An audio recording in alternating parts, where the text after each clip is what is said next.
remain standing. Raise your right hand, please, clerk. You do solemnly swear that the testimony you're about to give in this action shall be the truth, the whole truth, and nothing but the truth, so help you God? Yes, I do. You may be seated.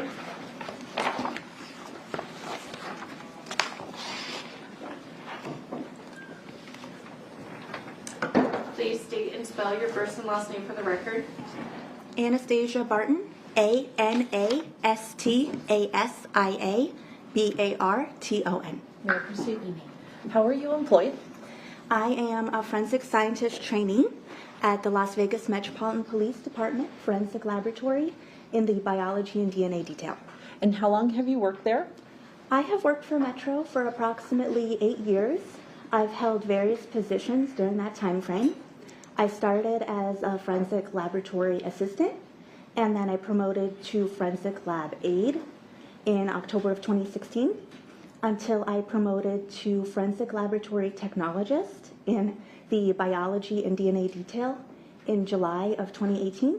And I held that position for approximately 4.5 years until I promoted to forensic scientist training, and that is my current title. I've had that title for approximately 2 years. Okay, so it sounds like in 2022 you were a forensic technologist for the DNA lab Yes, that is correct. for Metro. Yes.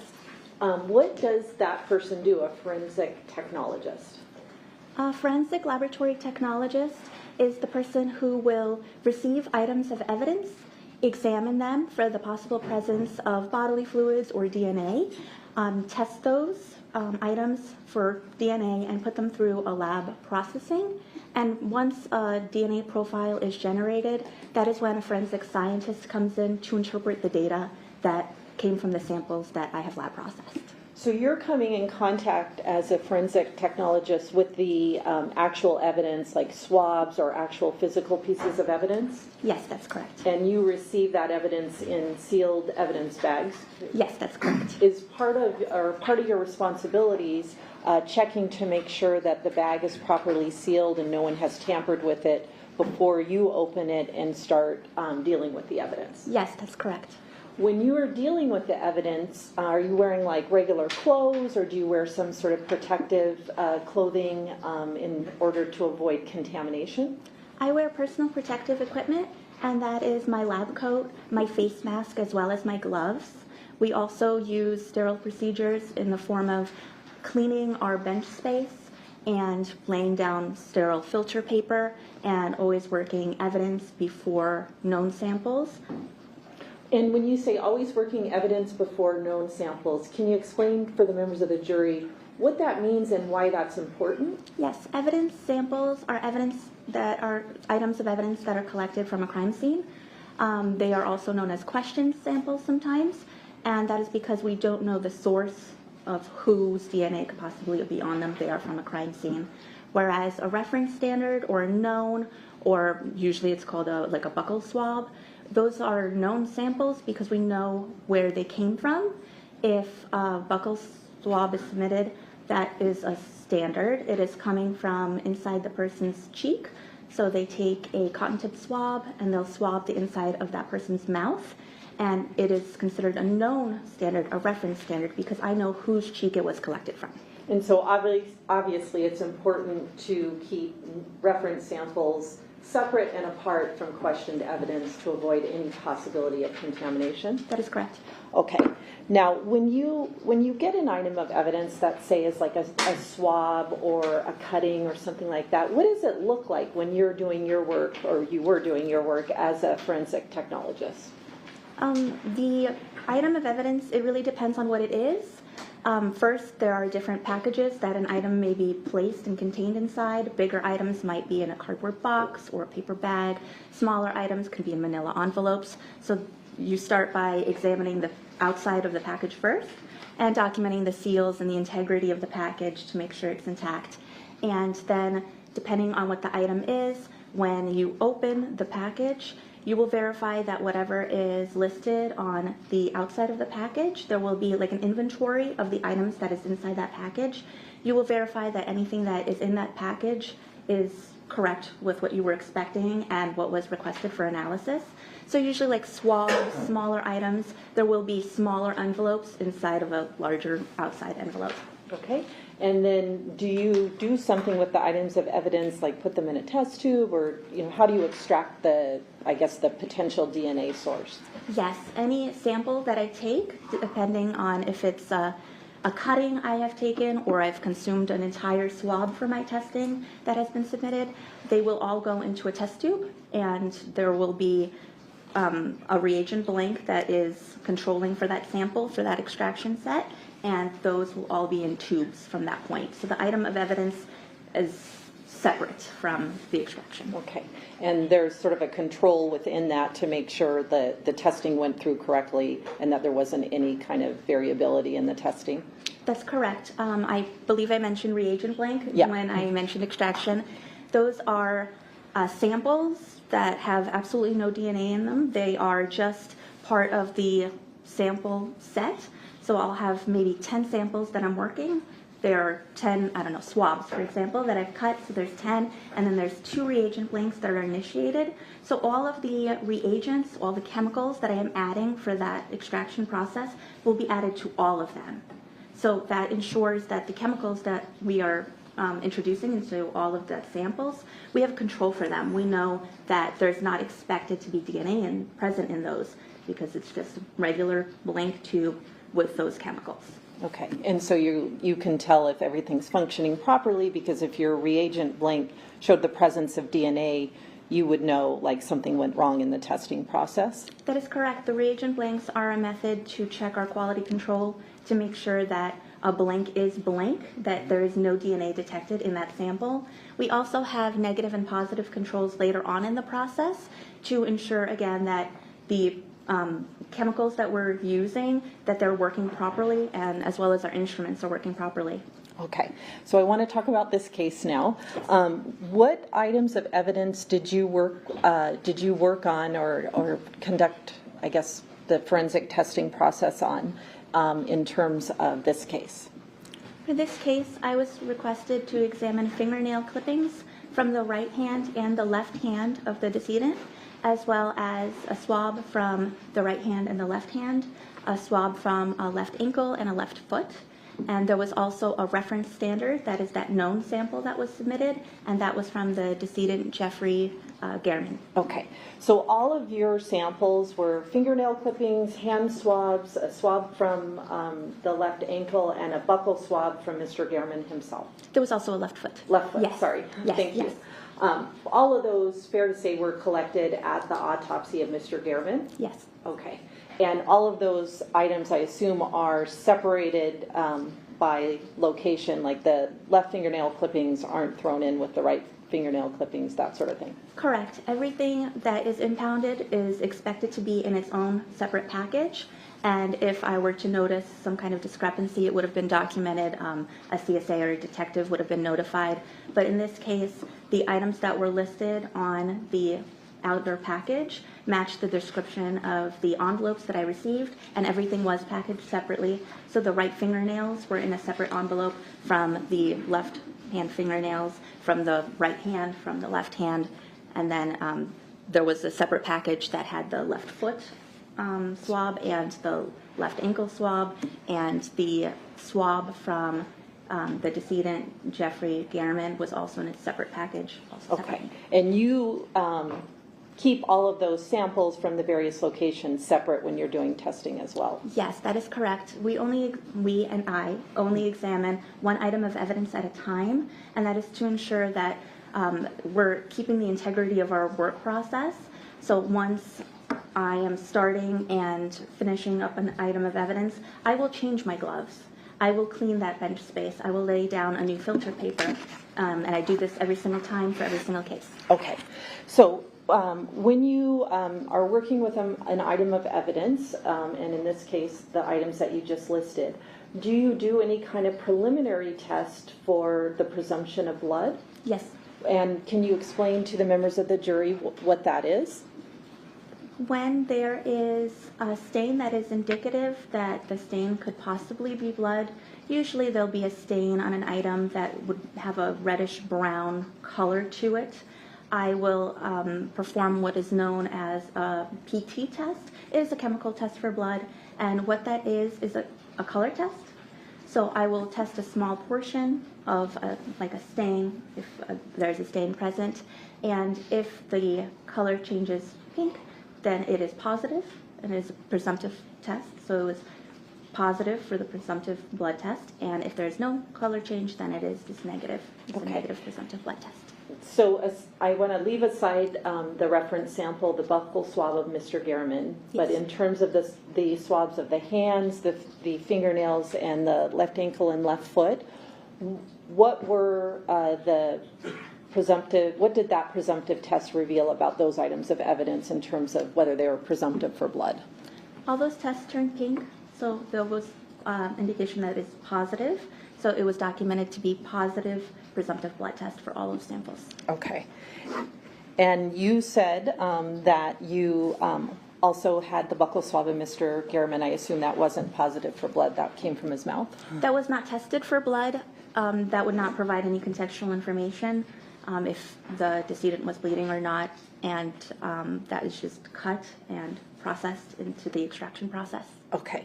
And you, at the time you were doing your testing, did you have a reference sample from someone identified as Robert Tellis? I did not. Okay. So you only had the samples collected from autopsy? I also received, there were handbags that were packaged, but those were not requested for analysis, so they were documented as being in the package and received but not examined. And I also received a package that had shoes, but they were not requested for analysis. Okay. After you, I assume you did testing on all those items for DNA, the presence of DNA. Yes, all the items that were requested. All the items that were requested, which included the swabs of the hands, the fingernails, and the left ankle and left foot? Yes. Okay. After you complete your testing, there's data generated on each of those items. Is that fair? That is fair to say. We do have several steps throughout the lab processing. The first step can be the screening process. The second would be extraction, where we apply chemicals and heat in order to break those cells open. And then there's a quantitation step to determine the amount of DNA that may be present in those samples. And that gives us an indication of the quality of the sample, whether or not there's inhibition present or degradation present. There's different values that can be interpreted. And then there are additional steps like amplification, where we make many copies of that sample in order to have enough DNA to produce a profile. And lastly, we put it on an instrument to generate a DNA profile.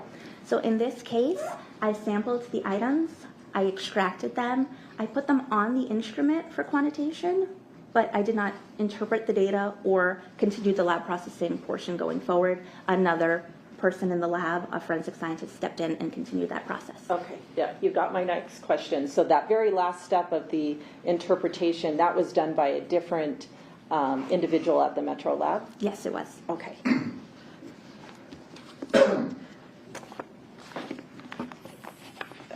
Could I just have the court's indulgence for 1 second? I think that is it. Thank you. I will pass the witness. Thank you. Cross-examination? Yes, thank you.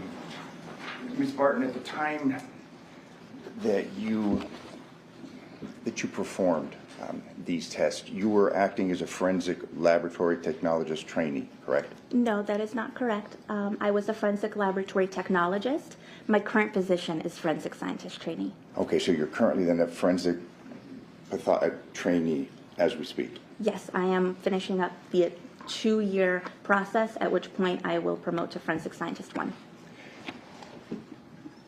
You had testified that presumptive blood tests were performed upon the samples provided to you. Yes, I did. Those were of the hands of the decedent? Those were on all of the evidence samples that I have tested, the fingernail clippings and all of the swabs from the hands, the left and the right, the left ankle and the left foot. Those were all tested for the possible presence of blood. Now, as to the presumptive blood tests on the hands, were they from both the left and right hands, or were there separate presumptive tests as to each hand? Each hand.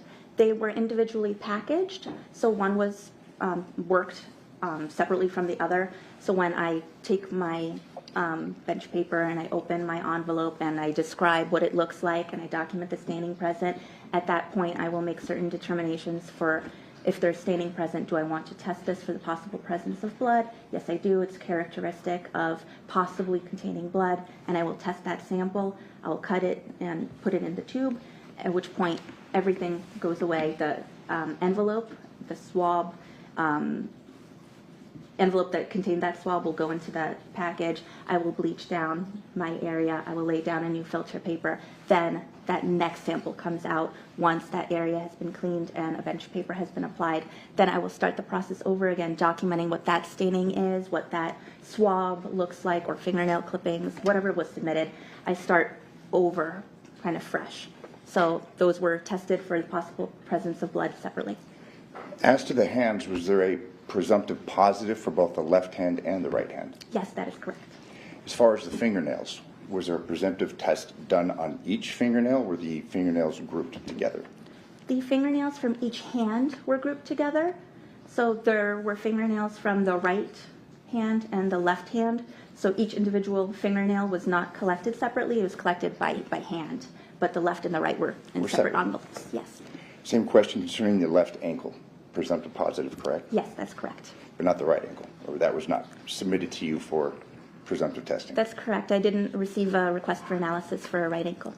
Same question concerning the left foot, presumptive positive Yes. for blood. Yes, that's correct. Nothing was submitted to you for the right foot. That's correct. It was not requested for analysis.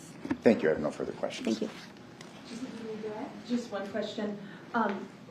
Ms. Barton, you said you're a trainee for Forensic Scientist 1.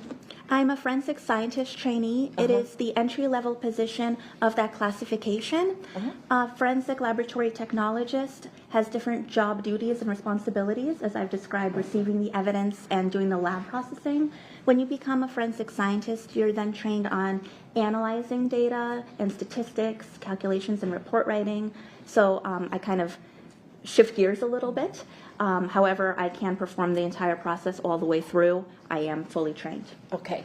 And the person who, in this case, who ended up analyzing the data that you got from these items of evidence, that's sort of the job that you're going to have next, right? The Yes. interpretation. Yes, that's correct. It's the job I currently do. I do correct. perform interpretation. However, my classification is trainee. I have finished the training program. I am signed off for independent casework. I have taken qualifying exams and proficiency tests even in order to test my competency in that skill set that I have developed since promoting. Thank you. No other questions, Your Honor. Thank you. We have no follow-up. Thank you. Thank you very much for your testimony Thank you here so much. today. You may step down and you're excused from your subpoena. Thank you very much for being here. Thank you. And the state may call our next witness. The next witness, Your Honor, is Melanie Klobuchar.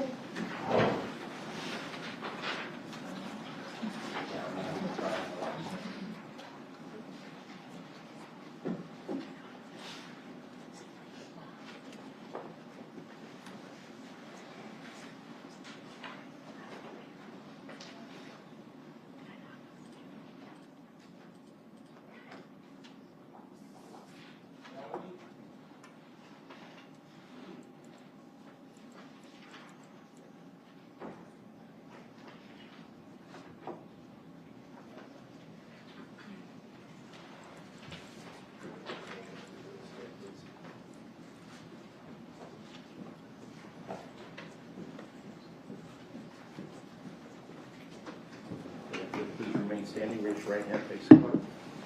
You do solemnly swear the testimony you're about to give in this action shall be the truth, the whole truth, and nothing but the truth, so help you God? Yes. You may be seated. Please state and spell your first and last name for the record. Melanie Kolenovic, MELANIE KOLJENOVIC.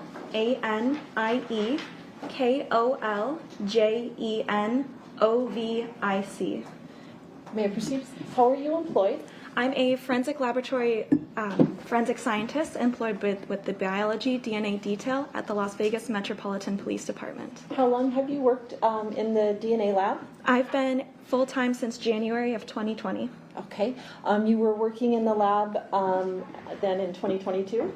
Yes. Okay. And your position, what does that mean you did day to day? When I started in 2020, I was a forensic laboratory technologist, which consisted of receiving items of evidence, screening or examining them, and then performing lab processing on them. Currently, I'm a forensic laboratory scientist trainee, which consists of the same thing, except I'm also in training to be a forensic scientist.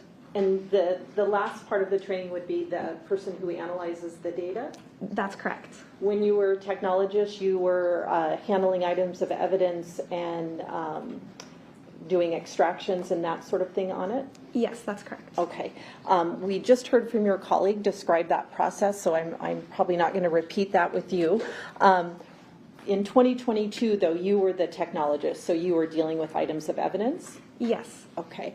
And just so we're clear, when you were dealing with items of evidence, did you wear any kind of protective clothing in order to avoid contamination or that sort of thing? Yes, I wear a lab coat. My hair is kept up in a bun away from my shoulders and my face. I also wear a mask and I wear gloves, which I change regularly throughout the examination and lab processing process. Okay. Now, in this case, you were dealing with several items of evidence. Is that fair to say? Yes. Okay. Can you give us I mean, I don't know if you have it memorized or with council's permission, if she could refer to a report. Can you kind of list out the items of evidence that you dealt with in this particular case? I did perform 2 examinations of different unit records. Would you like both of them or just one at a time? One at a time, I Okay. think. May I refer to my report? Thank you. So for the first one, I received in one package a swab from the interior side of the left gray shoe, a swab from the bottom of a left gray shoe, swab from the interior side partial right gray shoe, swab from a piece of black, white, and gray rubber, swab from a handle of scissors, which was referred to as AB5, swab from handle of scissors, which was referred to as AB6. Another package contained a swab from an interior blade of a Husky folding knife. And then in another package was 5 tan straw hat pieces. Okay. So let's start with the shoes. I'm going to put on the overhead what's been admitted as states 263 and then states 272. Do those items look familiar to you? They do not, because when I say a swab from, that actually means I just received like a cotton swab from the actual item. I did not receive the item or actually look at the item or determine where to swab. The swabs were given to me by the person who analyzed the shoe and swabbed that. So we have testimony from a crime scene analyst who worked in the field. So sometimes they would swab a piece of evidence and then you just see the Q-tip or the swab that's been impounded? Yes, that's correct. And that's labeled for you so you know what the swab relates to. Is that fair? Yes, that's correct. Okay. So with regard to what was labeled to you as a left gray shoe, interior side, and then the bottom of the left gray shoe, did you do any presumptive tests for blood on what was identified to you as left gray shoe swabs? Yes, I did. And what were your findings? May I please refer to my, thank you. So for the interior left side, The interior side of the, excuse me, left gray shoe. and that's lab item 13. That is lab item 13. Okay, that was negative presumptive blood. Okay. And what about from the bottom of that left gray shoe? That was also negative presumptive for blood. Okay. You also received a swab from the interior side of a partial right gray shoe, Yes. and also pieces, I'm going to put on the overhead now, states 274. What was identified to you as pieces of black, white, and gray rubber? Yes. With regard to, let's go back to the partial right gray shoe, what was that in terms of whether it was presumptive for blood or not? The swab from the partial right shoe was the positive presumptive for blood. And then putting again states 274, with regard to the pieces of black, white, and gray rubber, what was the presumptive, what did the presumptive test tell you? Positive presumptive for blood. Okay. In addition, you swabbed some scissors, is that, or you received swabs from scissors? I received swabs from Yes. scissors. I got to get that straight. How were the scissors described to you, or well, they were identified, I guess, the swabs as AB5 and AB6, is that Yes. fair? Yes, specifically from the handle of the scissors. Okay. I'm going to put on the overhead what's been admitted as states 259. And I think we can see there's a evidence marker there that says AB5. And then this is states 261, which also has a marker of AB6. With regard to those two swabs that you received, can you tell me whether or not they were positive, presumptive for blood? Both swabs for AB5 and AB6 were positive presumptive for blood. And then you were asked to do a presumptive test on an interior blade of a Husky folding knife. I'm putting on the overhead states 256. What was your finding whether or not the knife was positive? The knife was negative presumptive, or the knife swab that I received was negative presumptive for blood. Okay. And so the scissors were positive, but just to be clear, the knife itself was negative. The swab I received, yes, was negative. Okay. You also received items or from a hat. This is states 285. Those I did physically receive, so I physically received the hat pieces. Okay, so you would have done the swabbing on those? Yes, that's correct. Okay, and I assume, well, actually I should ask you, how do you do the swabbing on that type of item? So this item was impounded differently than how this photo shows. So the items that I received all of them in a large box where each individual hat piece, as you see on the screen, was in its own individual brown paper bag. Per our policy, we do not have lab items opened at the same time. So with the approval from DNA management, because we didn't know where the interior lining of the hat would be, I had approval to swab the lining of each piece with one swab. So the way that looked, to keep with our procedures of not having multiple items opened at once, was I had clean butcher paper down, I was in my PPE, and I would open up one item, I would examine it to determine if there's any possible staining, or to see if it had that interior lining that we were looking for. And then I would swab that with a clean swab, and that would go into a clean label tube. That hat piece would then be put away, the area would be cleaned, and another hat piece would be opened up to determine if there was a lining there. There was only 2 hat pieces that had lining, so the only 2 of them were swabbed with the same swab, and that went into one tube. Okay, and with regard to the hat, did you do that presumptive test for blood? On certain stains that I noted, but not on the swab itself.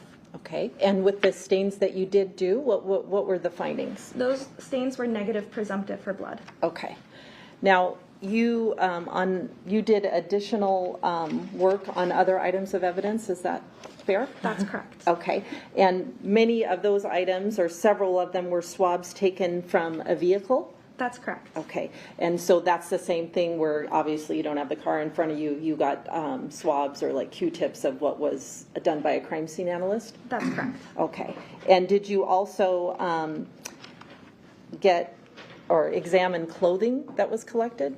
Yes. And I'm going to put on the overhead states 166. And did that clothing include Sperry shoes, like a right shoe and a left shoe? Yes. And did it also include a shirt and shorts? Yes. Okay.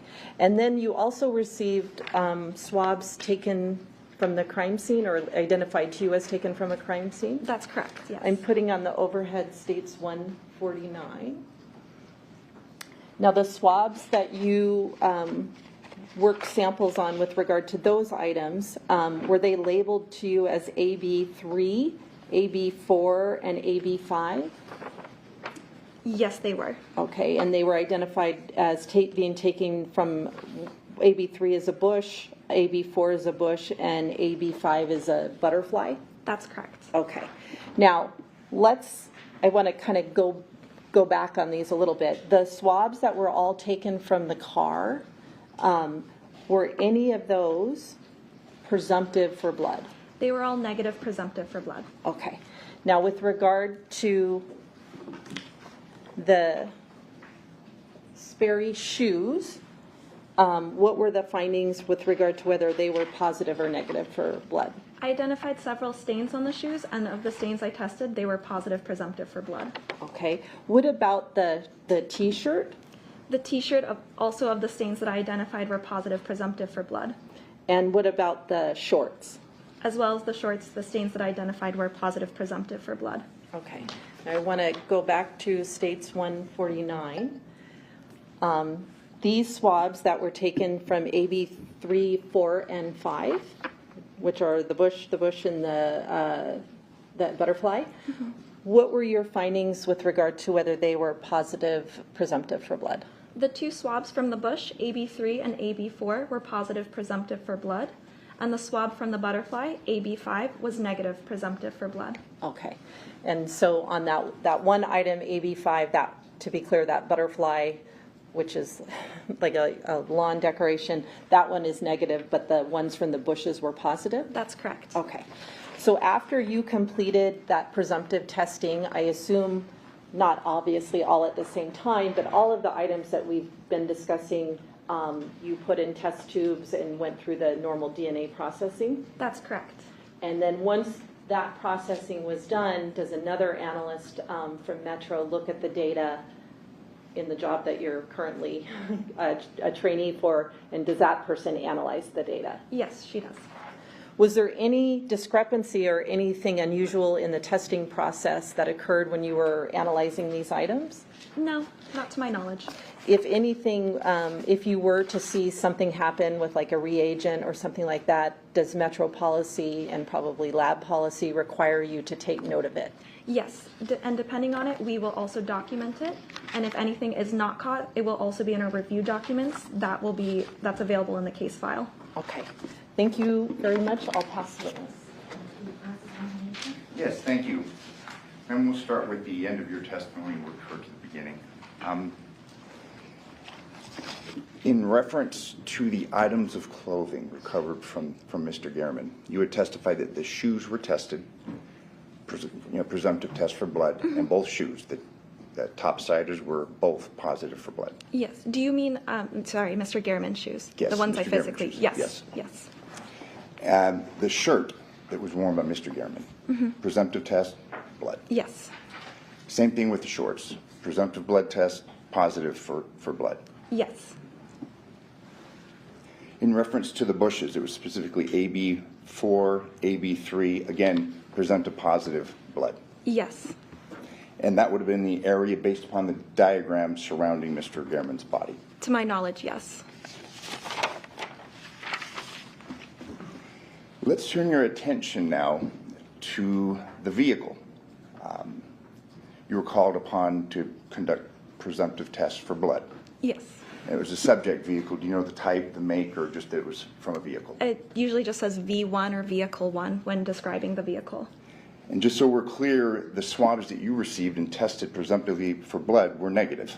That's correct, yes. The straw hat, the multiple pieces, you tested presumptively negative for blood. The stains that I located were presumptive negative for blood, yes. Were those swabs also taken in order to test later for DNA? No. For the sampling process, due to only looking for possible trace DNA, the staining was just in case if I saw anything, and due to them being negative presumptive, I did not take them forward. However, the stains are still available if you would like them to be tested. So just so we're clear, then the hat was not tested for DNA. The hat lining was tested, but it was not tested for, well, it was tested. The stains that I noted were tested for possible blood. Okay, but nothing more. Besides the possible trace DNA, nothing more. Okay. And again, we're talking about the lining versus the exterior. The lining was obviously tested for DNA. Yes, the exterior was not. Okay. And nothing was found as far as DNA concerning the interior, the band of the hat? Or there was, but it was very weak? The findings of the DNA would be better explained by the forensic scientist who interpreted the results. Fair enough. As to the knife, presumptive negative, correct? That's correct. Now, the scissors, handle was presumptive positive. Yes, for both of the swabs. But as far as the blades, the cutting part, I did not receive the cutting part of the scissors, so I am unable to say. in reference to the shoes,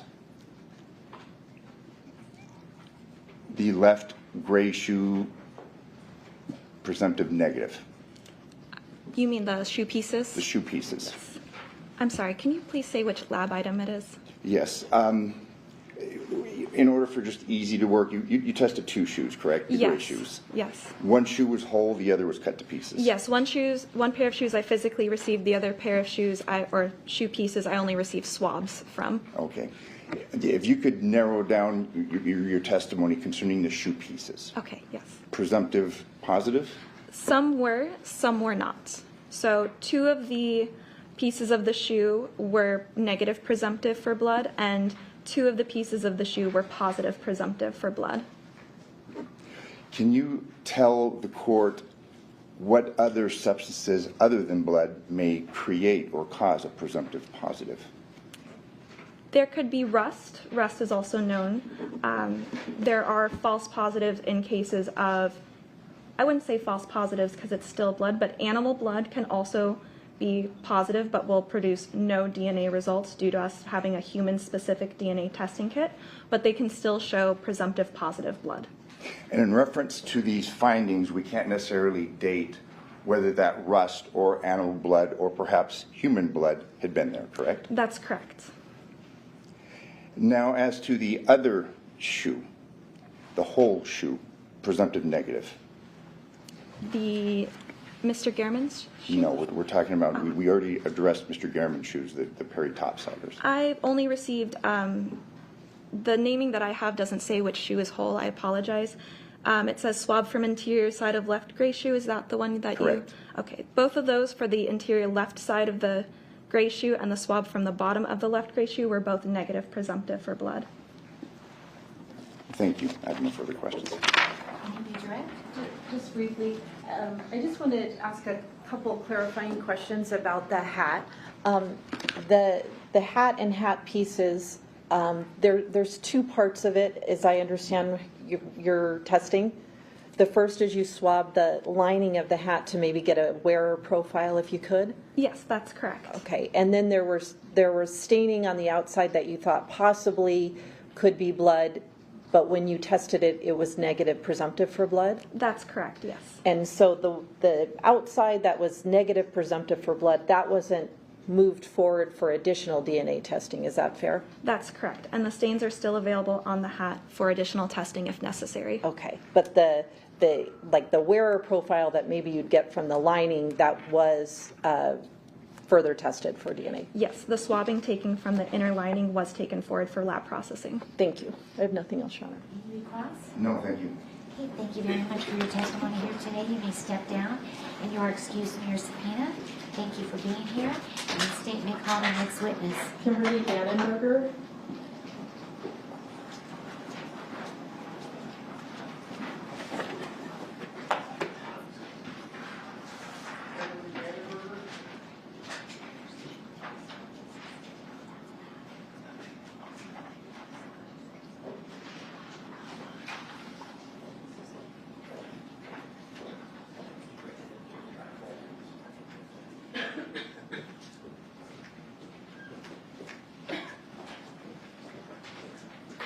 And please watch your step. Remain standing, raise your right hand, face the clerk, please. You do solemnly swear the testimony you're about to give in this action shall be the truth, the whole truth, and nothing but the truth, so help you God? Yes. You may be seated. Please state and spell your first and last name for the record. Kimberly Dannenberger, Kimberly Dannenberger.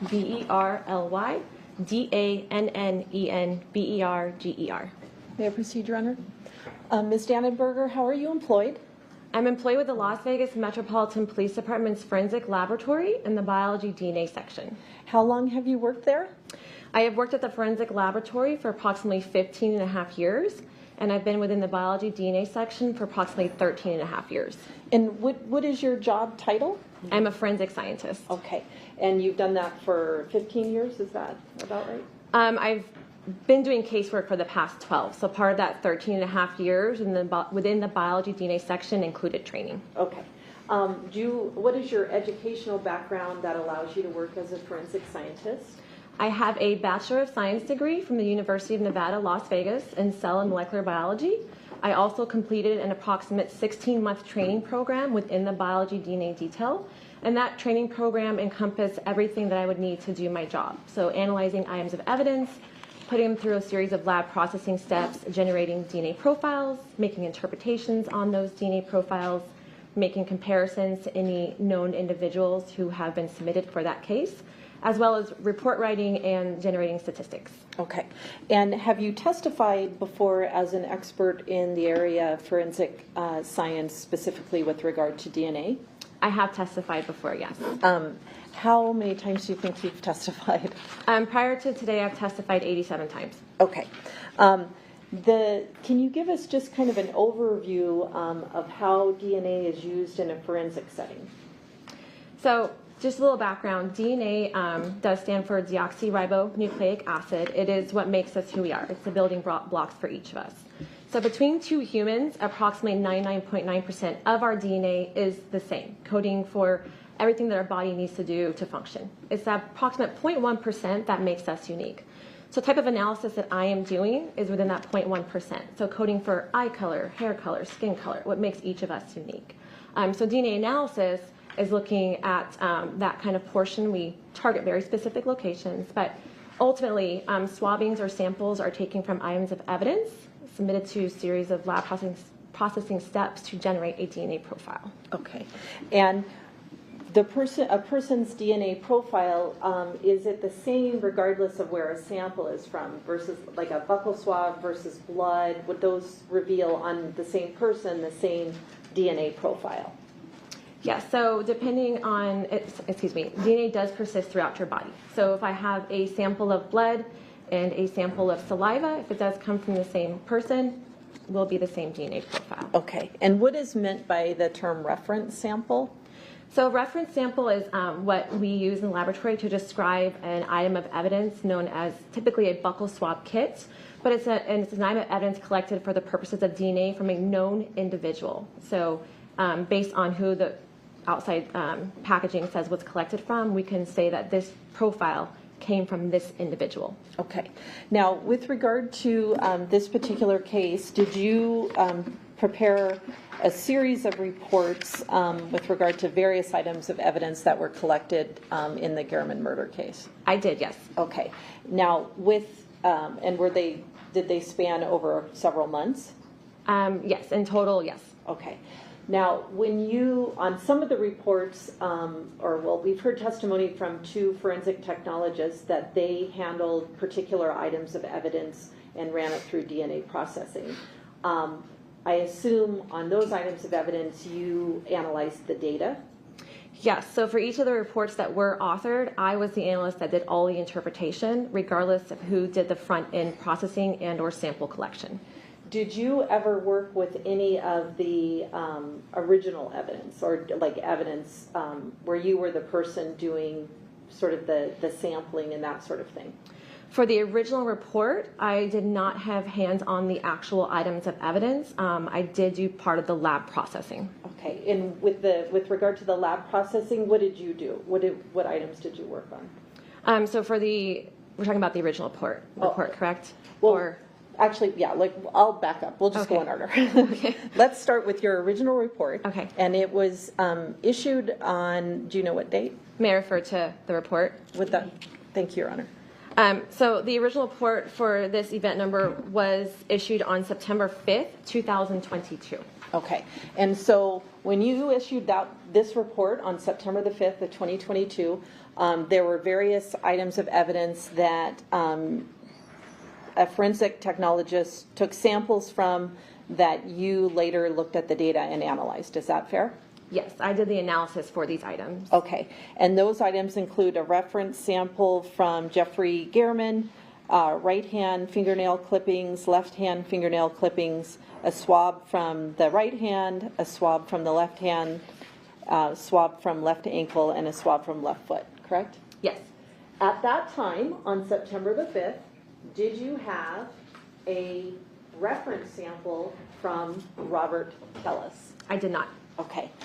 So in this report, the only evidence that Metro was in possession of on September the 5th was these, well, there were probably other swabs impounded, but there was no reference sample for Robert Tellis yet obtained. Is that fair? That is correct. Okay, so let's talk about this first report and what your findings were. I want to talk about the left hand, the right hand, the left ankle, and the left foot.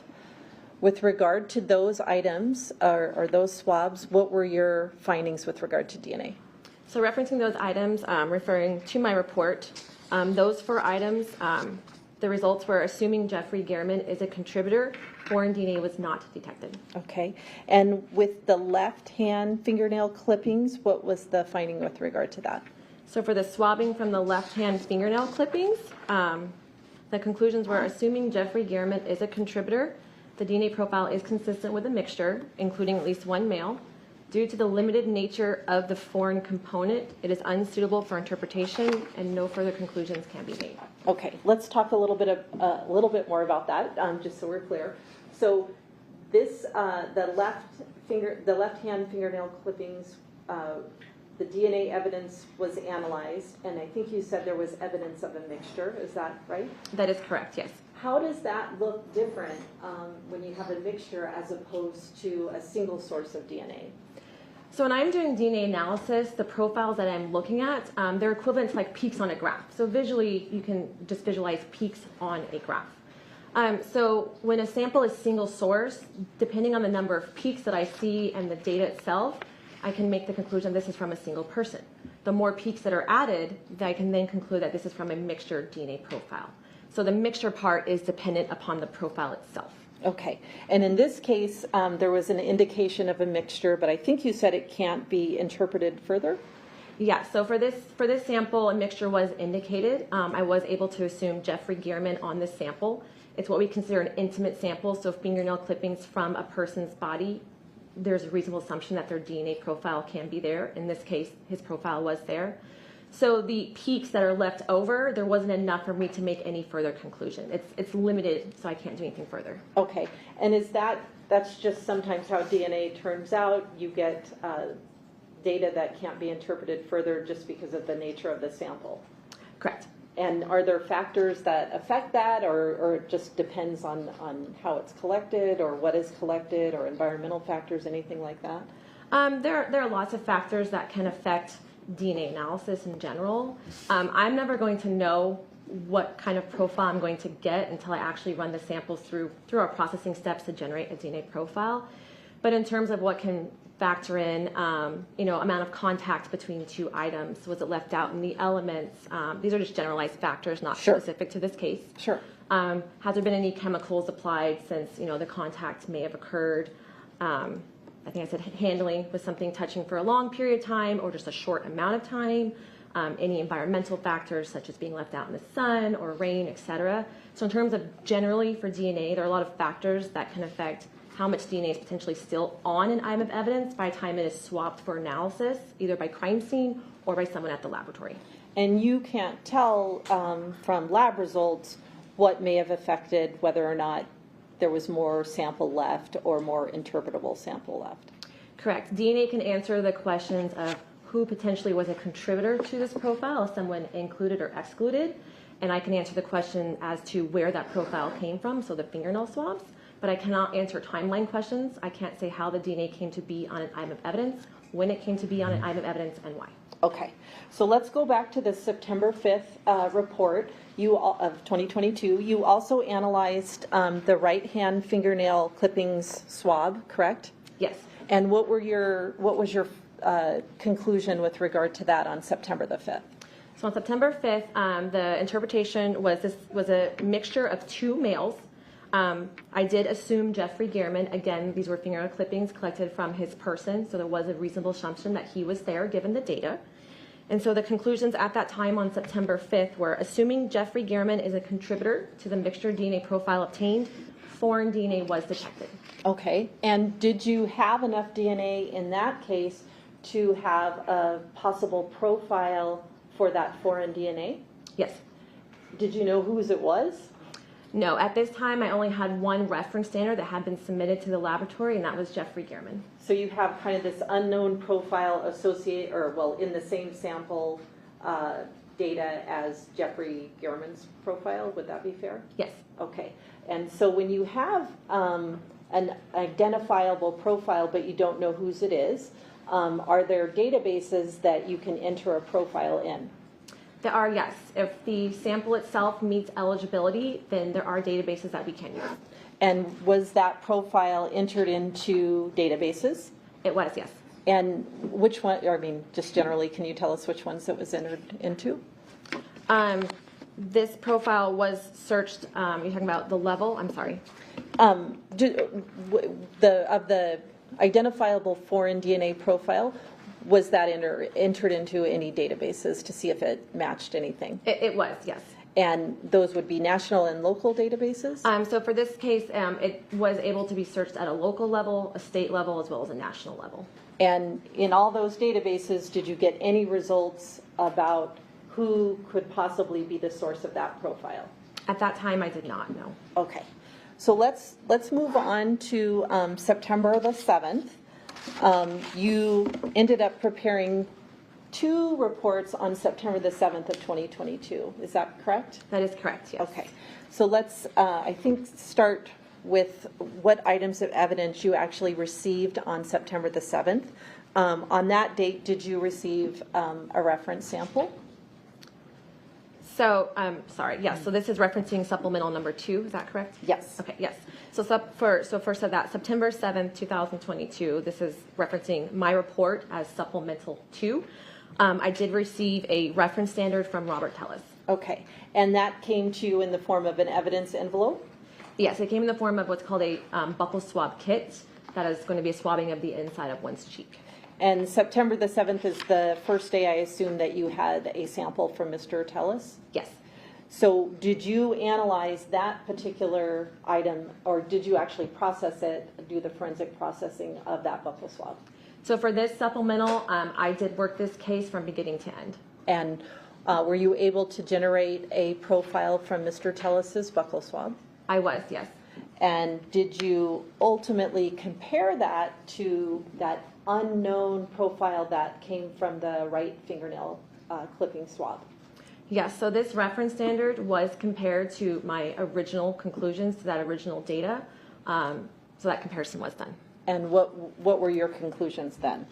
So for the comparison of the buccal swab from Robert Tellis to the swabbing from the right-hand fingernail clippings, there was support. So Robert Tellis was included as a contributor to that profile. And the probability of observing the mixture DNA profile is approximately 40.9 septillion times more likely if it originated from Jeffrey Gehrman and Robert Tellis than if it originated from Jeffrey Gehrman and an unknown random contributor. And can you kind of explain why DNA is reported out as a probability, or give us some context for that number?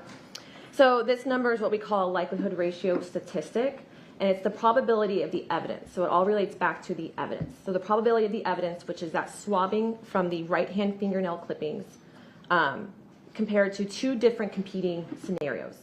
So scenario 1 is that this DNA profile came from Jeffrey Gehrman and Robert Tellis. And scenario 2 is that this profile came from Jeffrey Gehrman and someone unknown, random. I don't have another buccal swab kit for them. So the probability of that evidence, given these 2 competing hypotheses, is the statistic. So there's more weight for the hypotheses or the scenario that it's Robert Tellis and Jeffrey Gehrman versus Jeffrey Gehrman and an unknown random contributor. And that ratio, or that is numerically 40.9 septillion more times?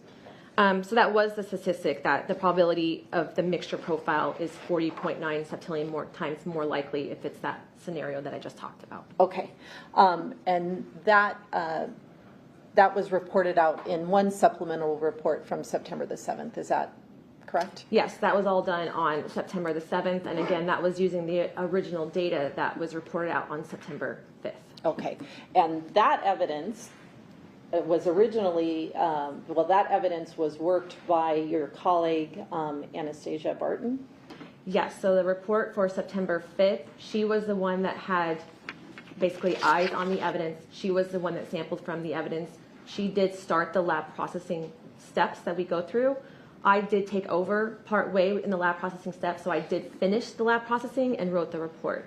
but she was the one that had the evidence. I never actually saw the physical evidence. Okay, so you never handled the fingernail clippings, right hand, anything like that. You just have the data from that. Yes, so I never handled the actual evidence. Okay. Now, I want to move on to your second report from September the 7th, and it appears these were rocks with staining collected from the crime scene. There were 2 rocks and a swab from a bird bath. Yes. I'm going to put on the overhead states 149. And those were identified to you as AB1, is AB2 and AB6, is that correct?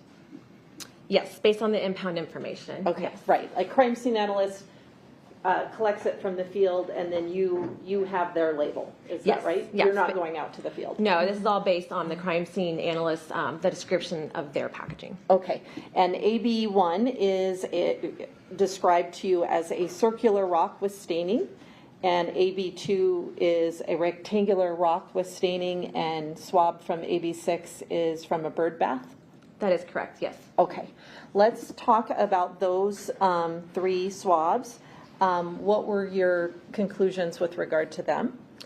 So all 3 of those items, so the rocks, I actually did the sampling myself, so I was the one that swabbed those 2 items, and then the swab was given to me, so crime scene swabbed on scene. All 3 of those items were consistent with 1 male contributor, and Jeffrey Gehrman was included as a contributor on each of those items. Was there any indication of a mixture on those items? The conclusions for these were 1 male. Okay, so you prepared another report, and this one I think was from, excuse me, September 12th of 2022. Is that right? That is correct, and this is supplemental 3. Okay, so let me just make sure I have these items. And these items consist of what was identified to you as a left gray shoe, interior side, the bottom of a left gray shoe, partial right gray shoe, pieces of black rubber, and swabs from handles of scissors, and a swab from a knife. Is that right? That is correct, yes. Okay, so let's talk about those. I apologize, I'm putting on the overhead states 274 and 263.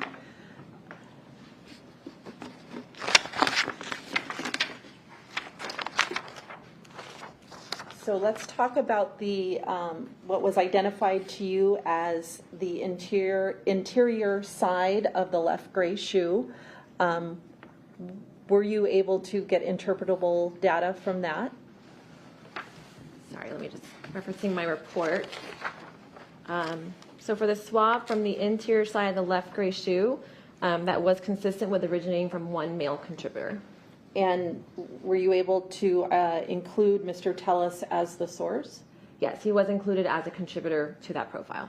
And are you able to give us any kind of numerical context that similar to what you described for the right hand fingernail clippings? Yes, so the probability of observing this DNA profile is approximately 1.34 octillion times more likely if it originated from Robert Tellis than if it originated from an unknown random contributor. Okay. You also were dealing with, I guess this would be your lab item 15, a swab from the interior side of the partial right gray shoe. Yes. And I'll put on the overhead states 272. What was your finding with regard to that, the interior of that? So the swab from the interior side of the partial right gray shoe was consistent with 1 male contributor, and Robert Tellis was included as a contributor to that profile. And was Mr. Gehrman excluded from being a contributor on that shoe? Yes. You also analyzed or had data on black, white, and gray rubber. Is that right? Yes, referencing lab item 16.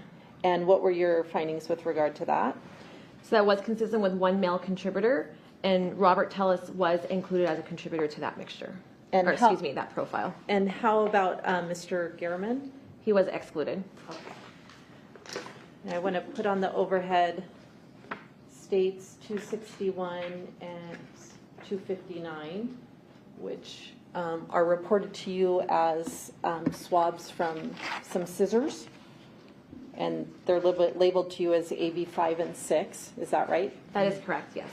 What were your findings with regard to the scissors? So both of those were consistent with originating from one male contributor, and Robert Tellis was included as a contributor to those profiles. Okay.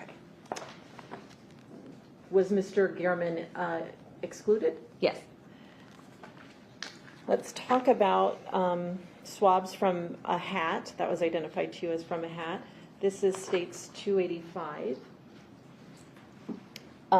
Did you look at DNA data generated from a swab from this, well, identified to you as swabs from this hat? Yes. And what were your findings there? So this would be lab item 20.1, swabbing from the inner hat pieces. The DNA profile obtained is consistent with a mixture of at least 5 contributors, with at least 2 of those being male. Due to the complexity of the data, no additional conclusions can be made regarding this mixture profile. And when you say complexity of the data, in non-scientific terms, does that mean there's just too much information there to make it interpretable? Or how, in your words, how would you put it as a scientist? So based on the data that was obtained, there was an indication that there were at least 5 people present on this item of evidence. So once we hit the point where there's at least 5, that profile becomes too complex for us.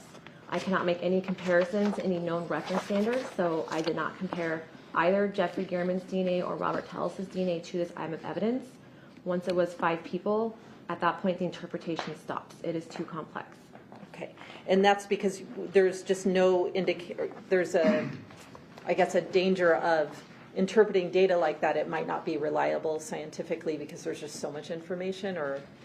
Yeah, we can kind of relate it to there's just too much information, and also it relates back to based on validation data, and there's just too much. Okay, so I'd like to move on to, I think your last report was from January 2nd of 2024. Yes. And you were given swabs from a vehicle, and then some swabs from clothing, and then also swabs that are reported to you as from some bushes at the crime scene? Yes, that is correct. Okay, so all of the vehicle swabs, were you able to analyze the data as to those? Yes, so every item of evidence that was sampled for this report did go on to DNA analysis, so DNA profiles were generated. And what were the findings with regard to the swabs from the vehicle? Did you want me to go through each Sure. one? Okay. So referencing lab item 27, which is a swab from the interior driver door handle pull area. Assuming Robert Tellis is a contributor, the DNA profile obtained is consistent with a mixture, including at least 1 male contributor. Due to the limited nature of the foreign data, it's unsuitable for interpretation, and therefore no further conclusions can be made. Okay.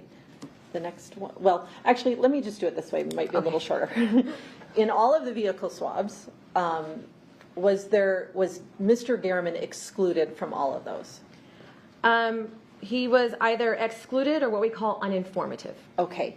And when it's uninformative, can you explain for the members of the jury what that means? Yes. So uninformative, when I have that reference standard and I'm comparing it to the evidence profiles, we generate a statistic. So that's similar to the statistic that I've already talked about. If that statistic falls into a certain range, it's in what we call an uninformative range. So I can't say, yes, this person is included as a contributor to this profile, and I also cannot say, yes, they are excluded as a contributor to this profile. It's a range where we just can't say one way or the other if they're included or excluded, and that all relates back to the statistical number that was generated for that comparison. Okay. And is there any further testing that can be done that would clarify that, or this is just kind of what we're left with the data that we have?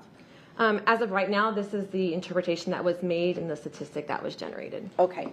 And though that includes all the swabs, well, with some degree, like you kind of made some distinction that some of them were uninformative, but it's fair to say that there is never a positive identification of Jeffrey Gehrman's DNA in the Yukon.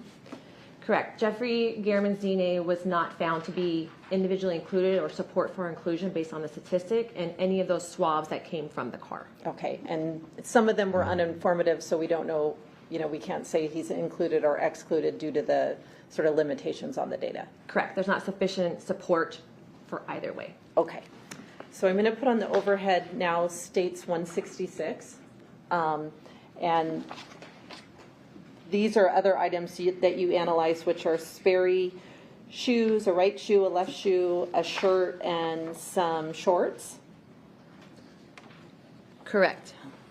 With regard to those items of evidence, were you able to generate data and draw conclusions? Yes, so for all, pardon me, I'm referencing my report. For all the items of evidence from these items of clothing, so just to reference, that's going to be lab items 35, 36, 37, 38, the clothing samples. Those were all consistent with one male contributor, and Jeffrey Gehrman was included as a contributor to those profiles, and Robert Tellis was excluded. Okay, so the DNA that is gathered off of these clothing items that we've discussed was consistent with one person, and that was Mr. Gehrman? Yes. Okay, lastly, in that last report, there were swabs that were taken from 2 bushes and a butterfly, is that right? Yes. And I'm going to put on the overhead states 149, and those swabs were reported to you as AB3, AB4, and AB5? Yes, that is correct. And what were your findings with regard to those swabs? These swabs were all consistent with originating from one male contributor. Jeffrey Gehrman was included as a contributor to those profiles, and Robert Tellis was excluded as a contributor to those profiles. Thank you very much. I'll pass the witness, Your Honor. You want a break? Okay, all right. At this time, we're going to take a recess. During this recess, you're admonished not to discuss or communicate with anyone, including your fellow jurors, any way regarding the case or its merits, either by voice, phone, email, text, internet, or other means of communication or social media. Read, watch, or listen to any news or media accounts or commentary about the case. Do research, consult dictionaries, the internet, or reference materials. Do any investigation, test a theory, recreate any aspect of the case, or in any other way investigate or learn about the case on your own, or form or express any opinion regarding the case until it's finally submitted to you. Will be in recess till 11. Thank you. All right, thank you very much, sir.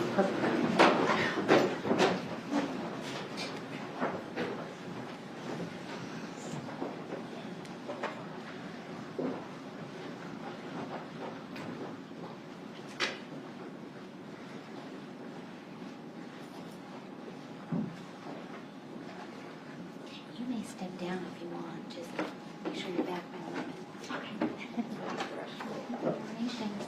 Thank you. Ma'am, is it fair to say that DNA can be recovered from a fairly small sample? Yes. Blood carries a fair amount of DNA as compared to other bodily fluids, skin cells such as that. Yes, blood, what we consider that a biological fluid, and that does typically have more DNA present than, like you just mentioned, skin cells or something sloughing on. Okay, when we talk about skin cells, those are epithelial cells? They are referred to epithelial cells and or skin cells. There's cells all over our body, and within those cells is where the DNA resides. So our skin is constantly sloughing off as well. And are you able to determine the source of the DNA that you test? And meaning, did it come from blood? Did it come from semen? Did it come from epithelial cells, saliva? Are you able to make that determination? My analysis cannot give the source of that DNA profile. But just so we're clear, though, is it your opinion that blood is perhaps the richest carrier of DNA? It's the best vehicle to preserve and to transport DNA. Biological fluids, to include blood, semen, and saliva, all are good. They all contain good amounts of DNA. So we typically expect there to be a lot of DNA. Now, as I mentioned earlier, I'm never going to know what that profile looks like until the analysis is actually done. But biological fluids do contain more DNA. We'll start with what's up on the overhead projector. This is State's Exhibit 149. Okay. You had tested, it was the rocks and the bird bath, correct? Yes, there were rocks and various swabs, I believe, within this diagram that were submitted for forensic testing. And so we're clear, there were no findings concerning the reference sample, that being Mr. Tellis. For referencing that last report? Correct. Yes, that is correct. Turning your attention to State's Exhibit 166. This was the clothing that was taken from the body of Mr. Gehrman. Same question. There was no DNA consistent with that of Mr. Tellis found on the shoes. Correct. He was excluded as a contributor. Underwear. Same question. Same answer. Yes, he was excluded. The shorts. He was excluded. The T-shirt. Also excluded.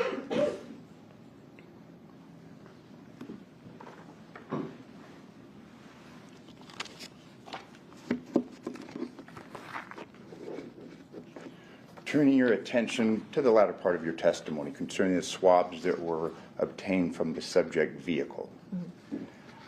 You had testified that swabs were taken from the interior driver door of the vehicle. That would be impound item number 1, item number 27. Sorry, I'm just referencing my report so I don't Please do, misspeak. yes. I apologize. Yes, so impound item 1, yes, swab from the interior driver door handle pull, yes. There was, number 1, a negative presumptive blood test, correct? Correct.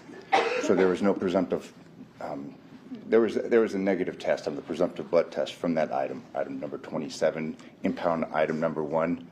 That is correct. It was a negative presumptive test for blood. As impound item number 2, and that would be item number 28 from the lab item, that was taken from the driver's seatbelt and the buckle from the vehicle, correct? That is correct, yes. Again, there was a negative presumptive blood finding. That is correct. And again, no DNA. For item 28, lab item 28, DNA profile was obtained, but as I mentioned earlier, assuming Robert Tellis, that foreign component was too limited. And again, concerning Mr. Gehrman, there was no DNA found concerning, from the reference sample that you had concerning Mr. Gehrman, correct? Correct. I didn't even compare Jeffrey Gehrman's DNA to lab item 28 because the remainder, after I assumed Robert Tellis, the remainder is too limited. So there actually was no comparisons, but yes.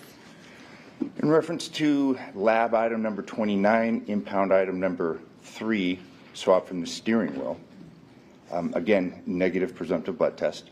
That is correct, yes. And again, no findings of any meaning in reference to DNA concerning Mr. Gehrman. Correct. He was uninformative, as I talked about earlier, for that sample. Turning your attention to item number 30, that's the lab item. Impound item number 4, the swab from the gear shifter of the vehicle, negative presumptive blood test. Correct, yes. And again, no DNA of any significance concerning Mr. Gehrman. Correct. For lab item 30, the foreign component was too limited, so he wasn't even compared to that item. Turning your attention to item number 31, that's the lab item. Impound item number 5, the swab from the gas pedal of the subject vehicle. Again, negative presumptive blood test. That is correct, yes. And again, in reference to the DNA sample, nothing for any meaningful comparisons. Yes, for lab item 31, the sample as a whole was too limited, so there were no further interpretations. Turning your attention to lab item number 32, impound item number 6. This is the swab from the brake pedal versus the gas pedal. Negative presumptive blood test. That is correct, yes. And again, no meaningful findings concerning DNA contributors. Correct. For that item of evidence, lab item 32, Jeffrey Gehrman was uninformative. Lab item number 33, impound item number 7, the swab for the interior front passenger handle door. Again, negative presumptive blood test. Correct. And again, we don't have Mr. Gehrman's DNA or any findings of any significance concerning Mr. Gehrman. Correct. He was excluded as a contributor. Lab item number 34, impound item number 9. That was a swab from the interior rear driver door handle pulled from the vehicle. Again, negative presumptive blood test. That is correct, yes. And no meaningful DNA findings concerning Mr. Gehrman. Correct. That profile as a whole was limited, so there were no comparisons to it.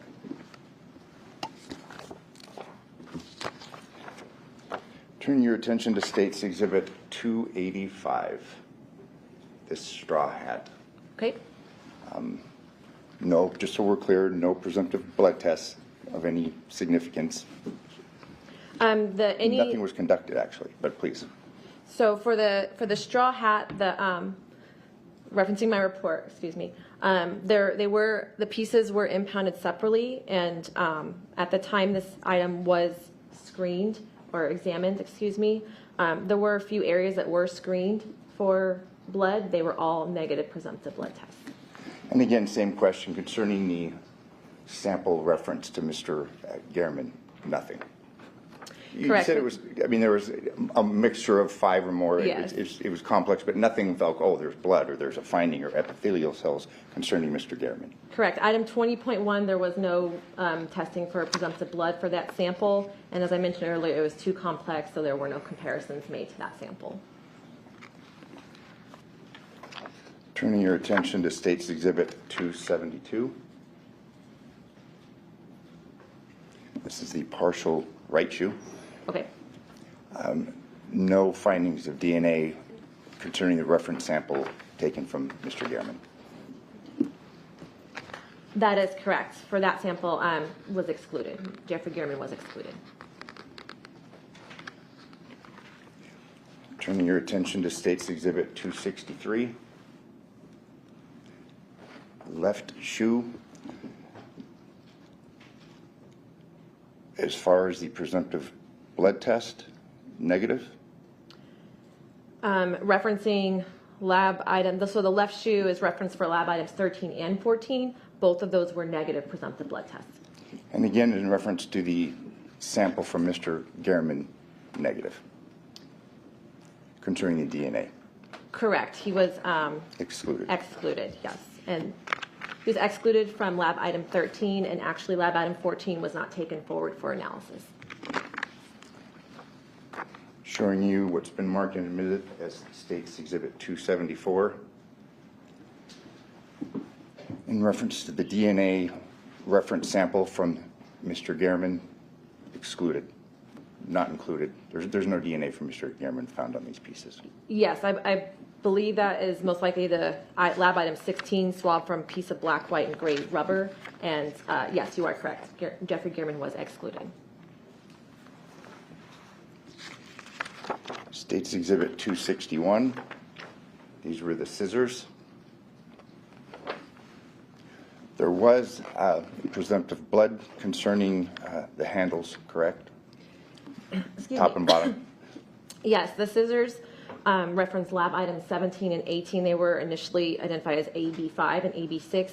Both of those were positive presumptive for apparent blood, for blood. But when compared to the sample reference taken from Mr. Gehrman, excluded. Yes.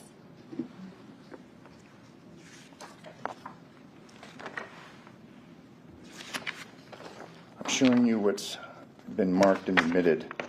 I can anticipate your answers, but I want to just show you this. This is a bag found from the residence of Mr. Tellis. Was anything submitted to you to perform an analysis, either presumptive blood or DNA? For this bag, no. Based upon your working with the Las Vegas Metropolitan Police Department, would you assume that had there been a presumptive finding, I would have been submitted for further analysis? Those sorts of decisions are made outside of the purview of my job, so that would be dependent upon the requesting detective or officer who submitted it. So there was nothing that was submitted, so I don't have an answer for that. Unfortunately, I don't know why, yes or no. Fair enough, but as far as to your review of the documents, there's no presumptive blood tests that were conducted upon that bag, correct? I did not review crime scenes report, so if there was, I don't know. And again, you were never called upon to render an opinion as to any DNA evidence found upon this bag. Correct. There was no samples from that bag or the bag itself that were submitted for analysis. What was submitted is what has been discussed today. Thank you. I have no further questions. No, Your Honor, thank you. Did you say no? Oh, no, I'm sorry. All right, thank you very much for your testimony here today. You may step down if you're excused from your subpoena. Thank you very much for being here. You may call your next witness. Dan Cullen.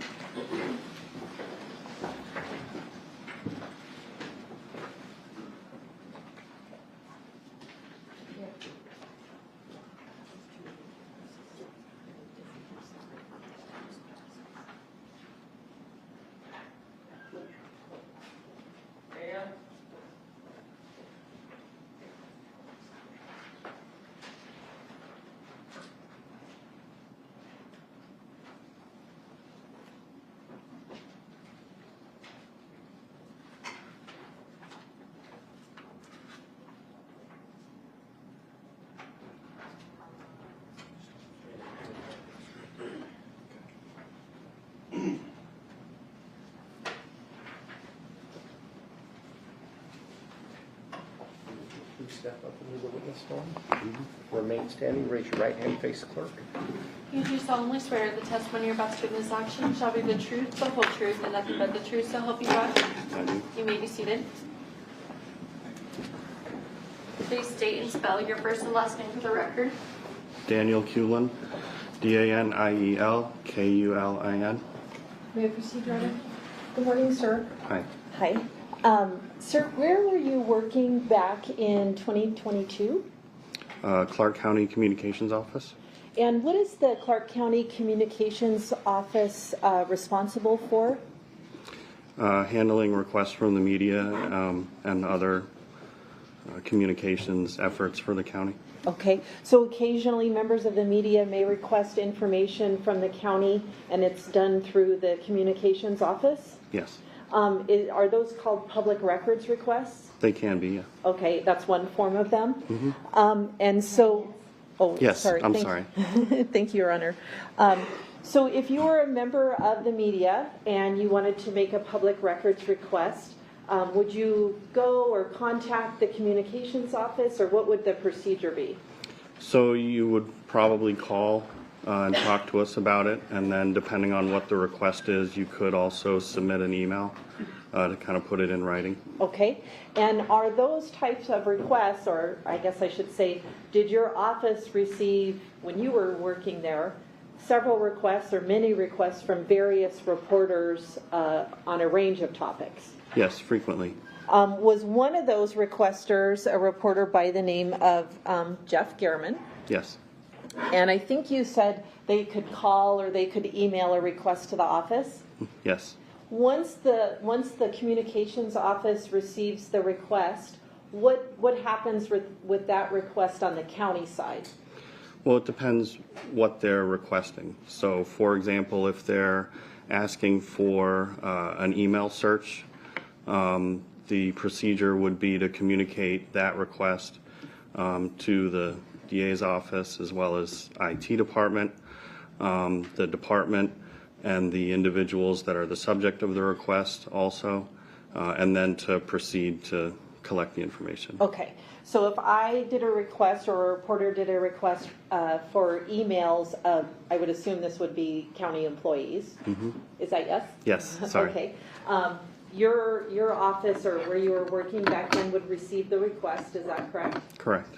And then the request, you said, would go to the DA's office? Correct. And I assume that's the civil division of the DA's office, not the criminal division? Correct.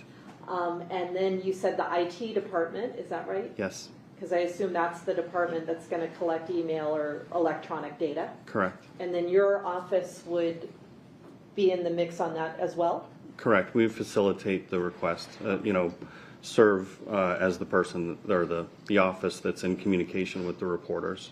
And then the person whose email is being requested, are they notified, hey, there's been a public records request for your email? Yes.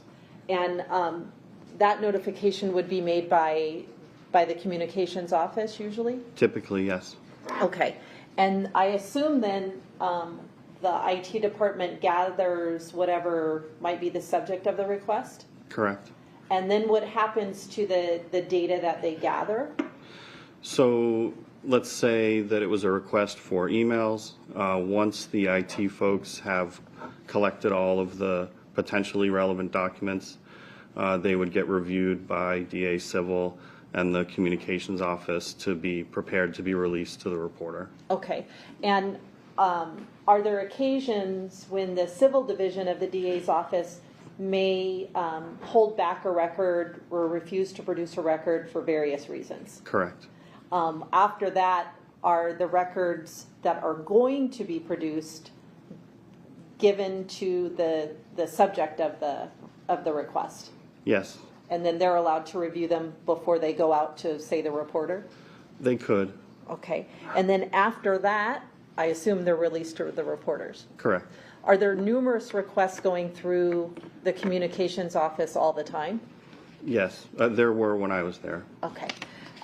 Your Honor, may I approach? I've shown Mr. Draskovich what's been marked as 339 and 340. Thank you. Sir, I'm going to show you States Exhibits 339 and 340. Do you recognize those two documents?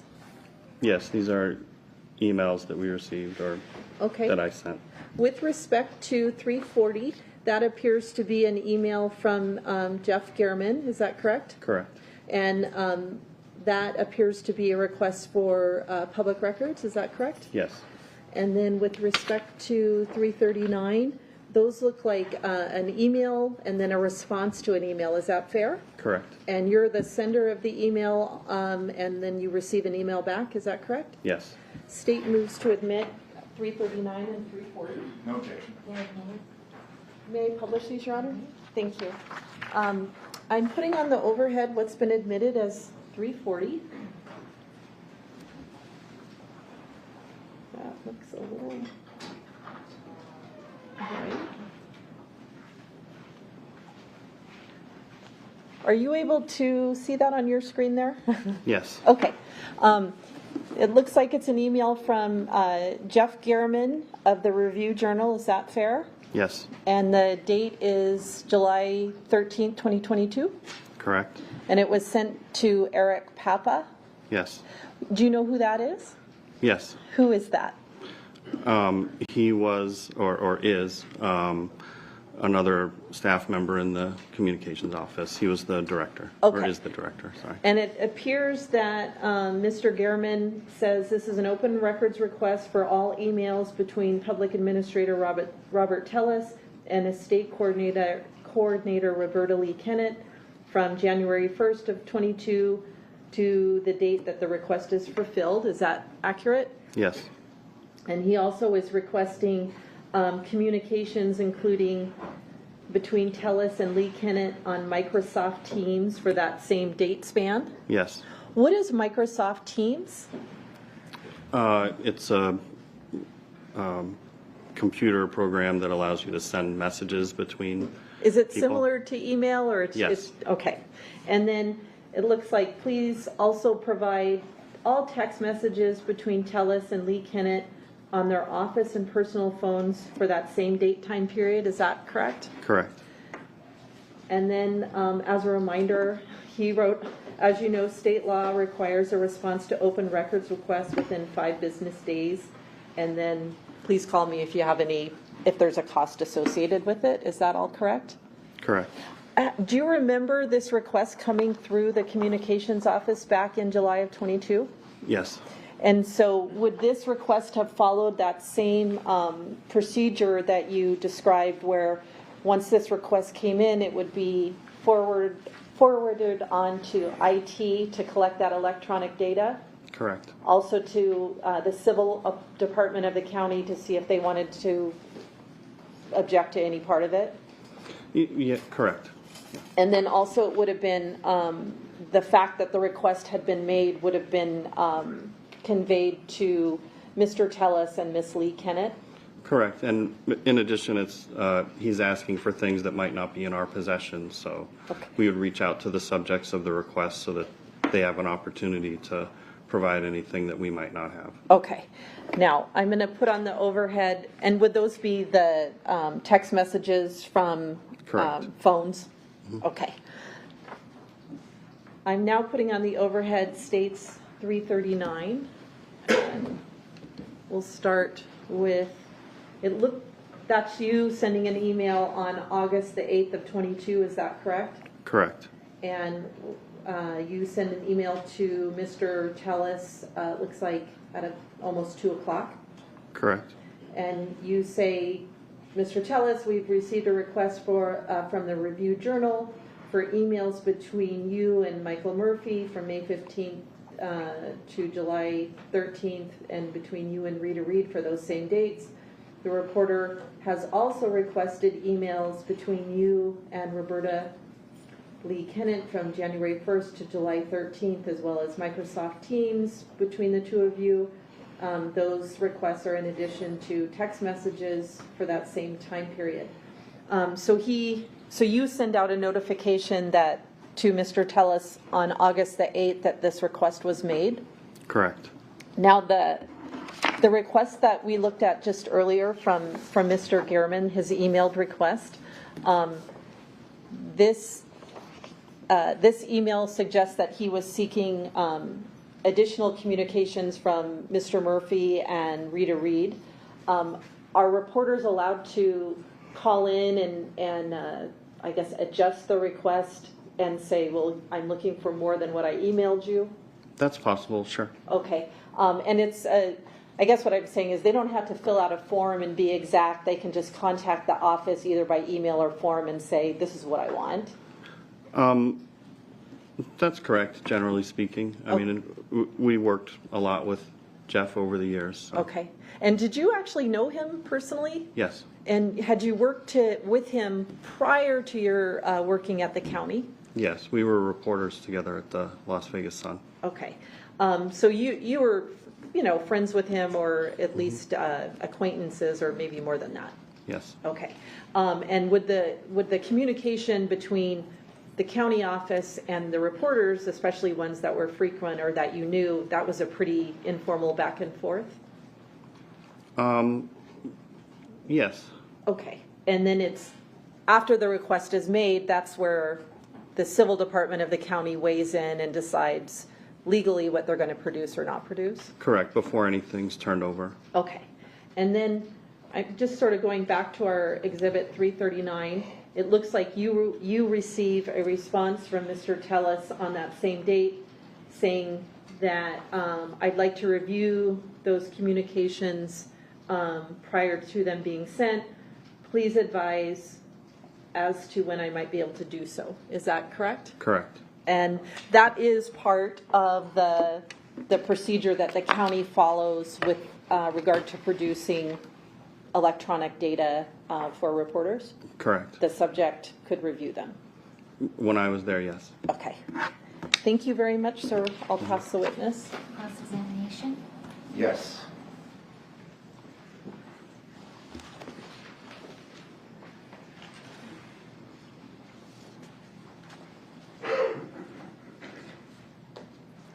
So turning your attention to State's Exhibit 340. This was the initial request that your attention was drawn to, the July 13th, 2022 request from Mr. Gehrman. Mm-hmm. You were to comply with this request within how many days? We would communicate with the requester within 5 days and let them know how long it might take to respond. And presumably upon receiving this notice from Mr. Gehrman on July 13th, you would have notified Mr. Tellis.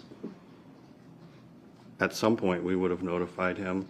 The initial steps typically would be to communicate with the reporter to make sure that we're all understanding what they're looking for and see if there's anything that they would like to change or amend. Do we have any emails from you to Mr. Gehrman right around the 5-day period from July 13th, 2022 being the starting point? I would have to search for those. I don't know right now. Okay, but that would generally be your policy. Well, it could be communication, we could be calling him or we could Absolutely. be emailing him. And obviously, at this point in time, there was nothing out of the ordinary. You testified previously that you'd communicated with Mr. Gehrman before when he would request for records. Correct. So in this case, I mean, it was just the basically standard procedure. You receive a request, you communicate it to the person whose communications are being sought, and then you respond to Mr. Gehrman. Fair to say? Well, it's more likely that we would communicate with the reporter first to make sure that we are, getting him or her what they want.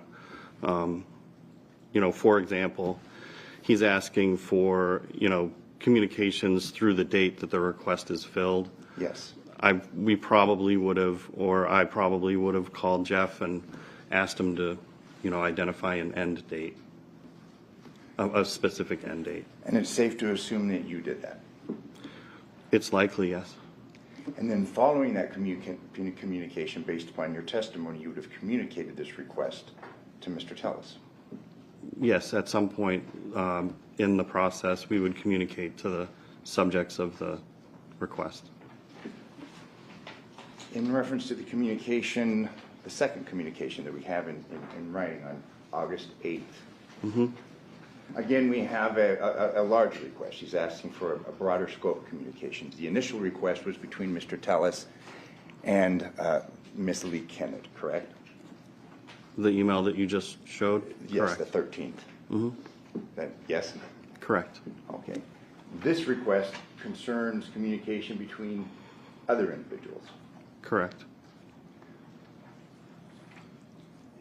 In this point, we obviously have, it's safe to assume that you had spoken with Mr. Gehrman and now you're speaking with Mr. Tellis, correct? Correct. But digitally speaking with him, I mean, you sent an email. Correct. And his request to review these is normal course, nothing out of the ordinary. It's not something that every subject of a request asks for, but it's not unheard of. Thank you. I have no further questions. No, Your Honor, thank you. Thank you very much for your testimony here today. You may step down. I have one question. Oh, I'm sorry. You're going to stay right here for a minute. We have a question from a juror.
we have a question from a juror, it's been marked as that's exhibit number 14.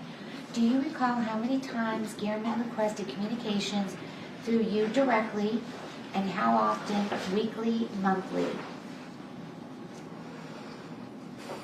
I couldn't give you an exact number, but Jeff was an investigative reporter, and so it was common for him to reach out and make public records requests. But I wouldn't be able to give you an exact number without researching it. Okay, it's been marked and made part of the record. This court's exhibit 14. Does the state have any follow-up? No, Your Honor, thank you. Does the defense? Yes. In reference to these requests, in other cases, you would have individuals assert a privilege or somehow try and bar the transference of the communications. The subjects of the request? Yes.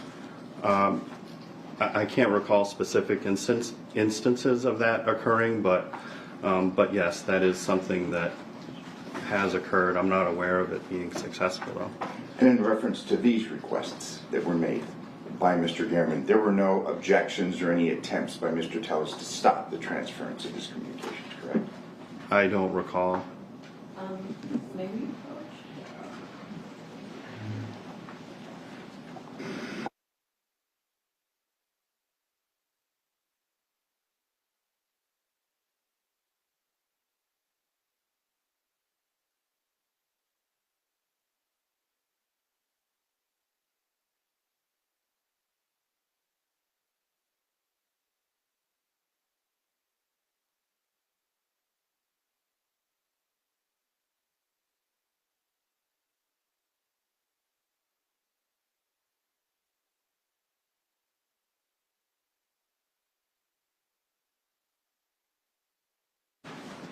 Okay, thank you very much for your testimony here today. You may step down. And you're excused from your subpoena. Thank you very much for being here today. Thank you. The state may call their next witness. Thank you, Your Honor. The state calls Roberta Lee Kennett.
Please watch your step.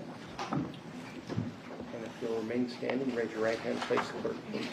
You do solemnly swear the testimony you're about to give in this action shall be the truth, the whole truth, and nothing but the truth, so help you God. You may be seated. Please state and spell your first and last name for the record. My name is Roberta Lee Kennett. It's ROBERTA LEE-KENNETT. May I proceed, Your Honor? Do you want me to call you Ms. Lee Kennett or Ms. Kennett? Lee Kennett's fine. Okay. Yeah. Ms. Lee Kennett, were you ever employed at the Public Administrator's Office? Yes, I was. And I'm sorry, but you have a soft voice. Can you just keep it up a little bit or pull that maybe a little closer? To... Yes, I was. Thank you.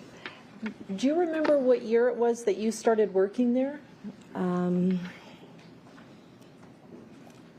I've been with the county 12, 13 years. Okay. Yeah. Was that your first job at the county? I worked for the Public Guardian's office first. Public Guardians and then Public Administrators? Yep, a few years after that. Okay. When you started working at the Public Administrator's office, Yep. who was the elected Public Administrator at that time? That would have been John Cahill. Okay. At some point, Mr. Cahill decides not to be the Public Administrator and a new one comes in. Is that fair? Yep. And who was that? Robert Tejas. Okay, and you looked over at council table. Do you see him in the courtroom? Yes. Could you describe an article of clothing and point to him, please? He's in a suit right there. Like A on. gray suit. Thank you. Thank you. What was your job title at the public administrator's office? Estate coordinator 2. And as an estate coordinator, can you just give the members of the jury like an idea of what your responsibilities were, what you did? It was our responsibility to administer probates, estates assigned to us. Okay, estates assigned to you. And some people may have familiarity with that. Did that involve houses of people that maybe died with not immediate heirs? It would be decedents who had any property, personal, real, anything that needed to be administered through the probate process. It was our job to either sell or basically you want to end up with income at the end of the probate process so that you have a distribution for heirs or beneficiaries. Okay. So, And so it would be sort of handling what's left handling what's left of the person, right? to who give to passed. their heirs. Correct. And then that position that you had was called estate coordinator. Correct. Were you the only estate coordinator, or are there more than one in the office? I was not the only one. There were more. Okay. Did some of that estate coordination involve you maybe meeting with people fixing up houses or people in real estate? Yeah, if a decedent had real property and that needed to be administered through the probate process, sold, fixed up, yes, we would have to partake in that. Okay. So sometimes you would be going out to houses and walking through them, working with people that maybe worked on the houses in order Working with to our sell. vendors, correct, yes. Okay. Now, you indicated that Mr. Tellis came in as the public administrator at some point, kind of succeeding Mr. Cahill. Mm-hmm. Is that yes? Yes. Okay. Do you remember what year that was? I think it was 2018. Okay. Could it have been 2019? Oh, I honestly don't remember what That's year okay. that was. That's okay. When he came into the office, you were working still there. Yes. Did he implement certain changes about how yourself and other employees could go about their work? Yeah, there were lots of changes. And were those changes well received by all of the employees, or were they kind of divisive? We were very divisive on them. Okay. At some point, would you have considered yourself friends with Mr. Tellis? At some point, I mean, sure, not in the beginning, but Yeah. sure. Over time, Over did you time. develop a friendship? Yes. I want to kind of move to May of 2022. Okay. Did you become aware that reporter Jeff Garriman was possibly writing a story that would have included information about you? Yes. Who told you that Mr. Garriman was writing that story? Rob did. And by Rob, you mean Mr. Tellis? Robert Tellis, yes. Did he give you contact information for Mr. Garriman Yes. to call him? Yes. Did you talk to Mr. Garriman? I did. And was that a brief conversation? Very brief. Okay. Do you remember in May of 22 if Mr. Garriman ever came to the public administrator's office? He did. And what was his purpose in coming there? Just to actually see the office, and I know Rob invited him over to take a look and see what was going on in the office. Okay. And so Mr. Garriman was present in the office at some point in May of 22? Correct. And that was at Mr. Tellis's invitation? Correct. And do you know if Mr. Tellis sat for an interview? It was on TV, but yes. Okay. Was there, to your knowledge, a news story that followed that interview? Yes. And what was Rob's reaction to that news story? I don't think any of us were happy about that news story. You were not happy. Yes. I guess I should say it this way. Were you happy about the news story? I was upset, embarrassed, and relieved all at the same time, I think. Okay, upset, embarrassed, and relieved. What was Mr. Tellis's reaction? I would assume upset. Did he ever talk to you about that story? Yes, we talked about that story. What did he say about it? He was not happy about it. Okay. What were his feelings about Mr. Gehrman? He did not like Mr. Gehrman. Did you ever describe it as stronger than dislike? Like hate. Hated I him? would assume he hated him. Did he ever tell you he hated him? Yes. He had said that? I assume that was after the story was written? Yes. Were there other stories besides that first one that followed? Yeah, there were a lot of stories that followed. And in those succeeding stories, I assume, did Mr. Tellis's feelings about Mr. Gehrman change, or did it sort of stay in that negative hate space? I honestly don't know if his feelings changed about it. I just think they were terrible stories, intentional stories. So Okay. it ruined his career, right? It Ruined his chances. I'm sorry? It ruined his chances to run. So I would Okay. assume he'd be upset. And by that, you're saying at the time, Mr. Tellis was running in a primary for public administrator, Right. and those stories were published. Is that fair? Yes. And then Mr. Tellis lost the primary, Yes. meaning he wouldn't be public administrator the following year. Correct. After Mr. Tellis lost that primary, let me ask you this. When he lost the primary, did he lose the primary to someone who was already working at the public administrator's office? Yes, Rita Reed. And was that one of the employees that was kind of against his changes? Yes. After he lost that primary, did he come to the office? Not as much, no. Okay. Was he like working from home or staying away? Working from home, he'd come in and sign checks or sign legal documents. Okay. Did he ever express concern about Mr. Gehrman writing another article? No.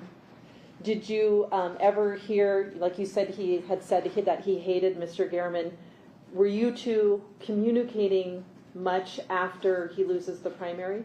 Not very much, no. Okay, and that's because he was primarily working from home or coming in? Correct.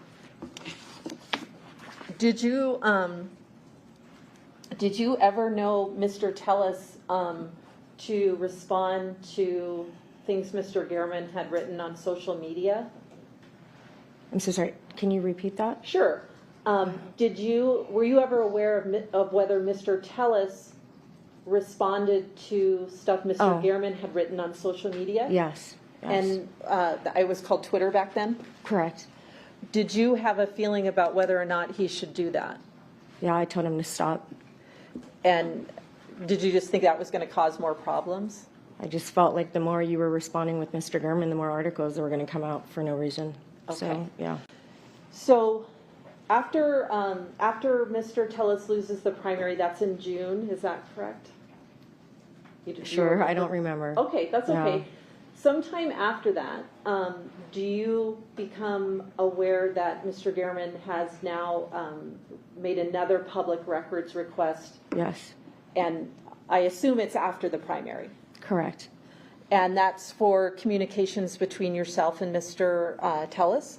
Yep, and then also between Rita Reed and Mr. Mike Murphy. Okay. And did the county notify you that, hey, you're going to, this request has been made for your emails and that sort of thing? Yes, yeah. The director of communications or another representative from Clark County sent me an email about it. Okay. And then I want to now move forward to Labor Day weekend of 2022. So this will be September. Do you recall if you went into work at all on that Friday of Labor Day weekend? I did. I went into work on Friday. I had found out the week prior that I was getting to transfer to Clark County Social Services, where I work now. And so I had over 60-some cases assigned to me that I had to complete case statuses on for the next person who was going to receive that assignment. So I went in with the intent of overtime to work on those case statuses, and I saw an email from the communications department asking us to review these emails that were going to be sent forth to German. So I ended up that morning requesting overtime for that instead of doing my case statuses. Okay. So yes. I've shown both these exhibits to Mr. Draskovich, Your Honor. May I approach the witness? Ms. Lee Kennett, I'm showing you what's been marked as states 341 and 342. 341 is just a calendar, just so we can talk about when we're talking, or when I'm asking you questions, and that appears to be a calendar for September 2022, correct? Yes. And then, 342, it's redacted, but it appears to be an email to yourself and Mr. Tellis. Okay. And it's from September 1st, is that correct? Okay, yep. State moves to admit 341, 342. No objection. I'm going to put on the overhead states 341, which is our calendar. And I think you said that you went into work on the Friday before Labor Day weekend in order to catch up on some past casework? To complete case statuses, not catch up, but case statuses for when I moved on. Okay. Yep. And so that would have been on Friday the 2nd? Correct. And I don't need to know the exact time, but did you go in the morning, or when would you have been there? Yeah, in the morning, 7, 8 a.m. I don't remember. I'm sure Human Resources will have my Yeah, because time you would clock, have had to so- log in on a computer. Correct. But you said that you saw an email with regard to the messages that were going to be released. Correct. What was your understanding of the date they were going to be released? I had no idea when they were going to be released. Okay. Did you feel that there was some urgency for you to go through them on the Friday? I believe there was a deadline of when they had to be reviewed by. Okay. So yeah, there was urgency. Okay. And so instead of doing your work, you start going through this group of messages that may be released to the reporter. Correct. And that's all on the 2nd. That's correct. Now I'm putting on the overhead 342.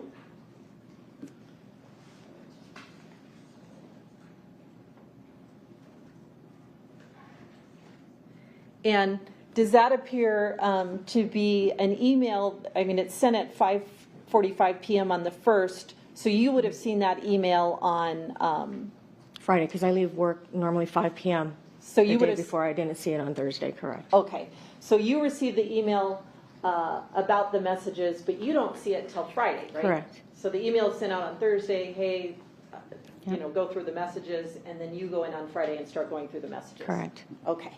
Now, did you ever talk to Mr. Tellis about the group of messages that were going to be released? After I had reviewed them, I had created like a Word document advising him what concerns of some of the emails exchanges.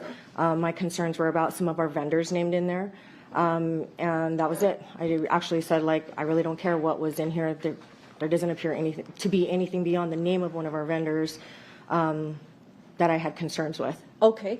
Yep. Did he raise any concerns to you about what was in the group? He did not. Okay. So you sent him, is it fair to say, like a Word document by Correct. email to say, Yep. these are the things I'm worried about? Correct. Okay. After that, do you do anything with regard to those messages? No? I assume at some point you leave work on that Friday? Correct. And you go home, and I'm just going to put on the overhead 341. You go home, and I assume at some point you see some news broadcasts about Jeff Gehrman? Saturday morning, because it was my intent to go back into the office that whole weekend to complete my case statuses. So I wake up, I look at local news every morning while I'm getting ready. I saw on Twitter, or X, whatever, an article about Gehrman being murdered. Okay. And so that freaked me out, yes. And once you learn of that on the news, do you have communications between yourself and Mr. Tellis about the fact that Mr. Gehrman had been murdered? Yes, I had reached out and said, something to the fact like, oh my gosh, Mr. German's been murdered. Sent him a copy of the screenshot of that, and said I was not going to go into work anymore. Okay. And was that just because you were a little bit concerned about your safety? Absolutely. Okay. Yes. And Mr. Graskovich, this is 343. May I approach, Your Honor? Ms. Buchanan, I'm showing you what's been marked stage 343. I know you probably don't recognize the type of document it is, but do these appear to be text messages between yourself and Mr. Tellis? Right, yeah, from that morning, yep. Okay. In fact, I gave you a copy of Right. this a few days ago for you to review. Right, And so this is a fair representation of your communications? yes. State moves to omit 343. No objection. I'm turning to the, excuse me, the second page of the, the third page of the document. And it appears to be a text from you, right? Yes, And it's from 9/4/2022, and it looks like it's at a little after 7 a.m. And Right. you're saying, "Oh my goodness, Jeff Gehrman died," yep. and it looks just from the punctuation like that was surprising to you. Absolutely.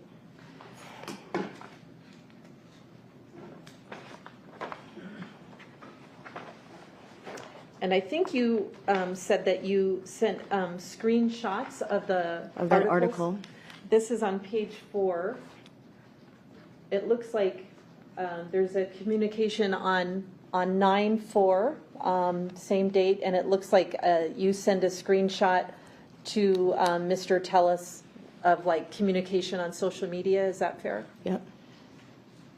And the second message appears to be we have a bigger version of it, but a I can't see screenshot of it. the article. Is that yes? Sure, yes. Okay. I can't see it, so. Yeah, I actually have a Just bigger assuming. version. I'm Okay. one step behind you. So does that look like a readable version of the screenshot of what you saw on social media about Mr. Gehrman's death? Sure. And then, Yeah, that's what I thought I sent, yes. okay. So those were sent to Mr. Tellis. Correct. And his response, this is on page 5 of the document. It's kind of focusing. His response to you is holy shit. Yeah, yes. And you actually respond. It's all over Twitter. It's all over Twitter. Correct.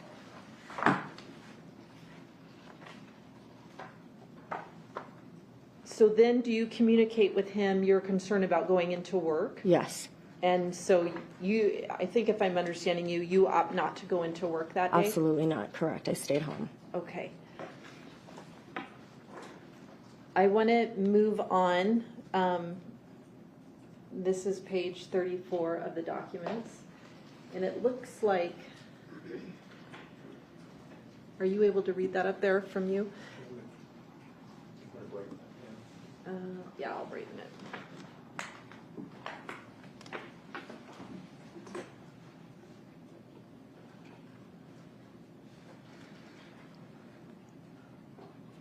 Let me zoom in a little.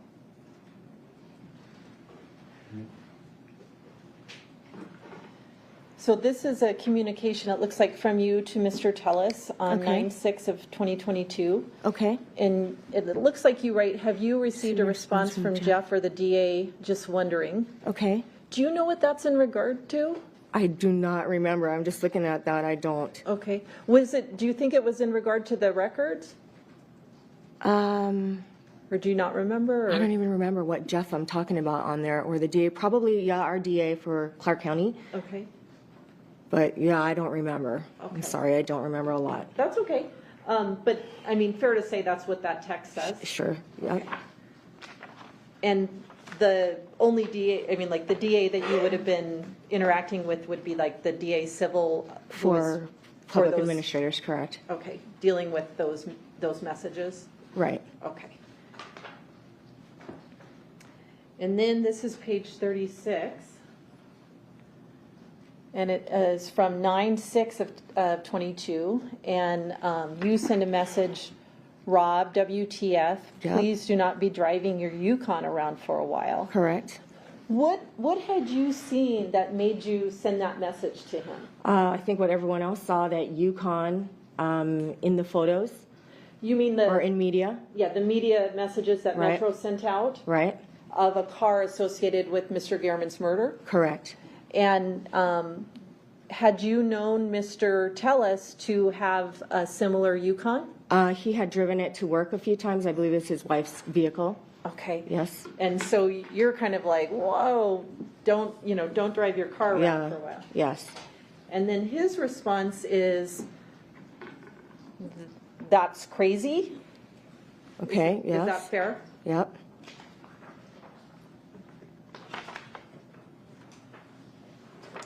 And it looks like, this is page 37, you say, Yep. please tell me your Yukon is not that color.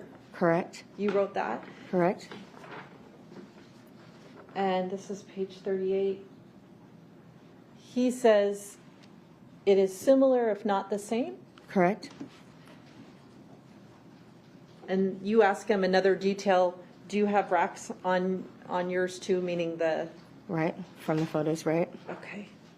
And this is page 39. What do you say? Please tell me you don't. Okay, and then, I'm freaking out, Rob. and are you starting to get nervous? Yeah, I'm starting to suspect. Okay, and then this is page 40.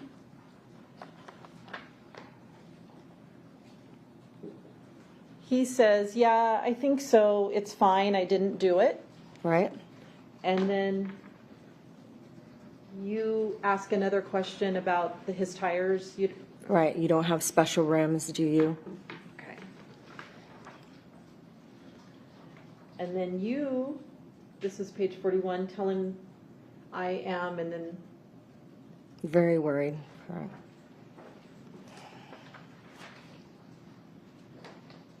and you then say, what? I say it's not you, but they could try to use the vehicle as a way to suspect you. And then his response is, my car has all matching wheel patterns. Okay? Is that correct? Yes. Okay. And then this is page 43. You seem kind of bewildered. You say, I don't understand. Correct. And then you say, Your rims look like the photo.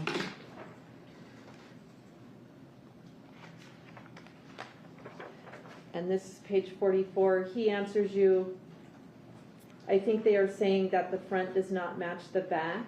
Correct. And then you say, F, your car is identical. okay. Yeah. So you kind of communicate with him back and forth, fair to say, based on what you saw Right. from the Metro release of the vehicle. That's correct. Okay. And those were contained in these text messages that we discussed. Yes. Do you know what Trillion is? Yes. What is that? For me, it was just an instant messaging app. Okay, like Snapchat or something like that? Correct. Did you install that ever on your phone? I had. And who asked you to install it on your phone, or Rob? Rob Tellis? Mm-hmm. Is that yes? Sorry. Yes. And Yes. you installed it? Yes. Did you two communicate through Trillion? We had. Yes. Court's indulgence. Thank you, ma'am. I'll pass the witness, Your Honor. Cross-examination? Do you have cross-examination? What time was Your Honor wanting to take? How long do you think you'll be? Could be a little bit. Okay, all right, so we will break for lunch at this time. During this recess, you're admonished not to discuss or communicate with anyone, including your fellow jurors, in any way regarding the case or its merits, either by voice, phone, email, text, internet, or other means of communication or social media. Read, watch, or listen to any news or media accounts or commentary about the case. Do any research, consult dictionaries, the internet, or reference materials. Do any investigation. test a theory, recreate any aspect of the case, or in any other way investigate or learn about the case on your own, or form or express any opinion regarding the case till it's finally submitted to you. And we'll be in recess till, let's see, 1:15. Thank you. Thank you. All rise for next meeting adjourned, please. Mr. Grassi? Thank you. Good afternoon, Ms. Kennett. Hi. You had testified that after Robert Tellis started the public administrator's office, there were a lot of changes, kind of a shakeup, fair to say. That's correct. It was kind of a tipping over, basically, of the apple cart, the way that the things had been prior to his arrival. Absolutely. There'd been some changes concerning overtime. He was eliminating people's overtime Correct. in an attempt to try and save taxpayer dollars. Yes. That didn't go over very well with the old guard, did it? Old guard, meaning all the prior? Correct. Correct. And who, based upon what you saw and what you knew in the office, who was he making upset? It would have been our senior estate coordinator, Noreen Pagdanian. It would have been Alicia Goodwin, one of our estate coordinators. I can't say Rita Reed because she was on salary. That's our assistant PA. But mainly the other two estate coordinators. In addition to the concerns that Mr. Tellis had in reference to the overtime, were there other concerns regarding basically the ethics of the office's relationships with third-party vendors? Yes. What were some of the concerns that you shared with Mr. Tellis in reference to this? Are you specifically talking about our real estate vendor? Correct. Yes. We had one vendor at the time. And who was So, I am so sorry, I forgot his name, Brian. But he worked mainly with John Cahill on Okay. real estate. Estate coordinators were not a part of that process. Actually, there were lots of concerns by other realtors that would come in and say that it just didn't seem right that there was only one vendor for that. And again, was there a concern by those that predated Mr. Tellis concerning his wanting to change things up concerning the third-party vendors? Yes.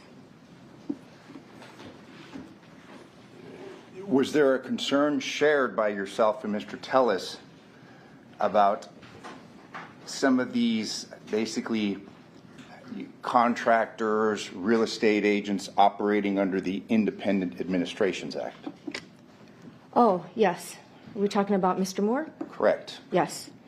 Where homes basically were being sold, people, Mr. Moore and others were coming in on properties, selling them to straw buyers, and then selling them a second time for a substantially greater profit. Sure. I don't know what straw buyers are, but yes, there is a concern. Let's say a person dies, and generally, let's say that person dies intestate, where they Without they don't family. have a will. Maybe their heirs are around, maybe there's not. But was there a concern where someone would proclaim themselves, Mr. Moore, just a de facto, just front off the bat, I'm the administrator, they'd come in and sell the property to someone that perhaps there's a conflict of interest? Okay, yes. Well, yes, That was occurring. correct. And then that person would turn around and sell that same property for a lot more money. Correct. Yes. And was the concern that you shared with Mr. Tellis is that basically these heirs weren't getting money. That's correct. So basically the memories of their loved ones who had died was being trampled on by these people that were coming in and grabbing these properties and making money off of them. That's correct. I actually handled an estate just like that. Yes. And that person with whom you handled that estate, was that person afraid of reprisal or getting in trouble or danger from stopping this happening to an heirs or to the properties being sold by these third-party vendors? I'm so sorry. I don't think I understand. Fair enough. What do you recall concerning your involvement? What are your concerns that were going on? Are you talking about specifically to that one estate? Correct. I had an estate where real property was not worth very much. There was quite a bit of personal property, though, in the residence that had some value. We could not find a way to handle that real property accordingly because there's no liquid funds that we could use to fix up that place. I believe Mr. Moore came in and took over. John let him, Mr. Cahill, my prior PA. And he had made a comment when he came in to secure that property and take over the estate. Oh, if you got any more cases like this, we'd love to take them. So, and then later on, the family made contact with me and made comments that they had received nothing. So nothing of the personal property was distributed to them, which is normally something that we would do with family members. Yes. And there was no distribution of any kind. I think the house got foreclosed on. They renovated and sold it for more money, and the family got nothing. So again, you had these third-party vendors who were making money off basically dead people's property. Correct. And the dead people's heirs were not getting money from the sales of these properties. It was these third-party vendors. Correct.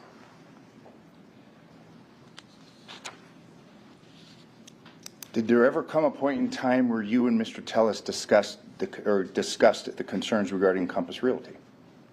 Compass Realty came up because they were noted in a lot of these private administration. I think they're called IAE, something like that, Independent Administration Estates, something of that Correct. nature. And that came under the Independent Administrations Act? Correct, yeah. Yes. So we started to see their names more involved in the document filings, the legal filings. So Compass Realty came up. I think there were, besides Mr. Moore, there were 2 other parties that would file for these independent whatever acts. So I believe they were associated with them, yes. And when these parties, specifically Compass Realty or others similarly situated, when they come in and make these filings under the Independent Administrations Act, they would do that so basically, based upon your understanding, the public administrator's office would really not have anything to do with that, and they would. That's correct. We would find out about these filings after the fact. And based upon your personal knowledge, was this common prior to Mr. Tellis winning the election? Absolutely. But then when he came in, he tried to stop that. Absolutely. Fair to say that people expressed anger at Mr. Tellis because he was trying to stop this? Yeah, I believe there were some phone calls from people, angry about it. Why was he trying to step in? And basically keep money from going to them. I guess, sure. Are you aware of the amounts of money that we're talking about? I think when Rob was researching it was like in the millions, so it was a lot. So he was basically standing in the way of people making millions of dollars, which had been making that type of money before he was elected. Correct. Did you ever discuss with Mr. Tellis a packet, or let me ask you this, did you ever discuss with Mr. Tellis his wanting to go to the district attorney to try and stop this? Yes. And the I think the whole office knew. Yes. Okay, and Steve Wolfson was the district attorney? Okay, yes. Sure. Are you aware of Mr. Tellis speaking with another individual in law enforcement, specifically Mr. Jappy, trying to put all this evidence together? Yes. And this evidence that was getting put together was part of an independent investigation that Robert Tellis was conducting. Yes. And he was trying to get law enforcement to take it to stop these millions of dollars going into the wrong hands. Yes.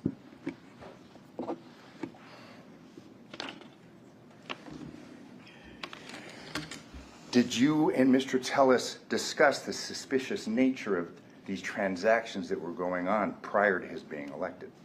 Yes.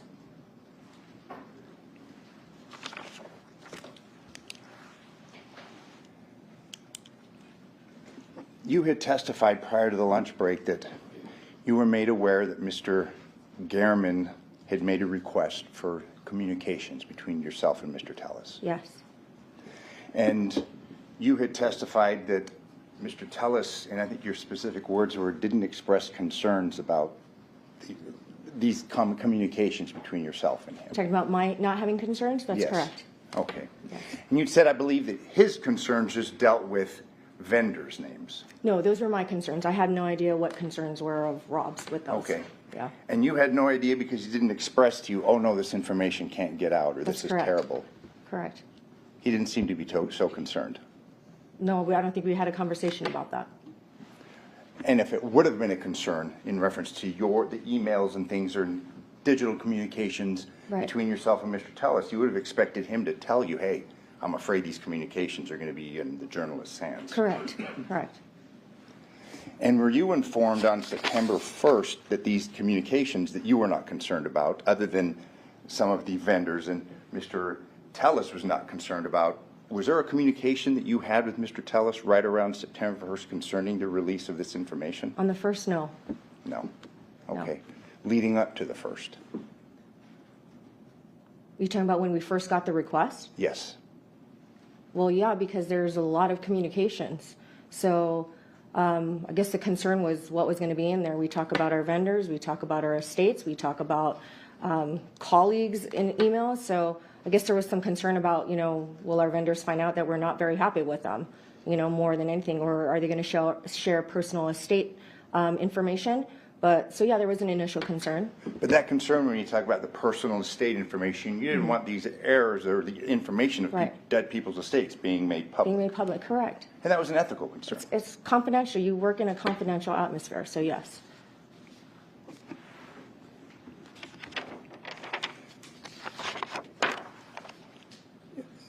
You had given testimony prior to the lunch break concerning seeing an image outside of Jeff German's house. Do you recall that?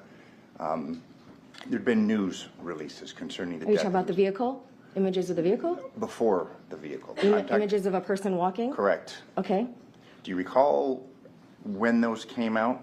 Those came out, I think, a day or two before the vehicle image. Okay. I don't remember what day, but prior to the vehicle. And I'm going to just publish, and this has been previously published, a calendar. September 2022. If I told you that it's been learned that Mr. German was killed on Friday, September 2nd, 2022, Okay. is that accurate with your recollection? Based on all the reports? Yes. Yes. And if I told you that this image of an individual, in the getup, and I'm sure you've seen it since, in Right. orange, The Chinaman hat and the orange vest and, yeah. that was released on the 5th, would you have any reason to disagree?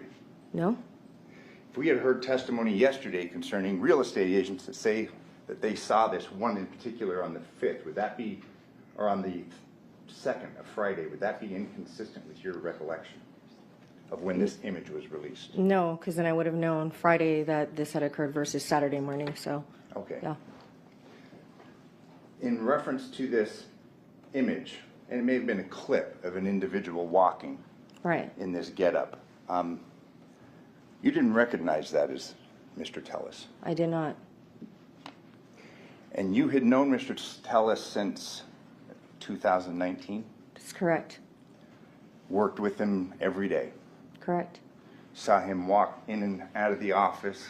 Saw him walk at properties that were being sold as part of his duties as being the public administrator? Yes. Seeing that walk on TV and that person, you didn't think it was Mr. Tellis, did you? I don't look at people's gates. So yeah, people have asked me that before.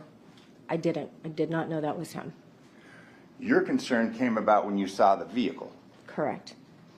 And you'll agree with me that, there'd been some discussion online concerning whether the rims matched or not. You call that questioning?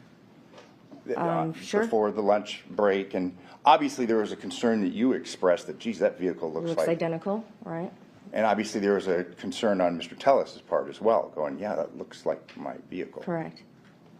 At no point in time did he ever communicate with you face-to-face or digitally by the phones or anything else that he was involved with Jeff German's murder? That's correct. He said it wasn't him. Thank you. I have no further questions. Just briefly, Your Honor. Ms. Kennett, in June of 2022, Robert Tellis lost his primary race. Does that sound familiar? Yes. So that would mean he would be out of office as of January of 2023? Yes. And so the new public administrator in 2023 would have been Rita Reed? Correct. And potentially she could have reversed or changed or done whatever to any policies instituted by Mr. Tellis because she would have been the one in charge? Correct. So his policies were ending, at the time of the murder, about 3 months later. Is that right? Well, September to January. I say she started changing policies probably closer in June after he stopped showing up to the office all the time. Okay. She made changes on her own. Okay, so because she was sort of the next in line? She was there to, yep. Okay, so she Yes. started managing how things were going? Correct. Okay. But officially, at least in January, she would be the public administrator and would be in charge of how things were done. Correct. I want to talk about the communications that were going to be released between yourself and Mr. Tellis, and there's other people, obviously. Sure. Those were going to be text messages, email, and Teams messages. Correct. And you mentioned that your concern was The vendors. what you might have been saying about vendors. Correct. Did you raise any other concerns with Mr. Tellis, like, hey, this is going to cause problems for me, I'm really upset about this? I did not. Okay. You just not. said, look, I'm concerned about the vendors. Just that, yes, there was one vendor's name in there, one of our newer realtors I didn't want. In that group of communications, Yes.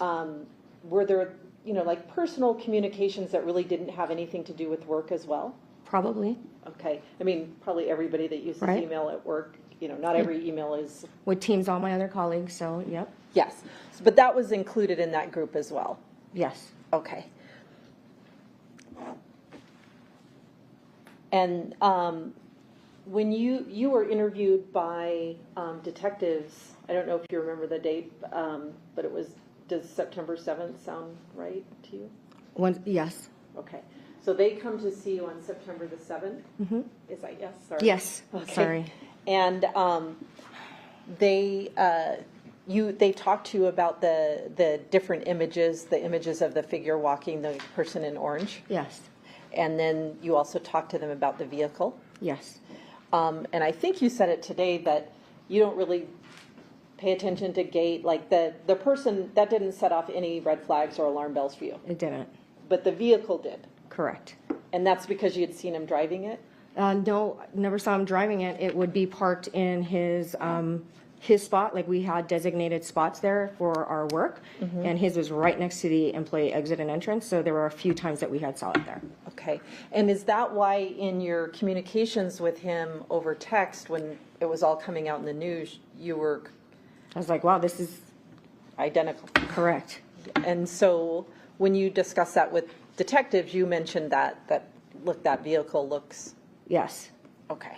Thank you very much, ma'am. Yes, thank you.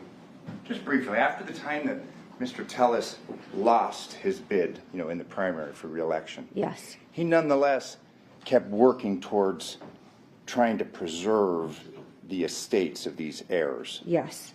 And even though he had been elected out of office, he kept trying to stop this corruption that was in existence. Correct. Thank you. No further questions. No, Your Honor, thank you. Okay. Thank you very much for your testimony here. You may step down. You are excused from your subpoena. Thank you very much for being here. The state may call their next witness. Call Officer Anthony Mariscal for Virginia.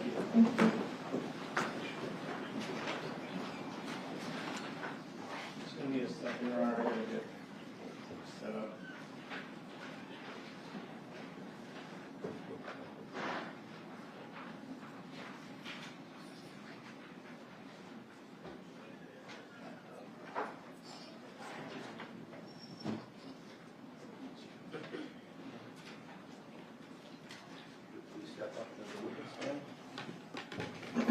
Remain standing, raise your right hand, face the clerk, please. You do solemnly swear the testimony you're about to give in this action shall be the truth, the whole truth, and nothing but the truth, so help you God? I do. You may be seated. Please state and spell your first and last name for the record. My first name is Anthony, Anthony. Last name is Mariscal. First letter M as in Mary, Ariscal. I'm gonna need 1 minute. There's another flash drive that I did. Just it's like the one right before this.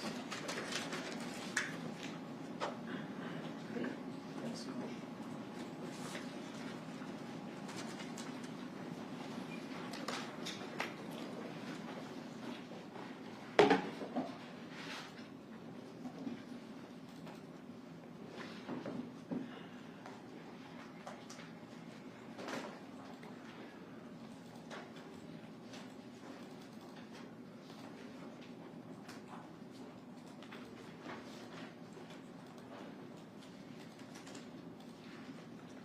I have to restart the computer, but we can begin. Sir, what do you do for a living? I'm a police officer. And how long have you been? Oh, where are you a police officer with, or like what department are you with? I'm currently employed with the Las Vegas Metropolitan Police Department. Okay. How long have you been with Metro? 7 years now. What is your title? A patrol officer. All right. What area command are you a part of? I'm currently assigned to the Summerlin Area Command. If you could explain to the jury, what is an area command? An area command is one of various substations that are spread across the Las Vegas Valley to patrol different areas of town. Okay. I want to turn your attention to September 2nd of 2022. On that day, do you respond to an address of, I believe it's 7216 Bronze Circle in Las Vegas, Clark County? That is correct, sir. All right. On that day, were you working on duty? Yes, sir. I'm assuming since you responded. Were you with a partner? Were you alone? How were you working on that day? I was alone in my patrol vehicle. Okay. Was it a black and white vehicle? Yes. Okay. So what do you remember there being in terms of like a call for service? What do you remember the basic details being? Vaguely that it was a suspicious situation call and that there was possibly somebody in medical distress. Okay. So when you get a call like that and you're driving around, what do you do at that point? Once we're dispatched, the address comes up in our computer system, and we just start heading that way via, the GPS, how we decide to get there. And we're reviewing constant details that are updated in the system by the dispatcher as we're driving en route to that location. Okay. So as you are driving, what sort of details do you hear? Are there any different details that you're hearing that changed your mind about the circumstances, or is it pretty much the same? Pretty much the same. Okay. When you arrive at Bronze Circle, what do you remember about the area that you went to? Is it a commercial, residential neighborhood? It was a residential area, a cul-de-sac, I believe. Okay, it's a cul-de-sac.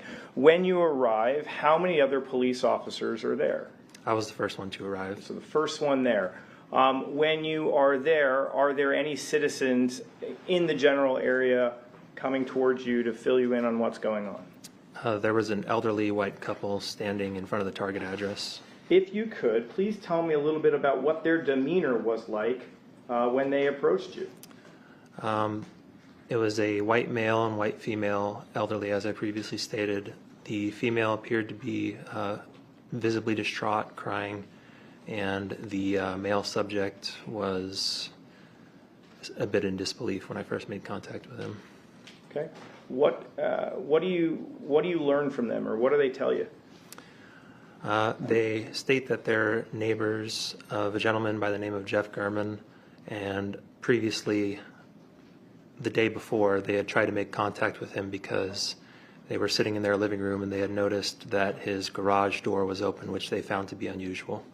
Okay. And then what do they say they do over the course of the next day or the following morning? That previous day that they referenced the garage, they went to his house and attempted to make contact with him. So they were knocking on his front door numerous times and he wasn't answering. And the male also stated that he had his phone number and had tried to call him numerous times to no avail. Okay.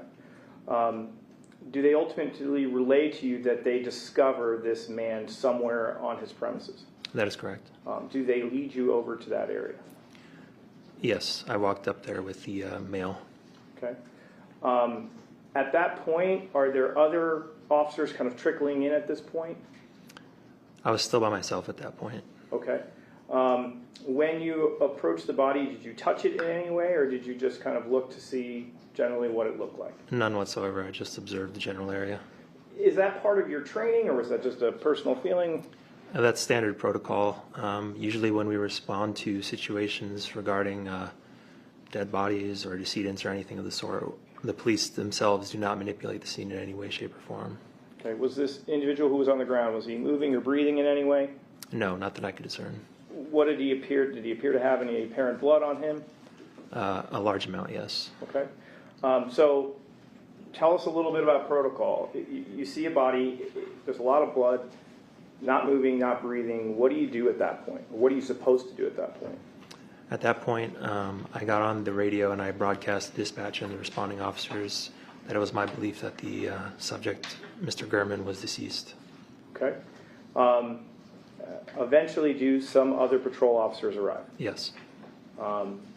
What other steps are you taking to preserve the integrity of the crime scene, officer?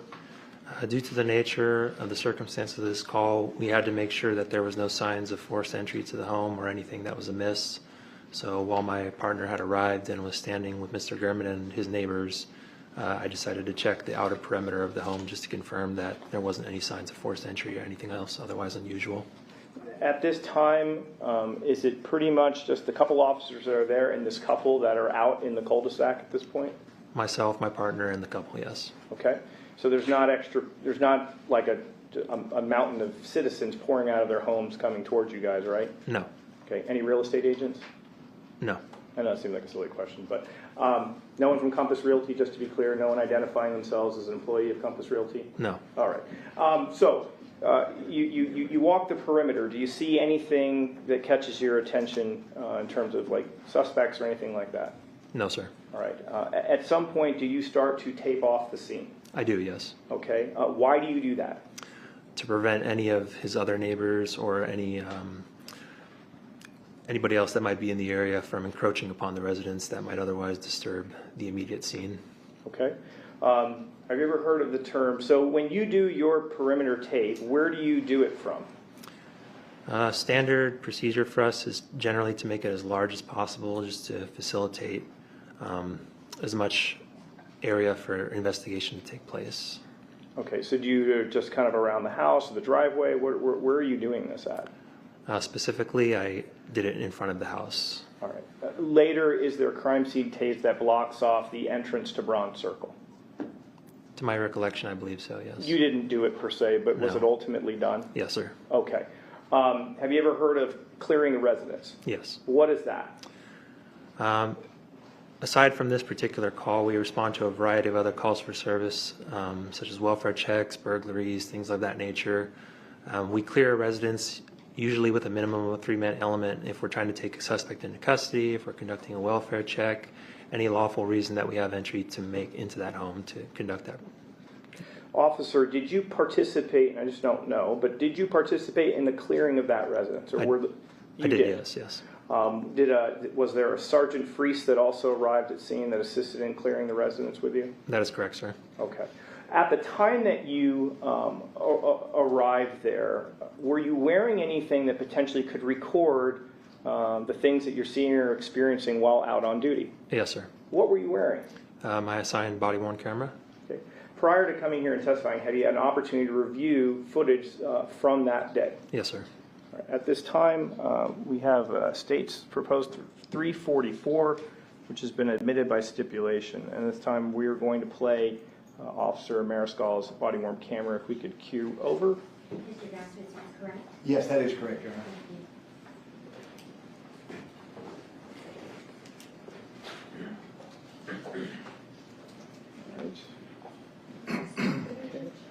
I don't know, it's pretending like we've got extra screens, so we're gonna spin that, okay. Oh, let me stop it right here. Sir, when you activate your body-worn camera, does the audio immediately pick up? No, sir. Okay, so how does that work? Why then, if we play it in the first few seconds, why is there no sound? What happens with the camera? The manufacturer of this particular body camera, there's a approximate 30-second buffering zone where there's no audio before it kicks in. Okay.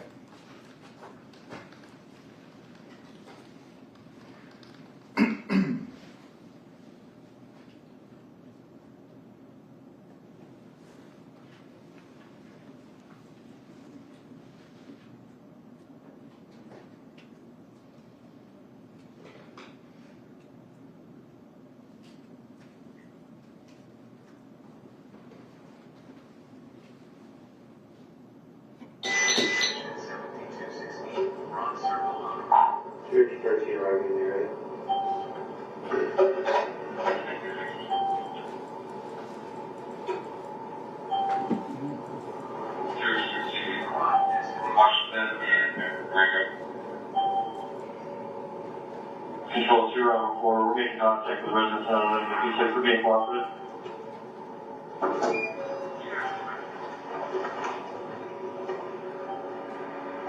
Is there somebody that's injured around here? What happened Just wait here, man. Yesterday, it was, Are you a neighbor? yeah, we're right across the street there. And yesterday, the garage door was open during the afternoon. At night, it wasn't closed, so we came over and we got his cell number, so we're trying to call him. 250-13, the mail is 419. We're trying to call him, and we got no answer, so we thought, oh, you know, when it got dark. So I want to. I'd like to stop right there for a second. You said we have a 419. What does that stand for? That is our Metro radio code to identify a dead body. Okay. But the only thing I could do is hold the red cord and lower the garage door, because I couldn't get a hold of him down on the door. Left in messages, and he, no answer. So I came over. I knocked and rang his bell because I was going to make a wellness call, because he does go out of town. He does go out of town, and it's a holiday. We thought, and then he's flying, and then I was going to call for a wellness call once I'm offshore, and I walked around here because I was going to go in the back garden. Does he live alone? Yeah, his name is Jeff German. Okay. He's the RJ reporter. Oh, okay. Yeah, so. Let me just, I'm kind of listening to the radio at the same time. Did you say that his garage was open? Yeah, I pulled the cord on it and lowered it down because. That was last night? Last night. At what time? Probably. What time did we come over last night? I think it was. Sundown's usually like around close to 8 p.m. Yeah, probably around there. Okay. So, you hadn't heard from him in a while? Is that what it was? We kept, no, I see Jeff, he's got and with the door being open, that's very unusual. The garage door. The garage door. So, we said, let's run it down and hopefully he'll call us. Maybe flying or maybe in the Midwest, Did you notice anything unusual inside the garage? No, his car's in there. Okay. After you closed the garage, did you knock on the front door, try to get hold of him? No, we were trying to do all that before, and there was absolutely no answer. We kept leaving messages on his voicemail. Okay. Well, yesterday afternoon, I don't know if that has anything to do with it. There was a red car. I was sitting in the living room over here, and I just happened to glance out the window, and there was a red, it looked like SUV or something. It was hot about it, maybe a little over. That was yesterday? Yesterday. At what time was that? Oh, that was what time? Three-ish, because I went to pick up. Is that your guys' house? Yeah. You have cameras? Is it? I do, and unfortunately, we've been having problems, so I can't get into it. Okay. Okay. Give me just a second. We'll probably get you guys on a written statement real quick, but. You guys agree for that?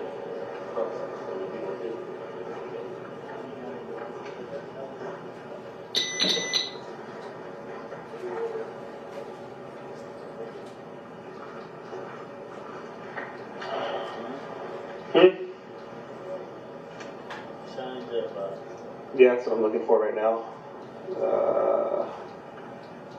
There's like some trauma to his neck. oh yeah. They said yesterday at around 8 p.m. approximately, they noticed his garage door was open. They were knocking on his door prior to that. If you just go over to your house, we'll be over in a second, okay? They were knocking on his door prior to that, and they weren't getting an answer. They said before that, earlier in the afternoon, a red sedan was parked in front of his house, but those cameras that they have don't work. Is it blood coming from his neck or is it from his mouth? I almost want to say it's his neck, dude, because there's like a tear in his shirt. Yeah.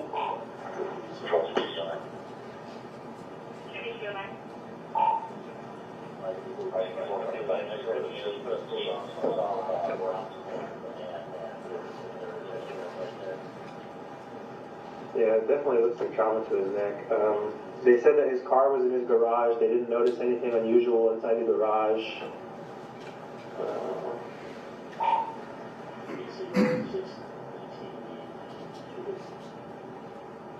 Victor 16. I'm gonna check the outer perimeter of the house.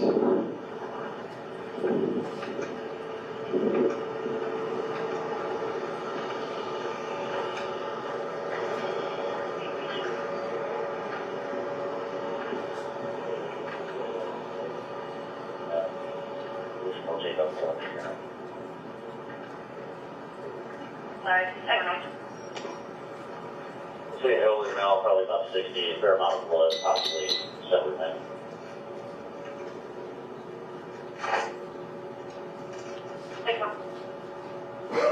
So for the description, yeah, she's kind of wrong.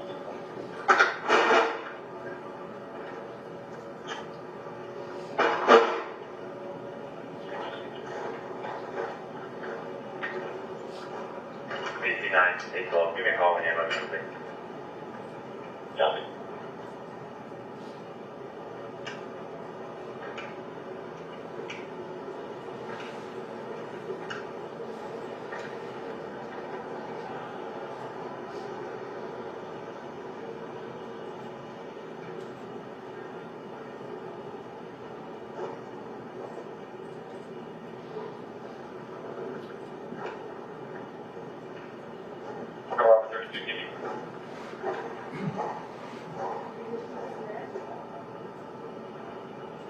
Sorry, last time. Robert 32 TV. Just spoke with the resident who has a camera. We did observe the male walk by at 10:11 break.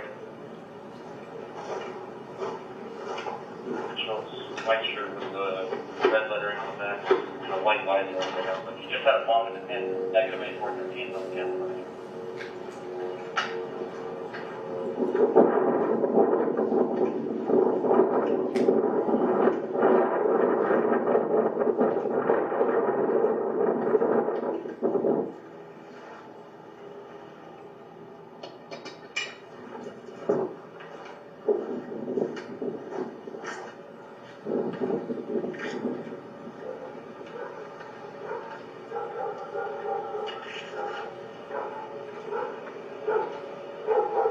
Everything else is secure. Yeah, I'm gonna put it up right now. Yeah, he's at the end of the street. I'll put us up right here.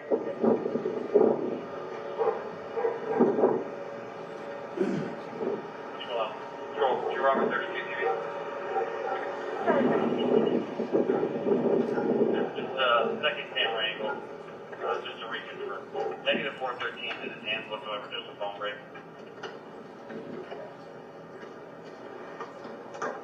Just update this to a 416 please, where it's clear.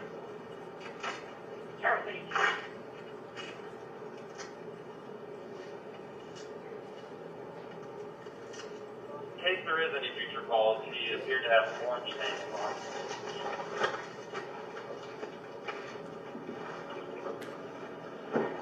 on. I'll be with you in a moment, sir.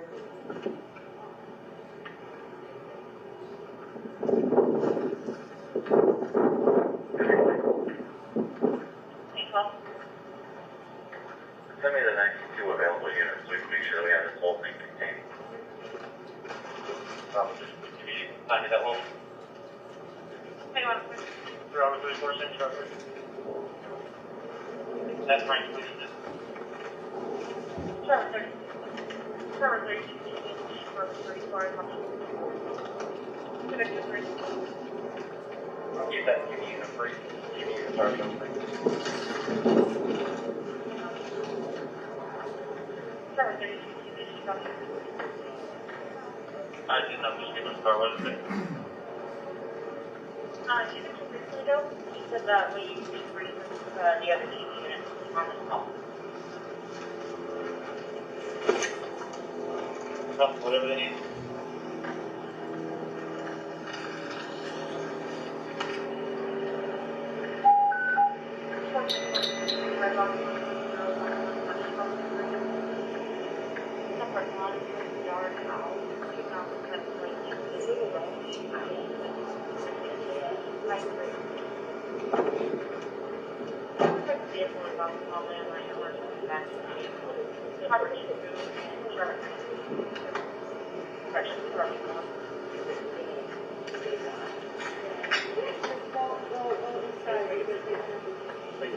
The light bulb?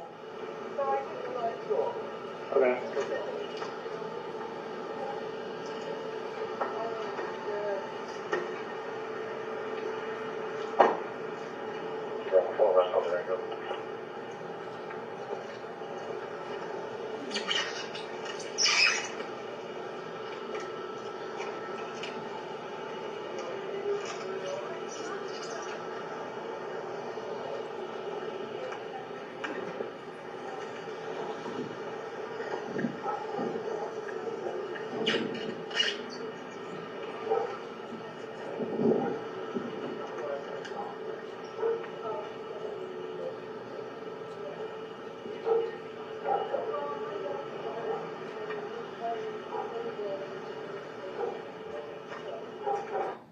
Pause it here. So essentially, you kind of finish up sealing off the house. Is that right? Yes, sir.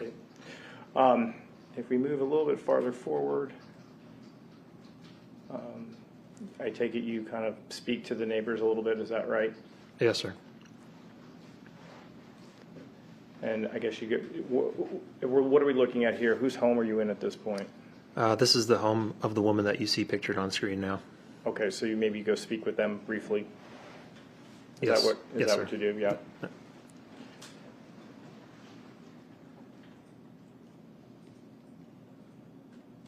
And then eventually, what are we looking at here? At this point, this is when we've made entry into Mr. Gurman's home and is clearing it. Okay.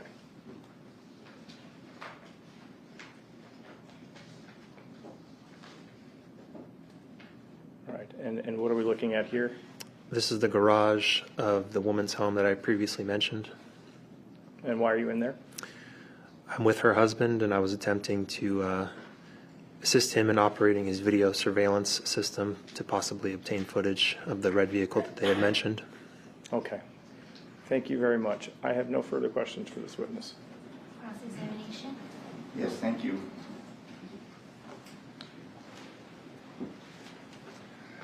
Officer, we see you arrive, and when you came into contact with the fairly mild-mannered, well-spoken gentleman, Roy Bailey. He was the gentleman that you were speaking to initially in front of the residence. That was captured on video, correct? Are you referring to the neighbor? Yes. Yeah, that is correct, sir. It's Metro's policy that you wear body cam, and that as a patrol officer, and that when you have civilian contact, you record it. Fair to say? Yes, sir. In this case, he was not the subject of an investigation, the target of an investigation, but nonetheless, we have your contact with him captured, and we had the benefit of viewing that this afternoon, correct? That's correct. You arrived a little after 5:30 on this date, September 3rd. Give or take, and trust me, it's not a trick question. I mean, you can see up here we have a time later on, but you arrived right around 5:30 in the afternoon, September 3rd. 5:30 in the afternoon? Yes. Robert, that's Zulu time. What would that be in normal people's time? I don't know the conversion, but Fair it is enough. in Zulu time. Okay. Point being is you come into contact, and you were the first recorded law enforcement that we know of, correct? And that's captured on the body cam. Yes, sir. I was first to arrive on scene. We don't know what proceeded prior to your arrival, correct? No, sir. That's on record, that's recorded, fair enough. And we have you securing the scene. It says 17:46, but could you give us what time that would be in body cam time? Just bear with me for a second. Sure.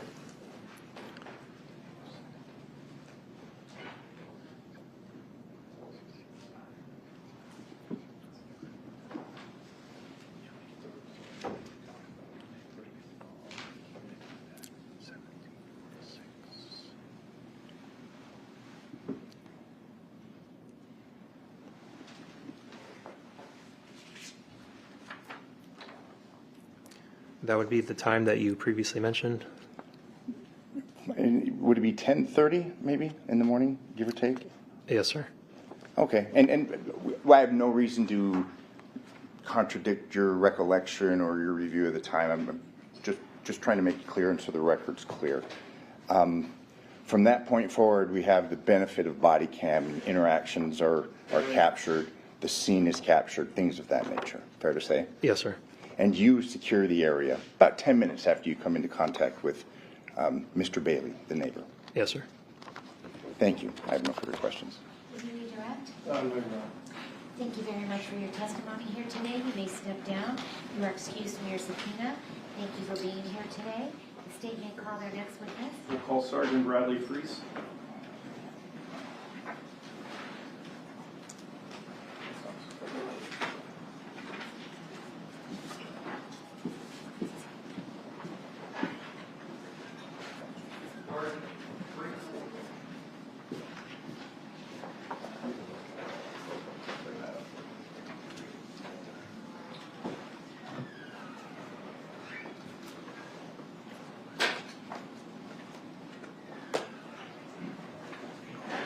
And if you'll please remain standing, raise your right hand, face the clerk.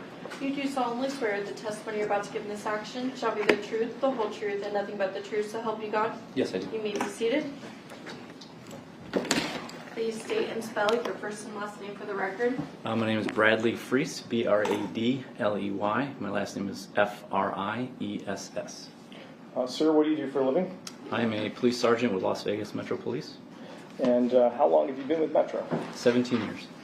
What is your current title? Currently, I am a supervisor with the abuse and neglect section. Okay. I want to turn your attention to September 2nd of 2022. At that time, did you hold a different position within Metro? Yes, I did. I was a patrol sergeant, sorry. Okay, and what was the area command that you were affiliated with? Summerlin Area Command. All right. Do you respond to 7216 Bronze Circle at approximately sometime after 10:30 in the morning? Yes, on I that did. day? Okay. When you go out there, or when you were kind of alerted, what are the basic details that you recall hearing? The basic details that I heard is that there was a suspicious situation and the neighbor had found their neighbor lying on the ground and believed they were possibly deceased, and then officers were dispatched to that location. Okay, so when you hear that, do you start to make your way over? Not immediately.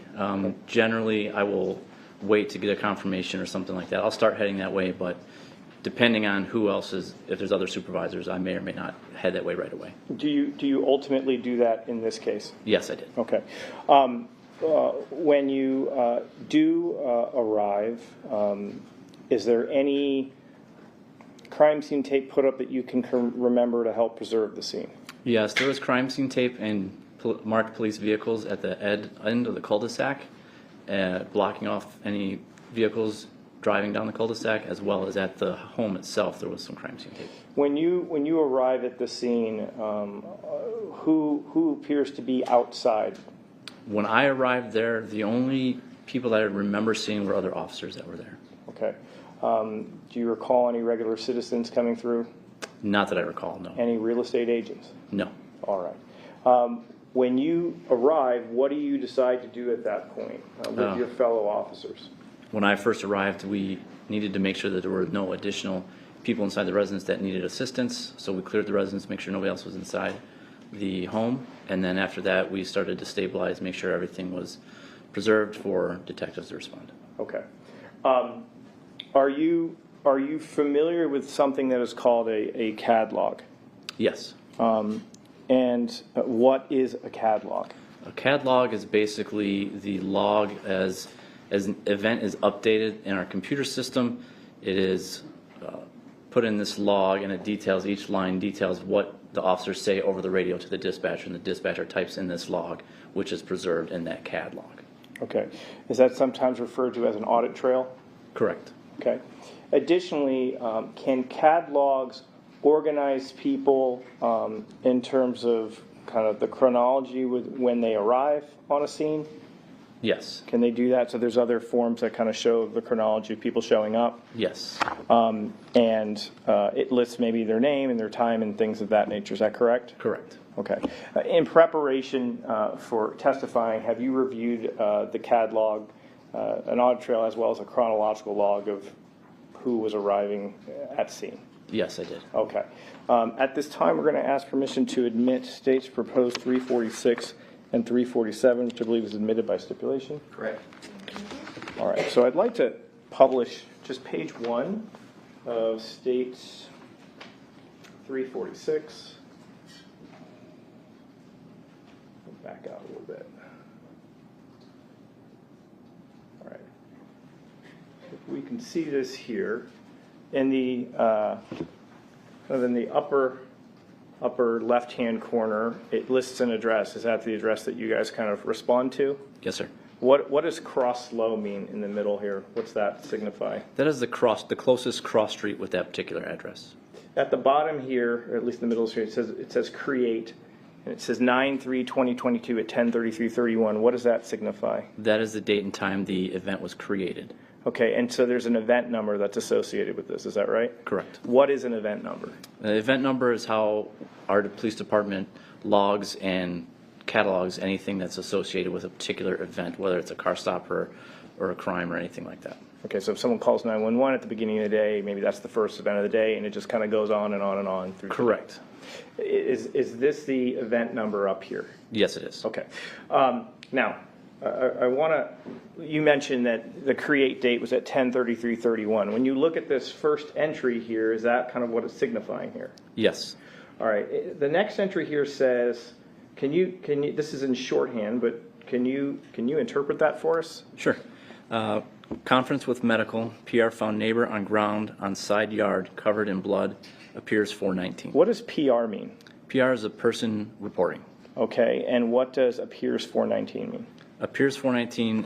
419 is our radio code for dead body. Okay. We look here and we start seeing at this entry at 10:34:38. It says unit LV2V6TV stat AS. What does AS stand for? That stands for assigned.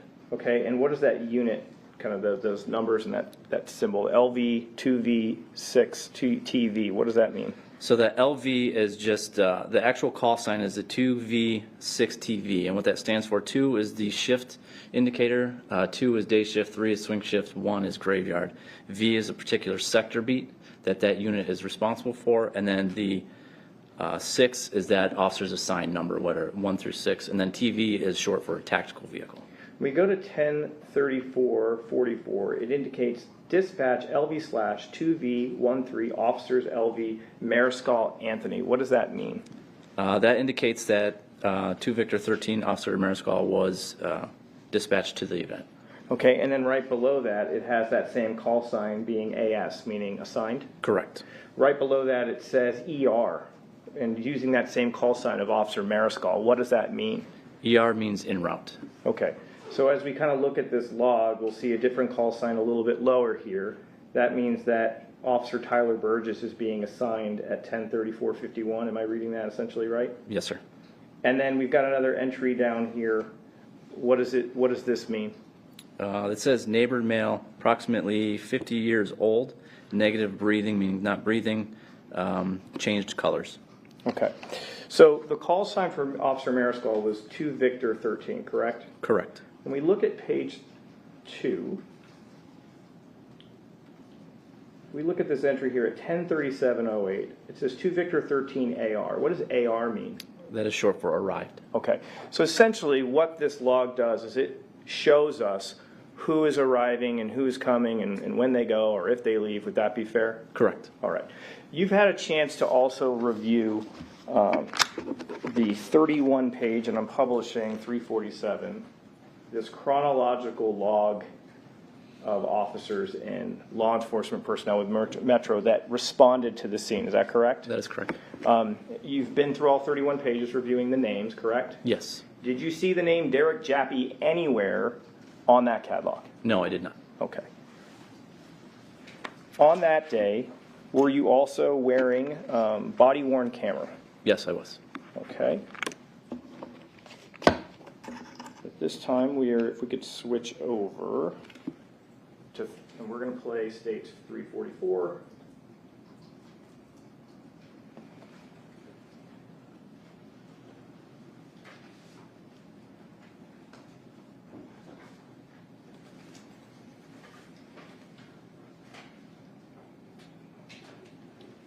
So is this your body cam, sir? Yes, sir. And you are not at the location in question, would that be correct? That is correct. All right, we are going to spare everyone. I take it this is you driving there? Yes. All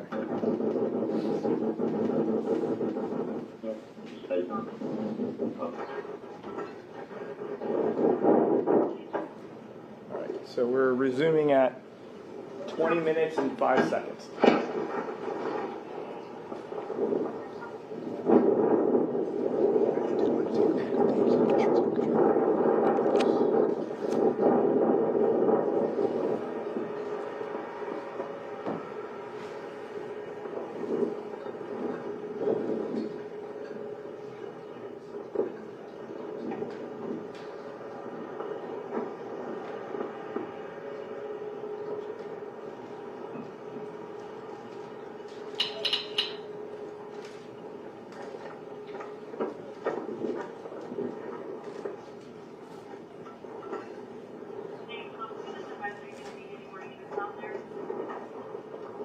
I just arrived. Give me just a minute. I'll let you know.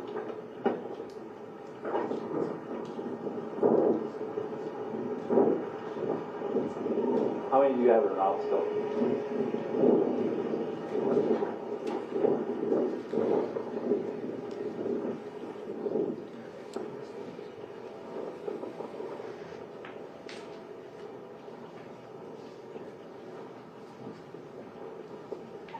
Okay, that should be sufficient. I'll let you know here in just a minute.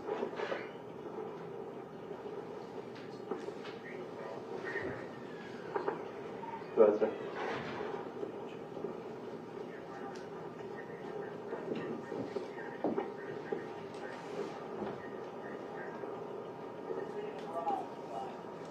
So what's the cross street? Bronze and what? Copy. It would be a wintergreen and bronze.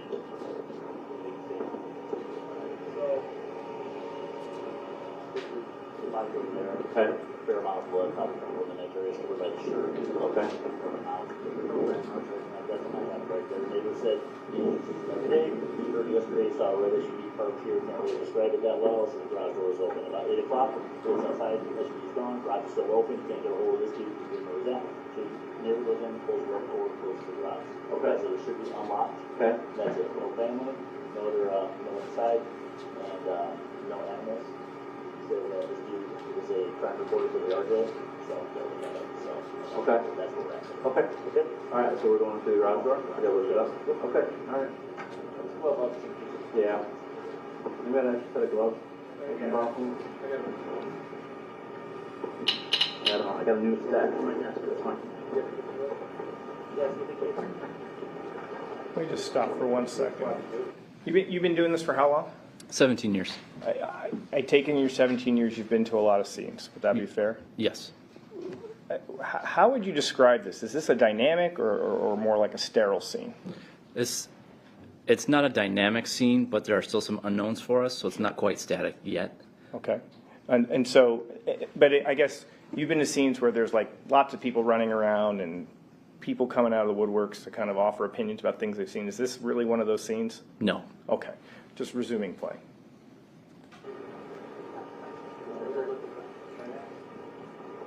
Hold on, ma'am. Give us just a minute, okay?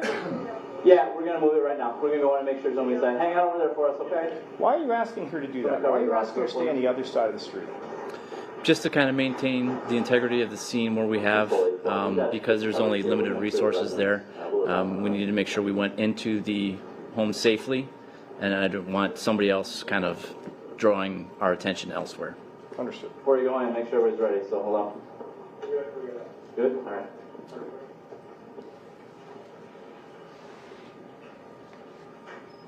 Metro Police, if there's anybody in here, make yourself known.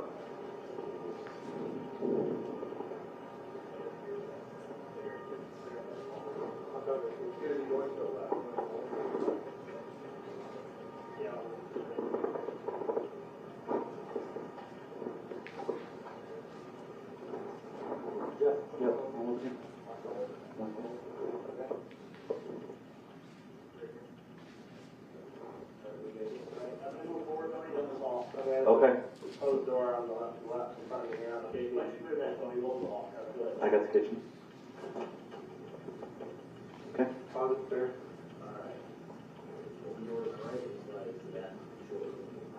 Move up. When you say move up, we'll move over here and you hug that wall. If you want to go with them, then I'll cover down here.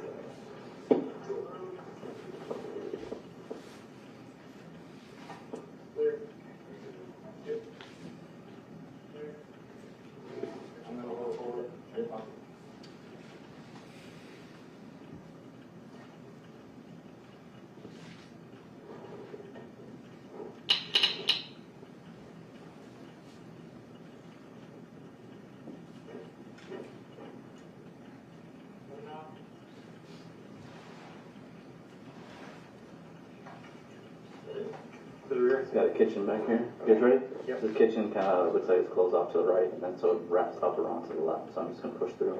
Ready? Yep. Straight room, straight room. All right. Clear back here. Slider locked. It is locked. I checked the outside already. Visual clearance from here. It looks like it's clear. Yeah, before we got here. Around the side. Day 12, code 4 residence is clear.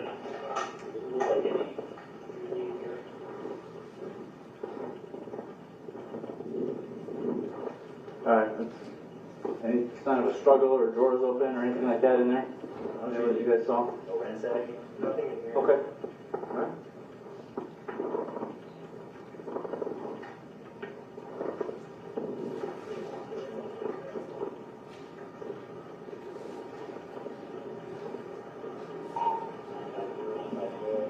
Where's the right here? The only thing is the gravel is slightly disturbed right here.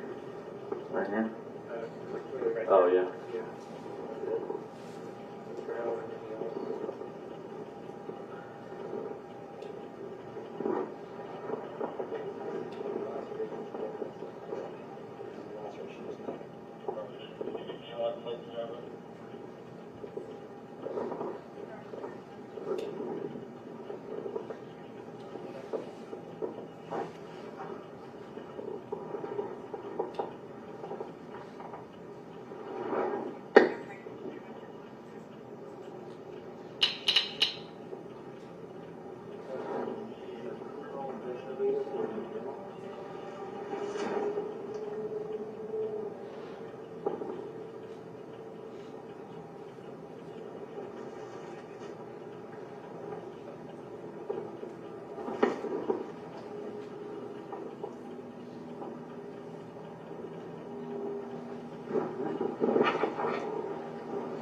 We'll stop it here for a second. Sergeant, I noticed that you didn't touch the body in any way. Why didn't you do that? Because at this point, I don't know what we have. I don't know exactly what happened. So I'm not going to touch anything in case there's anything of evidentiary value. I'm going to allow detectives to come out and they can do that. Okay. And when you have a dead body, do people start to touch the body before the coroner investigator shows up, or do they usually leave it alone? Usually they leave it alone. Okay. Resuming at I 2712. couldn't see real well. You said there is a cut on his neck right there? Looks like on the left side. Yeah, like by the shirt there, where the shirt's kind of like a hole in the shirt there? Okay. Alright. How'd you guys hang out? Did you guys make contact with anybody over here? When you guys knock on the door, see if anybody's there, anybody's talking to you? Okay, yeah, I'll talk to him, and then I'll have you just hang out over here. Oh, well, somewhere over here, so we'll just don't let anybody come over the body. I already talked to her. I already got her. Jeff. I didn't see cameras. Hey, when is,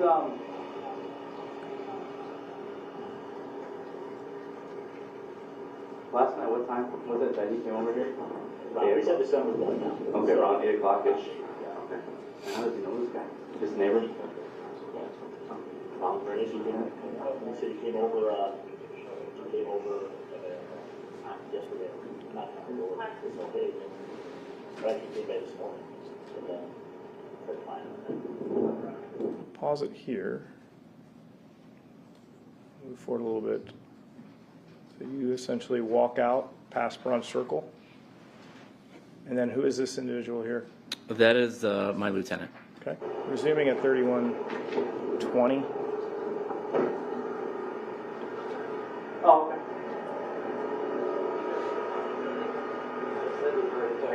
Yeah, possibility. So, because there's no, he said it looks like there's blood around his neck, but there's no, you can't see anything of where it's coming from. So it very well could have come out of his mouth or whatever the case is. Could have had a heart attack, I don't know. So I was going to call the coroner, have the coroner come out. PD's in or out, they can do their thing, and then if coroner determines that it's going to be suspicious, then we'll start notifying homicide. Unless you want me to call them now, give them a heads up and see if they want to send somebody out. Have the coroner come out. Okay. Let's have the coroner come out. I agree. Just looking at it, it really looks like he just had a sudden drop in his Yeah. So let's do that. Okay. Thank you. Request a coroner and I do this. So ultimately, you're the one that radios in to bring in the coroner's office? Correct. Okay. I have no further questions for this witness. No questions, Your Honor. Okay. Thank you very much for your testimony here today. You may step down, and you are excused from your subpoena. Thank you. You may call your next witness. Okay. We are going to call Detective Derek Jappy.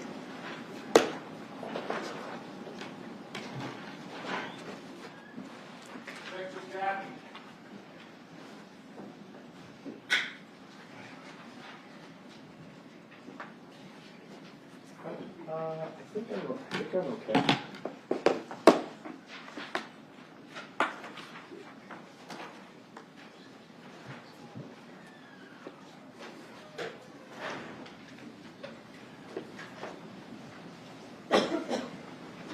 Please step up to the witness stand. Remain standing, raise your right hand, face the clerk. You do solemnly swear the testimony you're about to give in this action shall be the truth, the whole truth, and nothing but the truth, so help you God? I do. You may be seated. Please state and spell your first and last name for the record. Yeah, my name is Derek Jappy, D-E-R-E-K, J-A-P-P-E. Hello, sir. How are you? Doing well. How are you doing? I'm doing well. If you could tell this jury what you do for a living. Yes, I'm a detective with the Las Vegas Metropolitan Police Department. All right. How long have you been with Metro? I've been employed for 17 years. What division or what unit are you currently assigned to?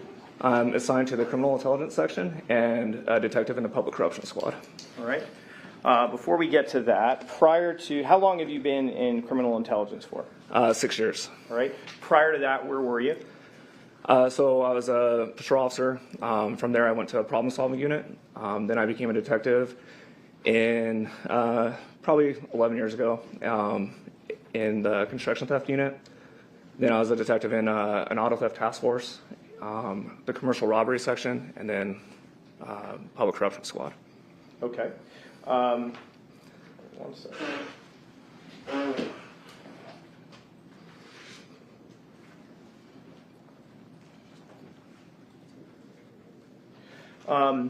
All right, so tell us a little bit about what Criminal Intelligence Public Corruption Squad does.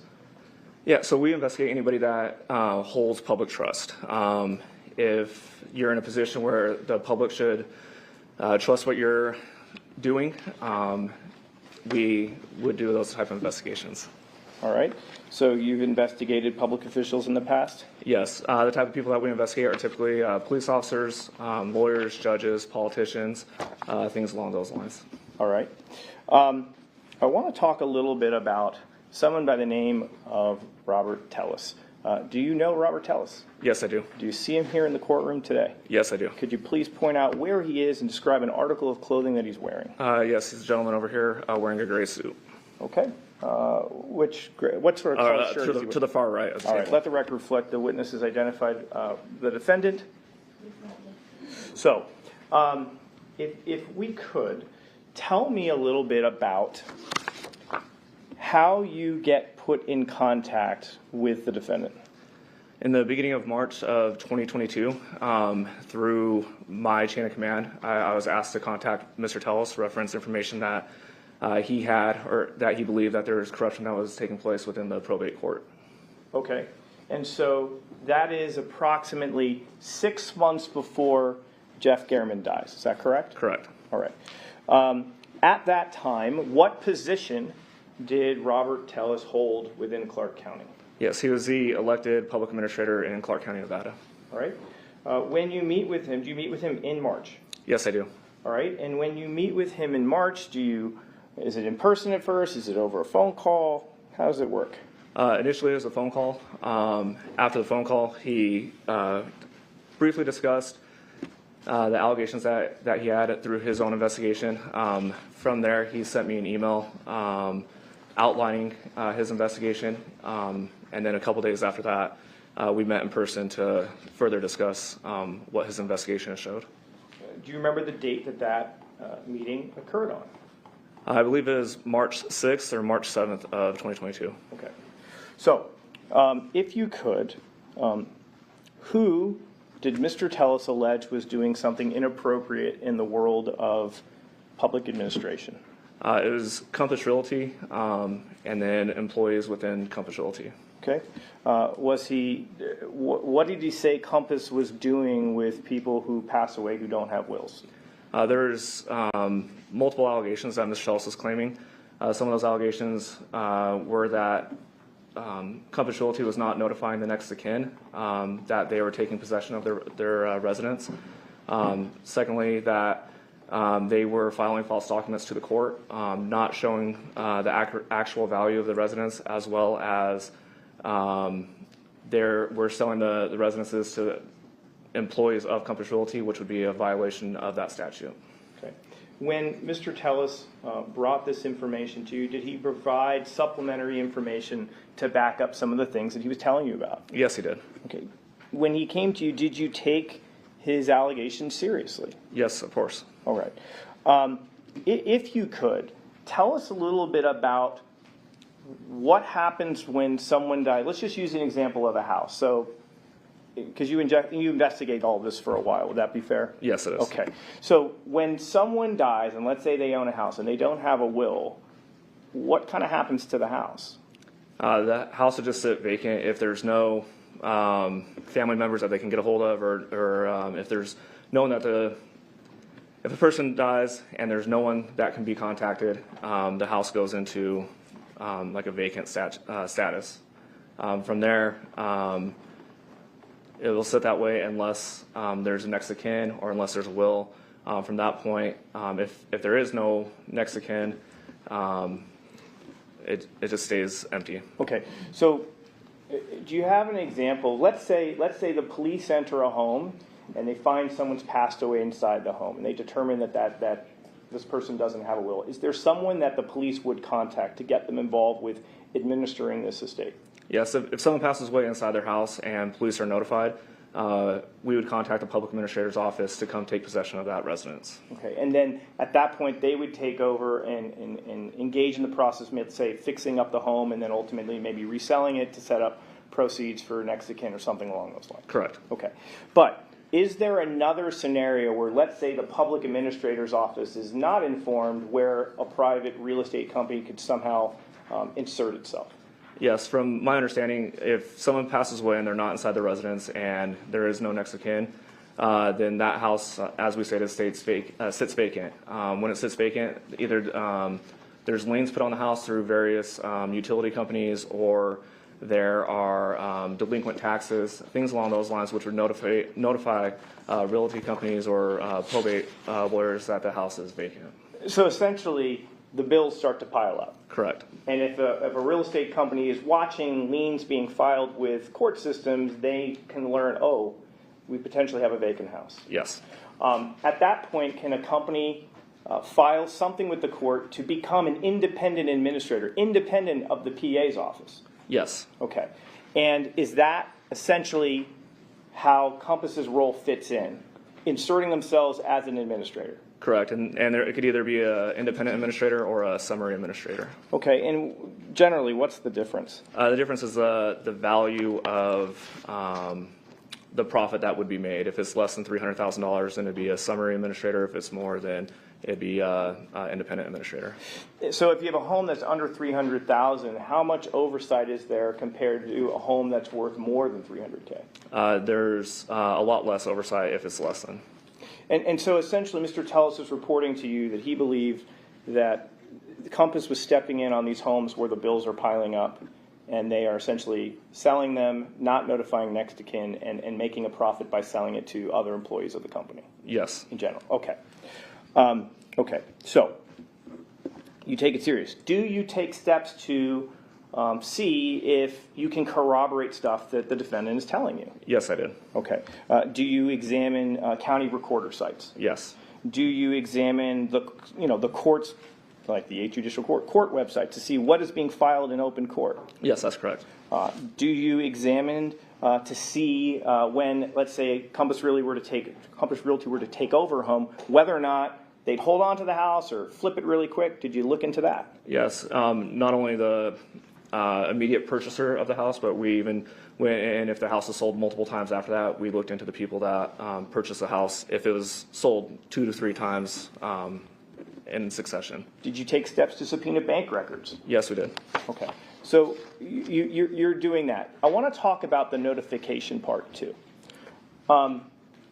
Did you have a chance to study the Nevada statutes that govern notifying next of kin when these situations pop up? Yes. Okay. Do you know something? Have you ever heard of something called certified mail? Yes. Could you tell this jury what certified mail is? Certified mail is if you're going to send a letter to someone, it has a form on the front of it. Once the letter gets delivered, whoever accepts the letter signs for it, saying that they received this letter, and then that gets, in most cases, sent back to the person who sent the letter to let them know that it has been received. Okay. When you examine the statutes regarding this process, some company or person coming in to be an independent administrator, was there a requirement in the statutes to have something like certified mail? No, there is not. Okay. So in a certified mail situation, whoever gets the notification would have, in theory, had to sign it, and then you'd have proof like, hey, I have their signature, they were notified, right? Correct. But the laws on the books didn't require that in this scenario. Correct. Okay. So when you started looking into whether or not people were notified, what were kind of the results? There are mixed results. Meaning what? Some people stated that they were notified, and then others said they had no idea about it. And just to be clear, we're specifically talking about people who had Compass Realty take over as an independent administrator or a summary administrator. Correct. So through our research, in the documents that were filed with the court through Compass Realty, it would oftentimes state who the next of kin was that they attempted to notify or that they found through their own research. Those are the people that we contacted. And if there weren't next of kins listed, we would try to find our own, through our own research, we'd find next of kins. And those are the people that we contacted. And that's, some of those people said they were notified, others said they were not. All right. I now want to turn your attention to May of 2022. That's about 2 months after you start investigating Compass Realty and speaking with Mr. Tellis. At that time, do you become aware of a series of articles written by Jeff Garriman about Robert Tellis? Yes, I do. And in general, it's kind of alleging there's like bullying in the office and an accusation of affair, things like that, correct? Yeah, that's correct. During that time, did you have interactions with the defendant? Yes, I did. Based on what you saw or what you heard from the defendant, how did he feel about those articles that Garriman wrote about him? He was upset about them. Okay. What did he say about Jeff Garriman? I have to object here. It's just a foundation. We get a time and place. Sure. Okay. Did you have conversations in May of 2022 with Mr. Tellis? Yes, I did. Do you recall speaking with him about the defendant's opinion of Jeff Garriman and why he wrote those articles? Yes, I do. Do you remember where you were? I don't recall where I was at. Do you remember if it was over the phone or in person? It had been either over the phone, either through a voice conversation or text messages. Okay. In general, what did the defendant say about why Mr. Garriman was doing this? He said that he just wanted to sell papers and that he didn't want the full story or to share the full story. Okay. Did the defendant ever tell you about something that he believed would shed light on what was really happening in the public administration's office? Yes, he did. What did he tell you that you should look at, or what did he refer you to? He referred me to a website where he shared his side of the story. And at this time, is there an election going on? Yes. Okay. So he's running for election and these things are coming out. Correct. did he seem concerned about the election? If you know, I don't know if you know, but based on your reaction, did he seem concerned? Our conversations weren't along those lines. So. Okay.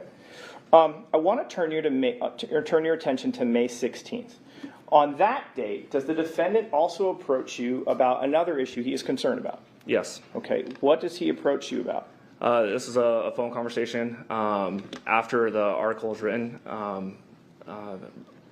Roberta Lee Kinnett was receiving a bunch of text messages that he believed were harassing in nature, and he asked if that would be something that I'd be willing to investigate. Did you, in fact, investigate that? Yes, I did. Okay. What did you do with that information?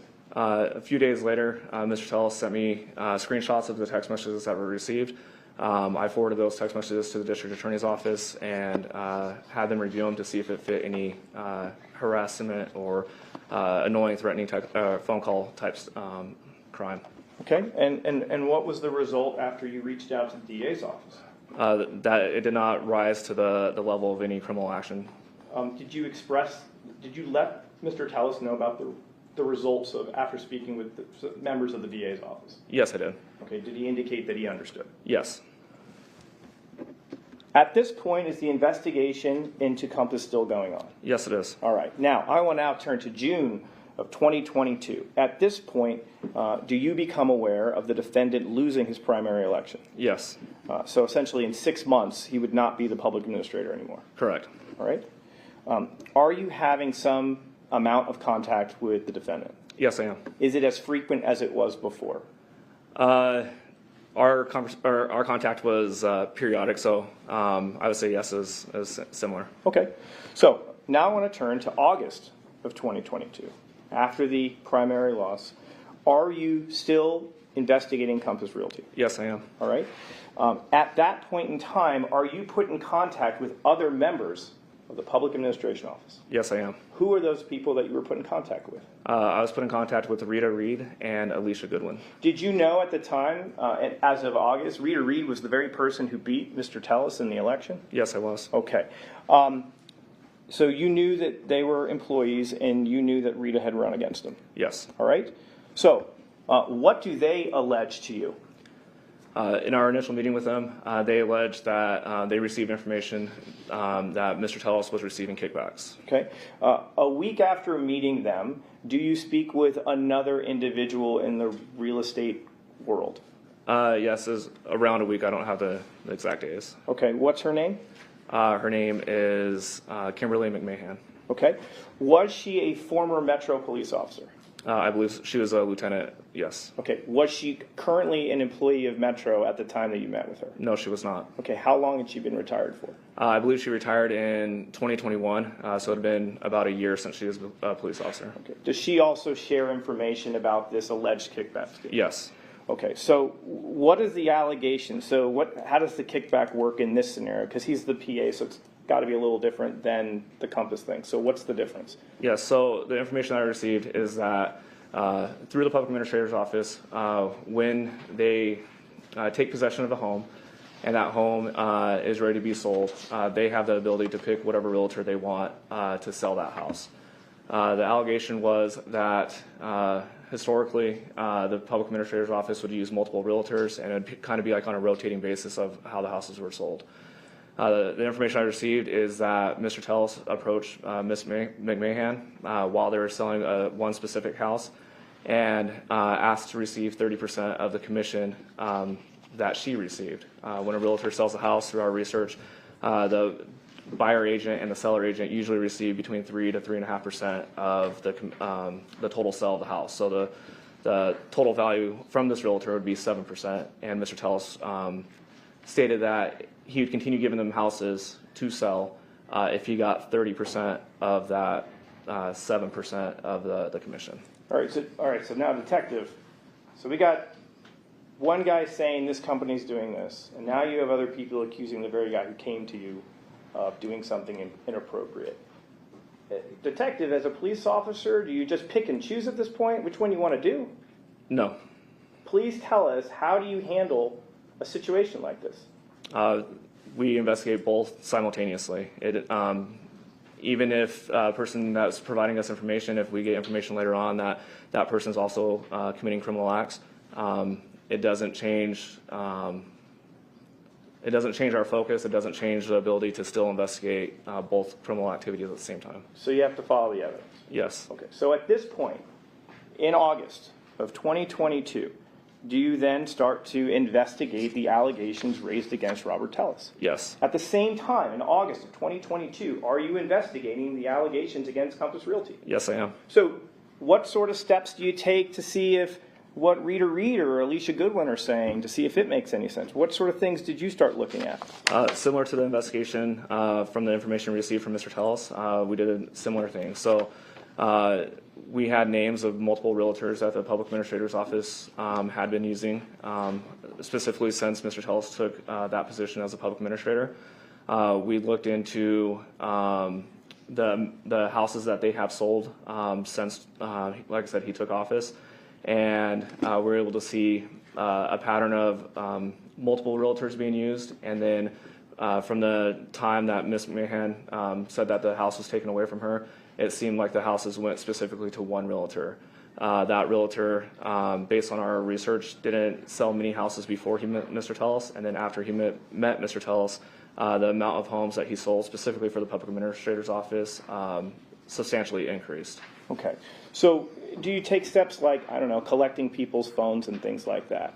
Yes. Okay. You do records requests and things of that nature? Correct. Do you subpoena bank records as well? Yes. And additionally, do you apply for and acquire what's called a pen register? Yes, I do. What is a pen register? A pen register is a search warrant that we do to collect phone data information, such as location information and incoming and outgoing contact with that phone, either text messages or voice calls. And so when you say location information, are you talking about when a phone kind of interacts with a cell site? Yes. And sometimes are those referred to as historical phone records? Correct. Because we're trying to see where a phone is geographically when it's interacting with a tower. Yes. Okay. So you get information like that. Additionally, do you institute surveillance on Mr. Tellis? Yes, I do. All right. And was the pen register in effect in early September? Yes, it was. Were you surveilling in early September? Yes. Okay. I want to turn your attention to September 2nd. Do you become aware that Jeff Garriman is murdered on that day? Yes, I was. Detective, was surveillance instituted on the defendant on September 2nd, 2022? No, it was not. Do you remember why? Surveillance was conducted on Mr. Tellis the day prior, so September 1st, 2022. So why stop? What's the deal with that? Typically in our line of work, we don't want to do surveillance on a subject multiple days in a row. We typically have the same cars, and if someone starts noticing a same car or same person behind them multiple days in a row, they can get suspicious.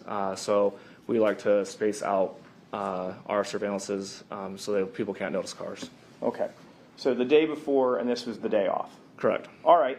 Now, I have another question to ask for you. It's a bit of a burning question. Detective Jappy, did you go to 7216 Bronze Circle on the day Jeff Garriman was murdered? No, I did not. All right. Now, later, I don't know if it's that evening or the very next day, do you attend a briefing with Metro regarding the Garriman murder? Yes, I believe it was that evening at our headquarters. Okay. Fair to say, given he was a reporter, this was kind of a big deal. It had some notoriety, at least certainly media notoriety. Correct. Okay. Did you provide those historical phone records in the pen register to the lead detective, in this case, Detective Gaddis? Yes, I did. Okay. Did you mention that you were aware of these articles that came up as well? Yes. Okay. At that point, who, as far as you know, who is handling the investigation of the Garriman murder? Detective Gaddis. Okay.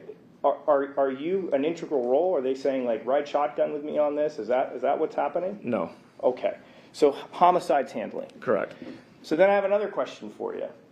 As of September 2nd, Jeff Gehrman dies, do you for some reason stop doing your Compass investigation or your TELUS investigation? No, both those investigations still continue. All right. So now I want to turn your attention to September 7th of 2022.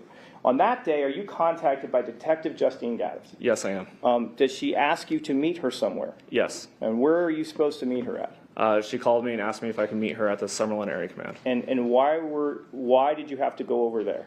Mr. Tellis was present there, and she asked if I could come assist her in the interview. Okay. At that time, though, is a buccal swab taken from Mr. Tellis pursuant to a search warrant?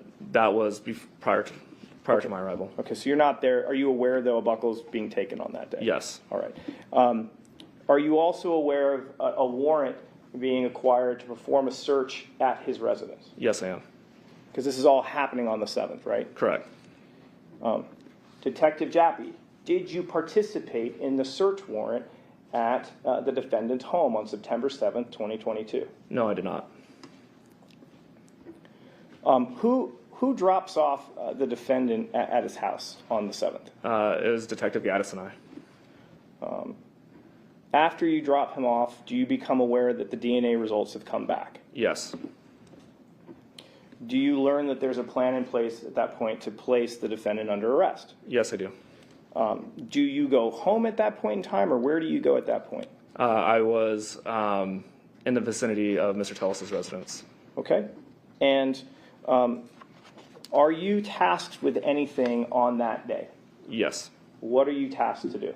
I was asked to call Mr. Tellis and ask him if he could come outside of his house and surrender to us. Do you have an understanding as to why you were selected? Yes. Why? One, based on my rapport with Mr. Tellis, we had I would say a long-standing relationship for 6 months. We talked somewhat frequently. And also, I'm a member of our crisis negotiation team. What is the crisis negotiation team? We are individuals within Metro that have specialized training in crisis negotiation. So if someone is in a mental state where they are refusing to come out of the residence, either barricaded inside the residence or have hostages or want to harm themselves, we have specialized training, and we respond to talk to those individuals to try to get them to get into a mental state where they're ready to start thinking rationally again and exit whatever place they're in. And potentially de-escalate a potentially harmful situation? Yes. Okay. Do you call the defendant? I call his wife's phone. Okay. Oh, and by the way, how many years have you been a member of the crisis negotiation team? Approximately 6 years. I started in 2016, but I had a 2-year break in between. So you call his wife's phone. Do you eventually get the defendant on the phone? Yes, I do. How long do you spend talking with Mr. Tellis? In total is about 2 hours. Okay. Does he say anything to you that expresses, that gives you a concern about his personal safety? Yes. Okay. What does he say that brings you that concern? There's multiple statements that he wasn't thinking clearly, and that he was thinking about hurting himself. And then it progressed to where he was telling me that he could not exit the residence because he was stuck in his tub. And at that point, we members of the SWAT team utilized robots and drones to see that he was, in fact, laying in his tub and unable to exit. I want to ask you this question. During that 2-hour negotiation, do you ever step foot inside Mr. Tellis' residence? No, I do not. Okay, so are you at some sort of command post or somewhere farther away? I started off in my vehicle, and then once the SWAT team arrived, we have a room that the negotiators go and sit in. So for probably the first hour and a half, I was in my vehicle, and then I transitioned into the command vehicle for the SWAT team. Okay, and then at that point, you mentioned that drones or robots confirm. Is that because they're like armed with cameras? Yes, that's correct. Okay, so you get a visual essentially. Yes. All right. Ultimately, does SWAT go in and safely get him out of the house? Yes, they do. After SWAT gets him out of the house, is he provided medical treatment and brought to an ambulance? Yes. Is that ambulance? Obviously, the ambulance is outside of the house. Do you approach that ambulance? Yes, I do. Okay. Why do you approach the ambulance? As part of what we typically do as negotiators, we go to debrief the person that was barricaded within the house, and we have conversations with them to see if there's anything that we could do that could have been different to get them to exit the house earlier, or different things that we could have said to have rationale with the subject. On top of that, with my relationship with Mr. Tellis, just to see if he was okay. Okay, I'll ask you, Detective, were you concerned about him? Yes. Okay, why? Like I said, I had a relationship with him. Obviously, through the conversation that we had, we know about his family, everything that he's going through. You never want to see someone in a situation where they feel like they have to hurt themselves. Like, it doesn't matter what the nature of the allegations are or anything like that.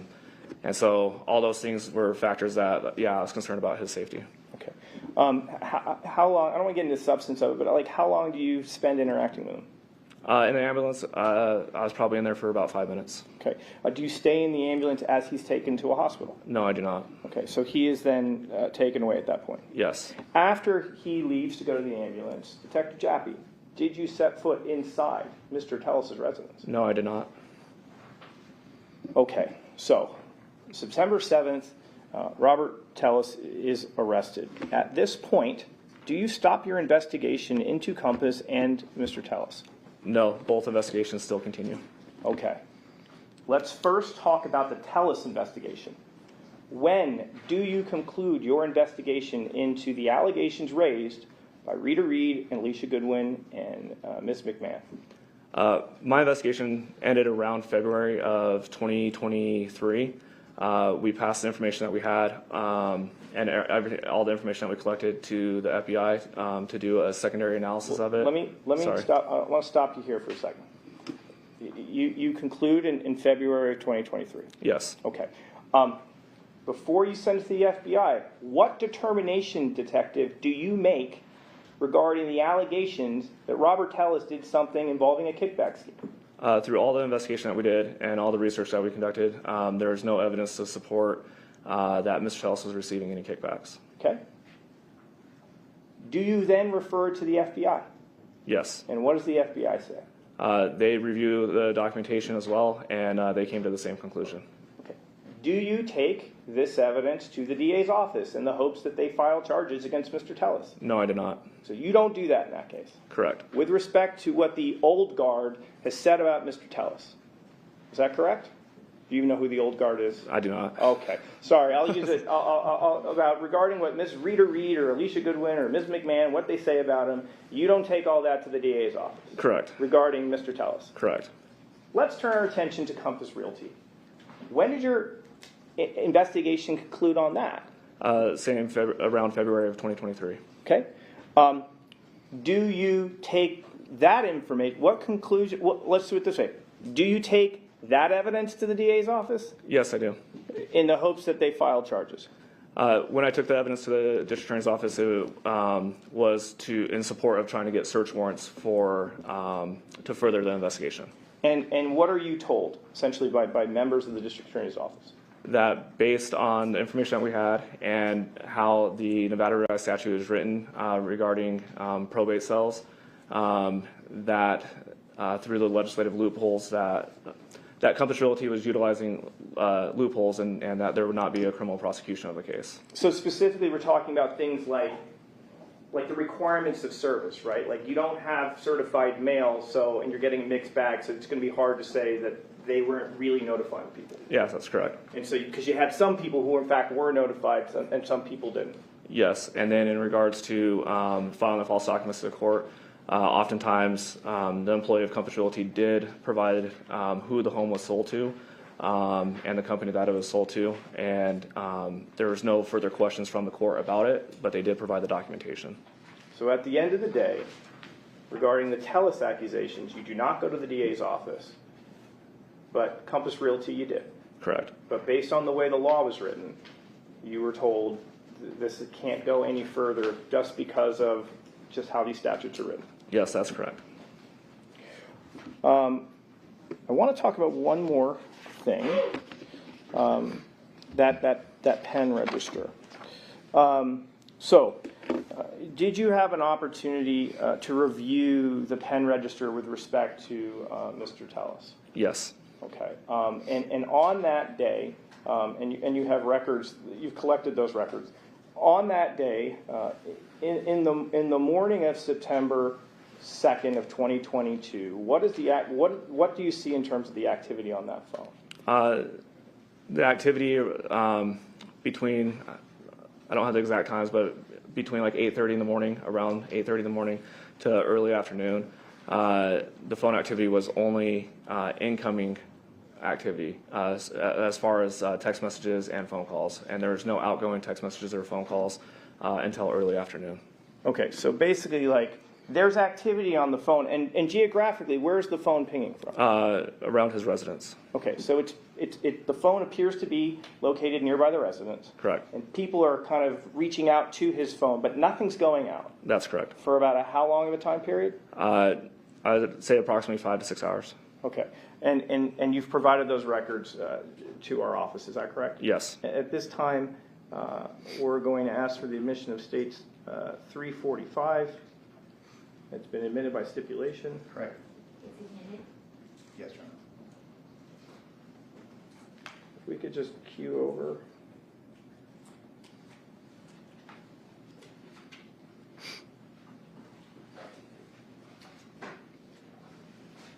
So, that's super weird. It's because I have to slide it over here. I apologize. Let's do this with this. Voila. It's magic. Okay, this is going to, I'll have to look over here. Sorry, this is a little harder for me to do. Okay, what are we looking at in this first column here? Do you know? The first column is just the case number that our technical and analytical section assigned to it. And what is this second column indicating? The second column is the target phone number, so the phone number that the PIN register is provisioned on. And for the record, I opened up a file that was entitled 702-533-1858 CDRs. Correct. Okay. What's in column D? The date of the activity. Okay. So tell me this. So what time did you say roughly this starts at? I said approximately 8:30. It looks like it's 8:45 hours, so 8:45 in the morning was that last. I'm sorry, 08:48 in the morning was the last outgoing text messages. Okay, so that's entry. I'm sorry, it's just really hard for me to see. I apologize. So eight at entry number. What is that entry number with the outgoing text? The only thing I can see is it ends in 56. Oh, it's cut off on your screen. So is it 45556, and it's a text in column H outgoing, correct? Yes. And it's sent to 6728556. Is that right? Yes. Okay, that's outgoing. The next couple entries below, the next two are incoming, correct? Yes. What is the significance, though, of outgoing data? What does that mean? So through my training experience, data sessions aren't reflected with the accurate times on through phone records. We're taught not to rely on data sessions. Okay, so that potentially is just a ping from the cell phone company sending things out. Yeah, I'm not exactly sure like what counts as data sessions, but on a record, let's say you send a text message in column 8, it'll say text, right? Yes. Okay. So let's keep scrolling down.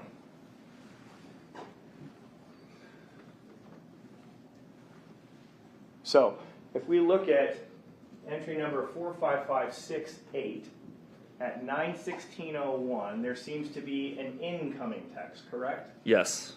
And again, there's outgoing data, and then another incoming text. Is that correct? Yes. And so essentially you're seeing a series of incoming texts, but there's like no response. There's no outgoing text, correct? Correct.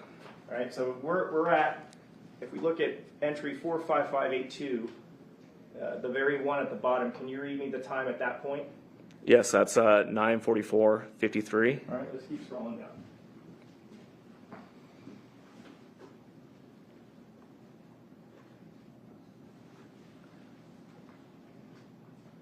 So, again, are we seeing kind of a toggling of incoming text message and then these outgoing data kind of notations, correct? Yes. Please tell me what the last time on this entry here is. 10/16/31. And I know it's cut off, and that's entry number 45597 for the record.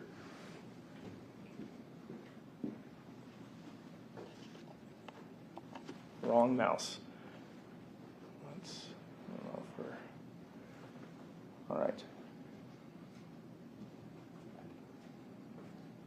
Now we have something called incoming voice. What is that? That's his phone is receiving a phone call. Okay. So you're seeing a couple of calls that are being made, correct? Yes. But nothing outgoing in terms of voice or text. Correct. What is the last time that you have here? The last time I have is 11:59:09. And for the record, since it's cut off, it's 45:612.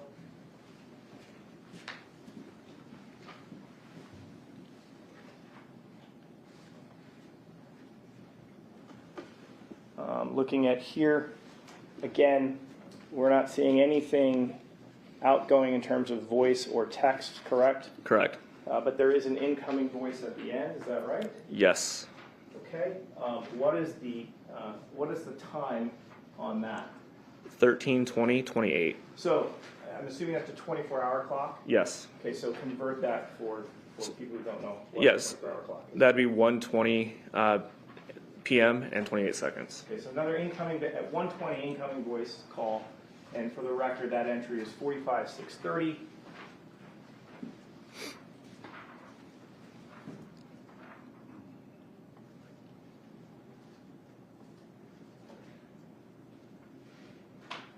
Let's see.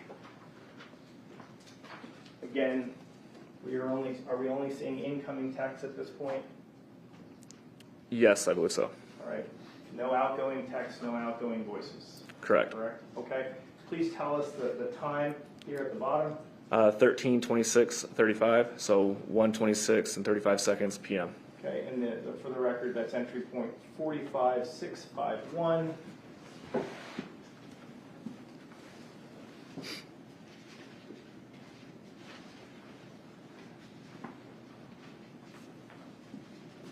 And now I want to turn your attention to the third entry from the bottom. The entry is 45658 at 14:05:49. What do we have there? We have an outgoing text message to 702-325-2821. So that means he sent a text, or his phone sent a text message to that number. Please convert for this jury what 14:05 translates into in a normal 12-hour clock. Yeah, it's 2:05 and 49 seconds p.m. Okay, so from 8:48 a.m. until 2:05 p.m., there's not a single outgoing voice call or a single outgoing text message. Correct. Correct? Thank you. I have no further questions. Cross-examination, we probably need to take a break. Okay, we're going to take a recess. During this recess, you're admonished not to discuss or communicate with anyone, including your fellow jurors, any waivers. Just one more. You bet.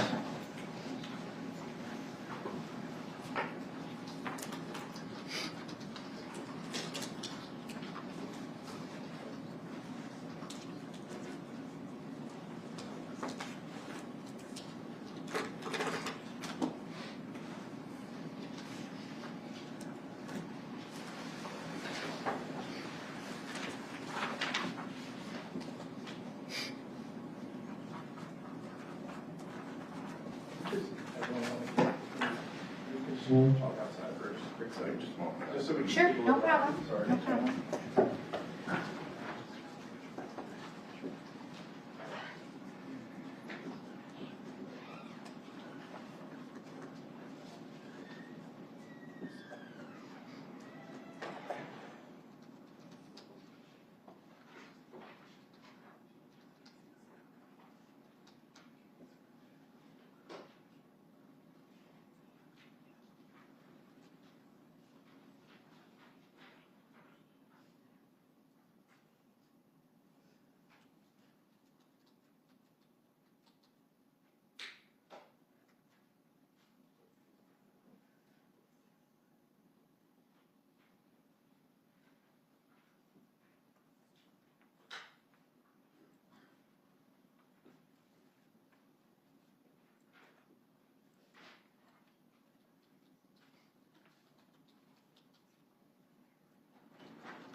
cross-examination. Yes, thank you.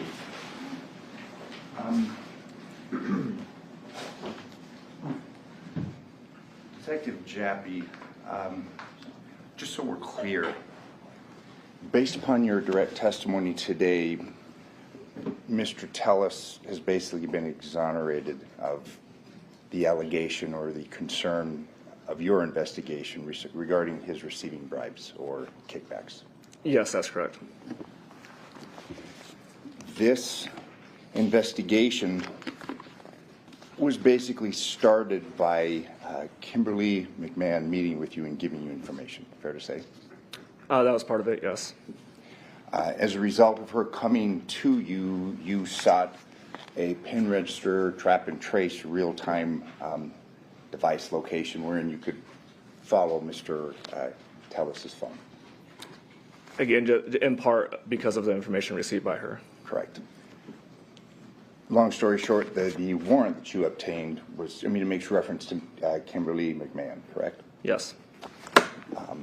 That provided the probable cause for you to get this trap and trace device, correct? It helped the probable cause.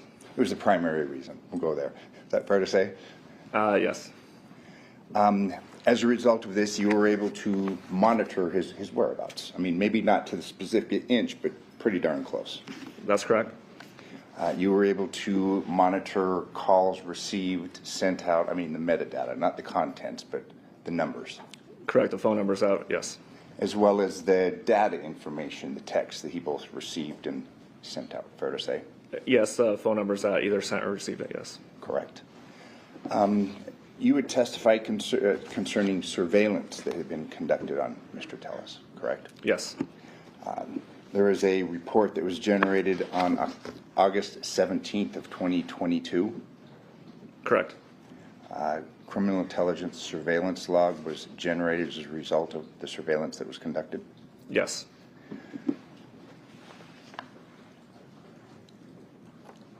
Notes are taken concerning the activities of Mr. Tellis? Yes, that'd be correct. Picks up a child, goes to Home Depot, fair to say? Yes. Goes to Chipotle? Yes. Goes home. And he was under surveillance for a number of hours on August 17th, 2022. Correct. Now, there's a second report that's generated, and that's a September 6th, 2022. And this is of Mr. Tellis. Yes. Reference is made where security cameras are observed under the eave of the roof. Correct. And there's a notice or a notation here concerning those not having been there previously. Yes. Now, there's reference made to, and actually you testified now, concerning surveillance conducted of Mr. Tellis on September 1st, 2022. Yes. Was a report generated or a surveillance log generated in reference to that surveillance? Yes, there was. Was that provided to the district attorney's office? Yes. You are subject to recall, and the parties have agreed that in the event that it's necessary to call you back, which you're willing to come back and speak to us, correct? Yes, I am. Right. And it's your testimony that as a result of the surveillance of Mr. Tellis on September 1st, 2022, that he was not surveilled on September 2nd of 2022. You generally don't like to have two surveillance days back to back. Correct.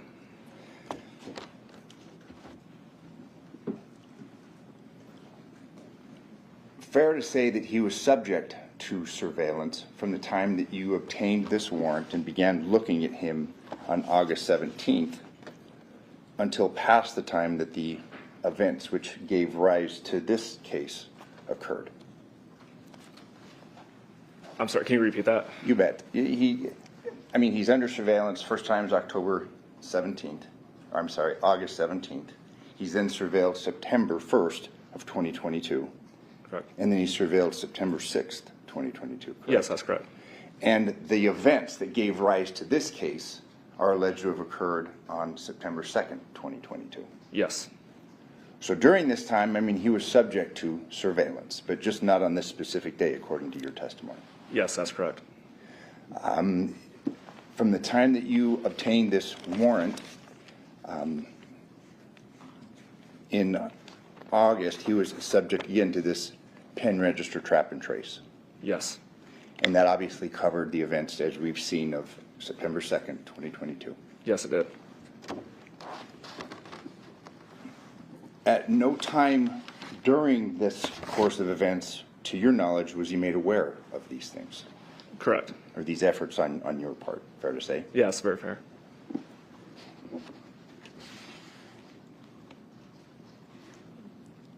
In reference to the person that came forward to you and gave you information, which was the primary basis for your warrant, Kimberly McMahon, she was a real estate agent. Yes. But at the time that these solicitations that she claimed occurred between herself and Mr. Tellis, she was actually a lieutenant of the Las Vegas Metropolitan Police Department. Around the same time. I don't know the exact dates, but yes, around the same time. Okay, and if I were to tell you that it's my understanding that she was, would you have any reason to disagree with me? No. Okay. You had testified that while Mr. Tellis has been exonerated, and let me ask you this, your investigation concerning Mr. Tellis and these allegations against Mr. Tellis concerning this kickback scheme, he was never notified, correct? Correct. So, I mean, up until your testimony today, I mean, he did not receive a phone call, he hasn't received a letter, anything of that nature to inform him that your investigation was complete and that you found no wrongdoing concerning the allegations that you were involved in. I did not interview him, reference it, and it's not typical to let people know that they're subject of an investigation. Fair enough. Would you agree with me that based upon this investigation that he conducted, an independent investigation, and provide you documentation concerning, you began and continued investigation for several months concerning Compass Realty and other actors? Yes, I did. And you ultimately submitted the evidence that you confirmed and built upon that was received from him. You submitted that to the district attorney's office. It was a conversation with the district attorney's office. There was no formal submission or anything along those lines. And you were informed that while obviously it was a statutory issue, but the district attorney's office did not file charges, but then you had given testimony that this information has been submitted to the FBI. In regards to Mr. Tellis, yes. Okay. In regards to even concerning an investigation of Mr. Tellis, or just so we're clear, please? Yes, concerning the investigation that we were doing into Mr. Tellis for the kickbacks, that information was turned over to the FBI. The information referenced Compass Realty was not. Okay. Fair to say that if Mr. Tellis had not come forth to you, that you wouldn't have learned, you weren't notified prior to his notifying you of these actions of Compass Realty and others? Correct. So he reached out to you, correct? Yes. And when I say you, I'm saying if I told you that he first reached out to the district attorney, Mr. Wolfson, and then ultimately it came to your desk, would you have any reason to disagree with that? No, that's a fair assessment.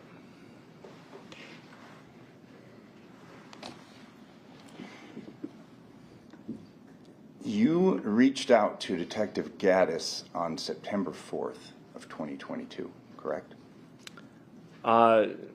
Detective Gaddis and I had a conversation before, since the murder occurred, up until his arrest. So, you had reached out, and if I told you it was contained within an officer's report authored by Detective Gaddis, do you have a reason to disagree with him? No, I wouldn't. So you'd agree that you reached out to Detective Gaddis to inform Detective Gaddis that you had information that you felt would implicate Mr. Tellis in a murder? I don't recall any information that would implicate him. I passed along facts that I had for, through my investigation. To where you thought that he should be a target or he should be looked at? Again, I was just informing Detective Gaddis of information that I had. She was a case agent. However, she receives that information is her decision. And like I said, I don't want to mince words with you, but you basically reached out to Detective Gaddis to say, hey, I think I have some information. You should look at Mr. Tellis. She should be aware of the information I had, yes. Okay.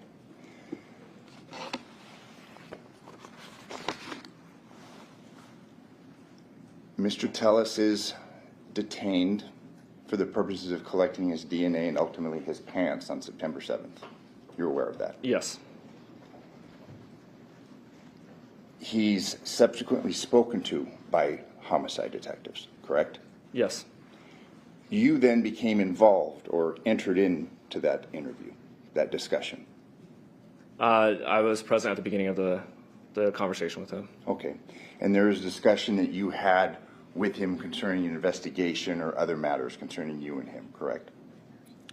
Yes, we had conversation. I was giving him updates on where we're at with Compass Realty as the homicide investigation was continuing.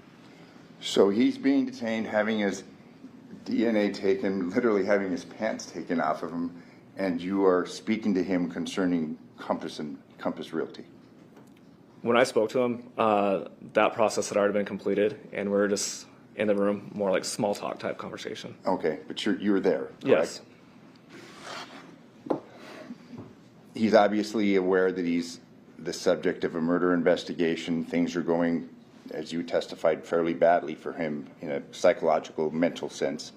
You're now part of the crisis negotiation team that's speaking to him, correct? Yes. And then following his emergence from his residence, you then are in the ambulance with Mr. Tellis, correct? Yes, I was. And it was just you and he in the ambulance? No, there was multiple people inside the ambulance. Okay, who was in the ambulance? My partner with the negotiation team was with me, and then numerous firefighters and paramedics. I see. And since that time, you've not had any contact with Mr. Tellis? No. Thank you. And again, subject to recall, I'll pass the witness. Thank you. Thank you. Any redirect? No, Your Honor. Okay, thank you very much for your testimony here today. You may step down. You're not excused from your subpoena. So if Mr. Draskowitz wants to recall you, we'll let you know. Okay. Thank you very much for being here today. You may step down. You are excused. Thank you. And the state may call their next witness. State called Officer Levi Hancock.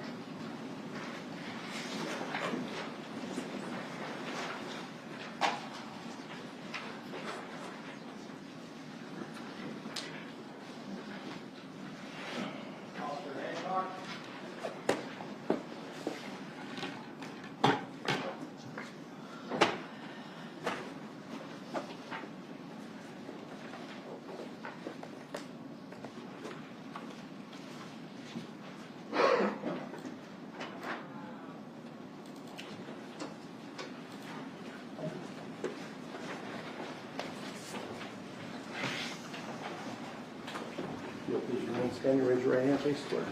You do solemnly swear the testimony you're about to give in this action shall be the truth, the whole truth, and nothing but the truth, so help you God? Yes, I do. You may be seated. Please state and spell your first and last name for the record. Levi Hancock. First name is spelled Levi. Last name is Hancock. Have proceed, Your Honor. Thank you. Sir, what do you do for a living? I'm employed with the Las Vegas Metropolitan Police Department And what division are you currently in with Metro? in the SWAT section. Okay. I want to turn your attention to September 7th of 2022. Were you and your SWAT team members kind of sent out to help assist in potentially effectuating an arrest on a defendant by the name, a suspect by the name of Robert Tellis? Yes, we were. Do you see Robert Tellis here in the courtroom today? Yes, I do. Okay, could you please point out where he is and describe an article of clothing that he's wearing? He's wearing a gray suit on the far right side of that table. All right, let the record reflect the witnesses identify the defendant. Okay. Now, prior to going out to effectuate that arrest, were you aware that there was a search warrant being executed on that home earlier in the day? Yes. Okay.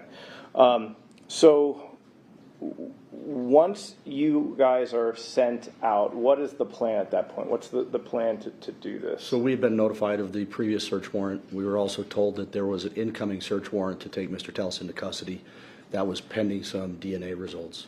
Okay. It was our understanding that surveillance was being done on the house at that point in time, at which point they made contact with him, and then they deemed it a barricaded person, and that's when we were requested.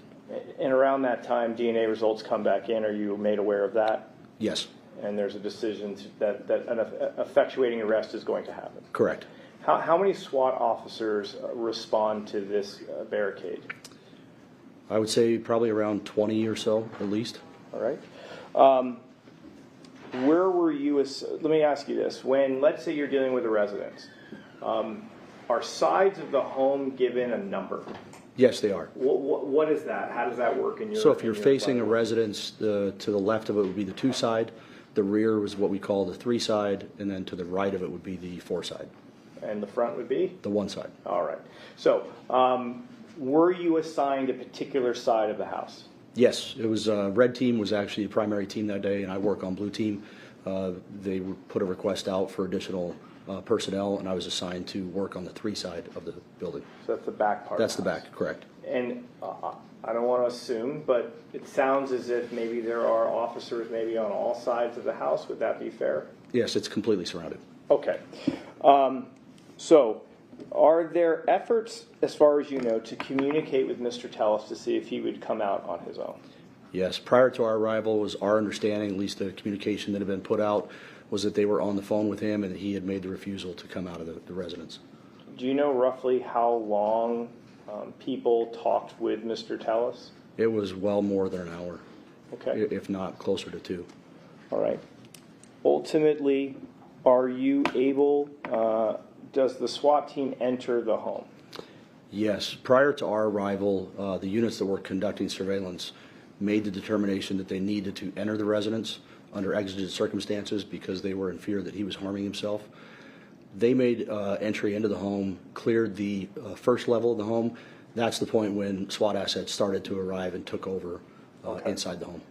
And based on what you learned, where did you believe Mr. Tellis was located in the house? You said you secured the first floor. Where did you believe he was located? So it was relayed to us. We also put out snipers, so they provide intelligence and overwatch for us.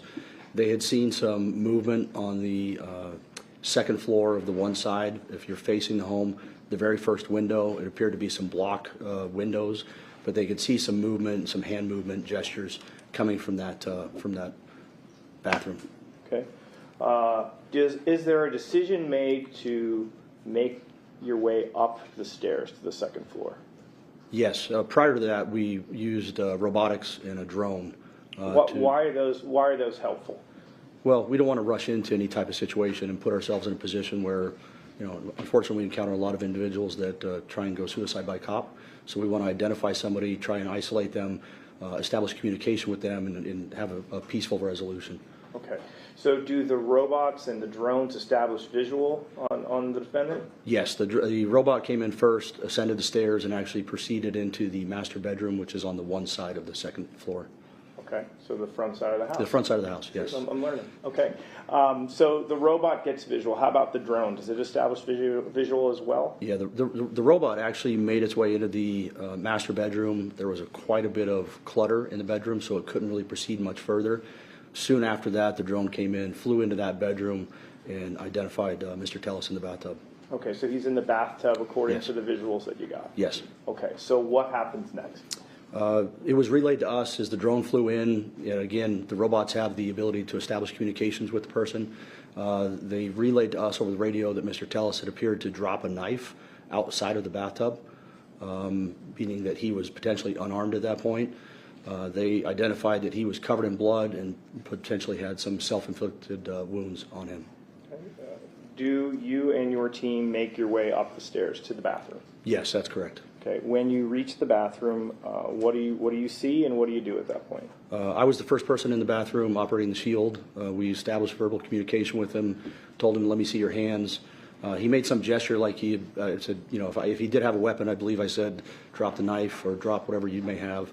He made some gesture that it was outside of the bathtub. I could definitively clear his hands at that point, which we proceeded forward to remove him from the bathtub. Okay.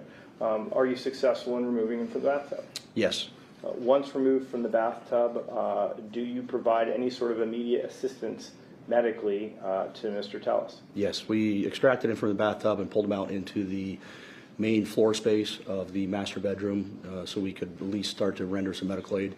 We're fortunate enough to have what's called a tactical emergency medical team with us. So we have commissioned officers that are EMTs, and then we have physicians that volunteer their time. So we had a physician on site along with 2 EMTs that came in along with myself to provide medical aid to Mr. Tellis. So essentially, the 3 of you provide medical aid, is that correct? Yes, 4 of us.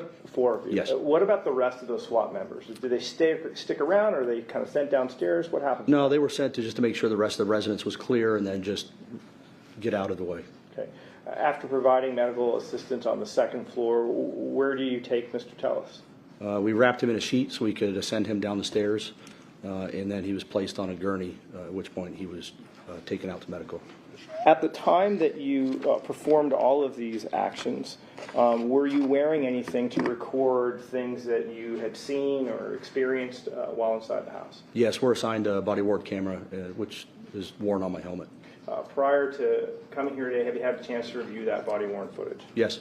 All right. At this time, we are going to play Officer Hancock's body-worn camera. It is found within Exhibit States 344.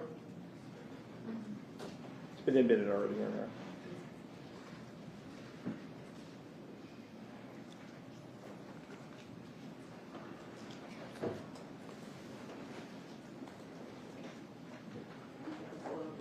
Right? Yeah, thank you. Hold on. Okay. I'm just going to stop it right here. Do you recognize what we're looking at here? Yes, that's the stairs that lead up to the 2nd floor of Mr. Tellis' home. Okay, thank you very much.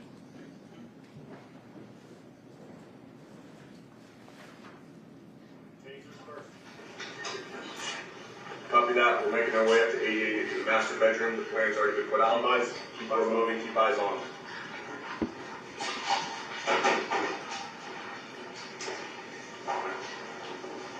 Copy that. We're at the radio.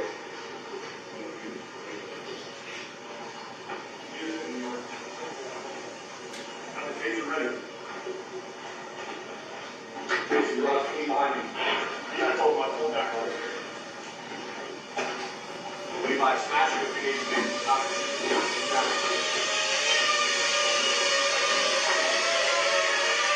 Use your hands. Use your hands.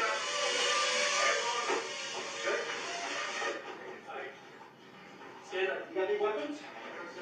Where's the other hand? On the floor. On the ground. Here. Wait here. Slide. Wait. There you go. Slide. Yep, I got it. Hey, let's pull him out when we can. When you can, leave line.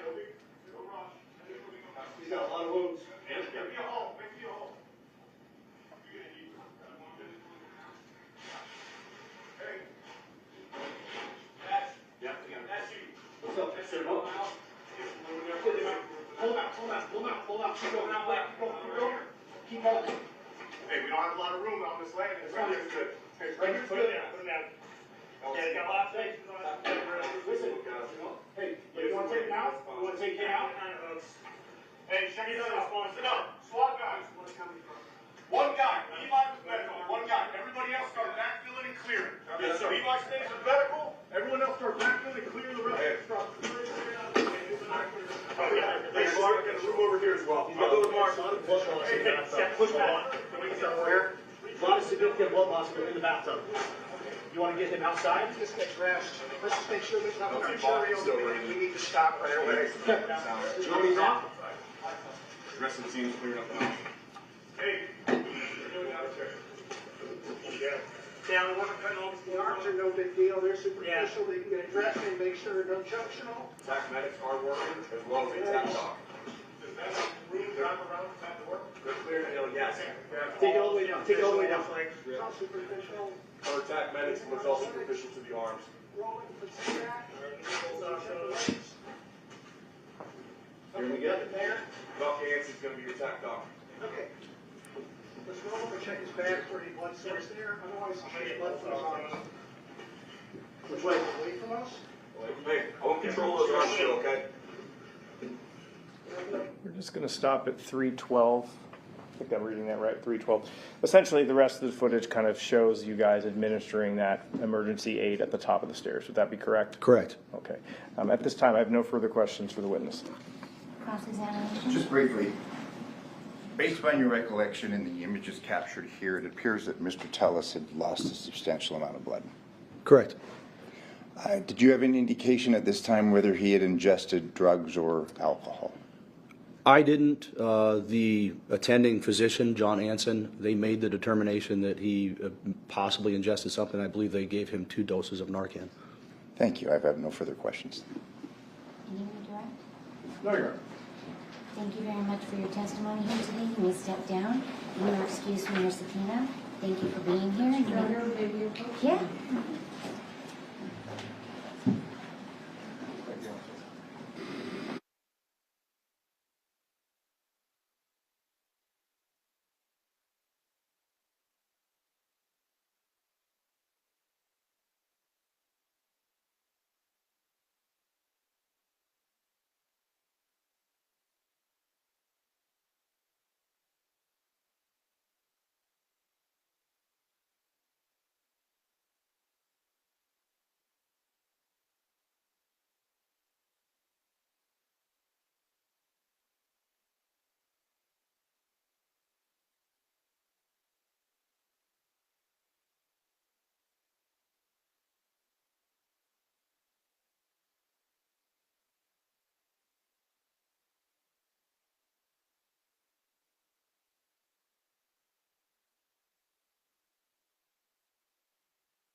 Okay, at this time, we're going to conclude for the day. We will resume again Monday morning at 10:30. During this recess, you're admonished not to discuss or communicate with anyone, including your fellow jurors, in any way regarding the case or its merits, either by voice, phone, email, text, internet, or the means of communication or social media. Read, watch, or listen to any news or media accounts or commentary about the case. Do research, consult dictionaries, internet, or reference materials. Do any investigation, test a theory, recreate any aspect of the case, or in any other way investigate or learn about the case on your own, or form or express any opinion regarding the case until it's finally submitted to you. Thank you very much. Have a good weekend. We'll see you Monday morning, 10:30.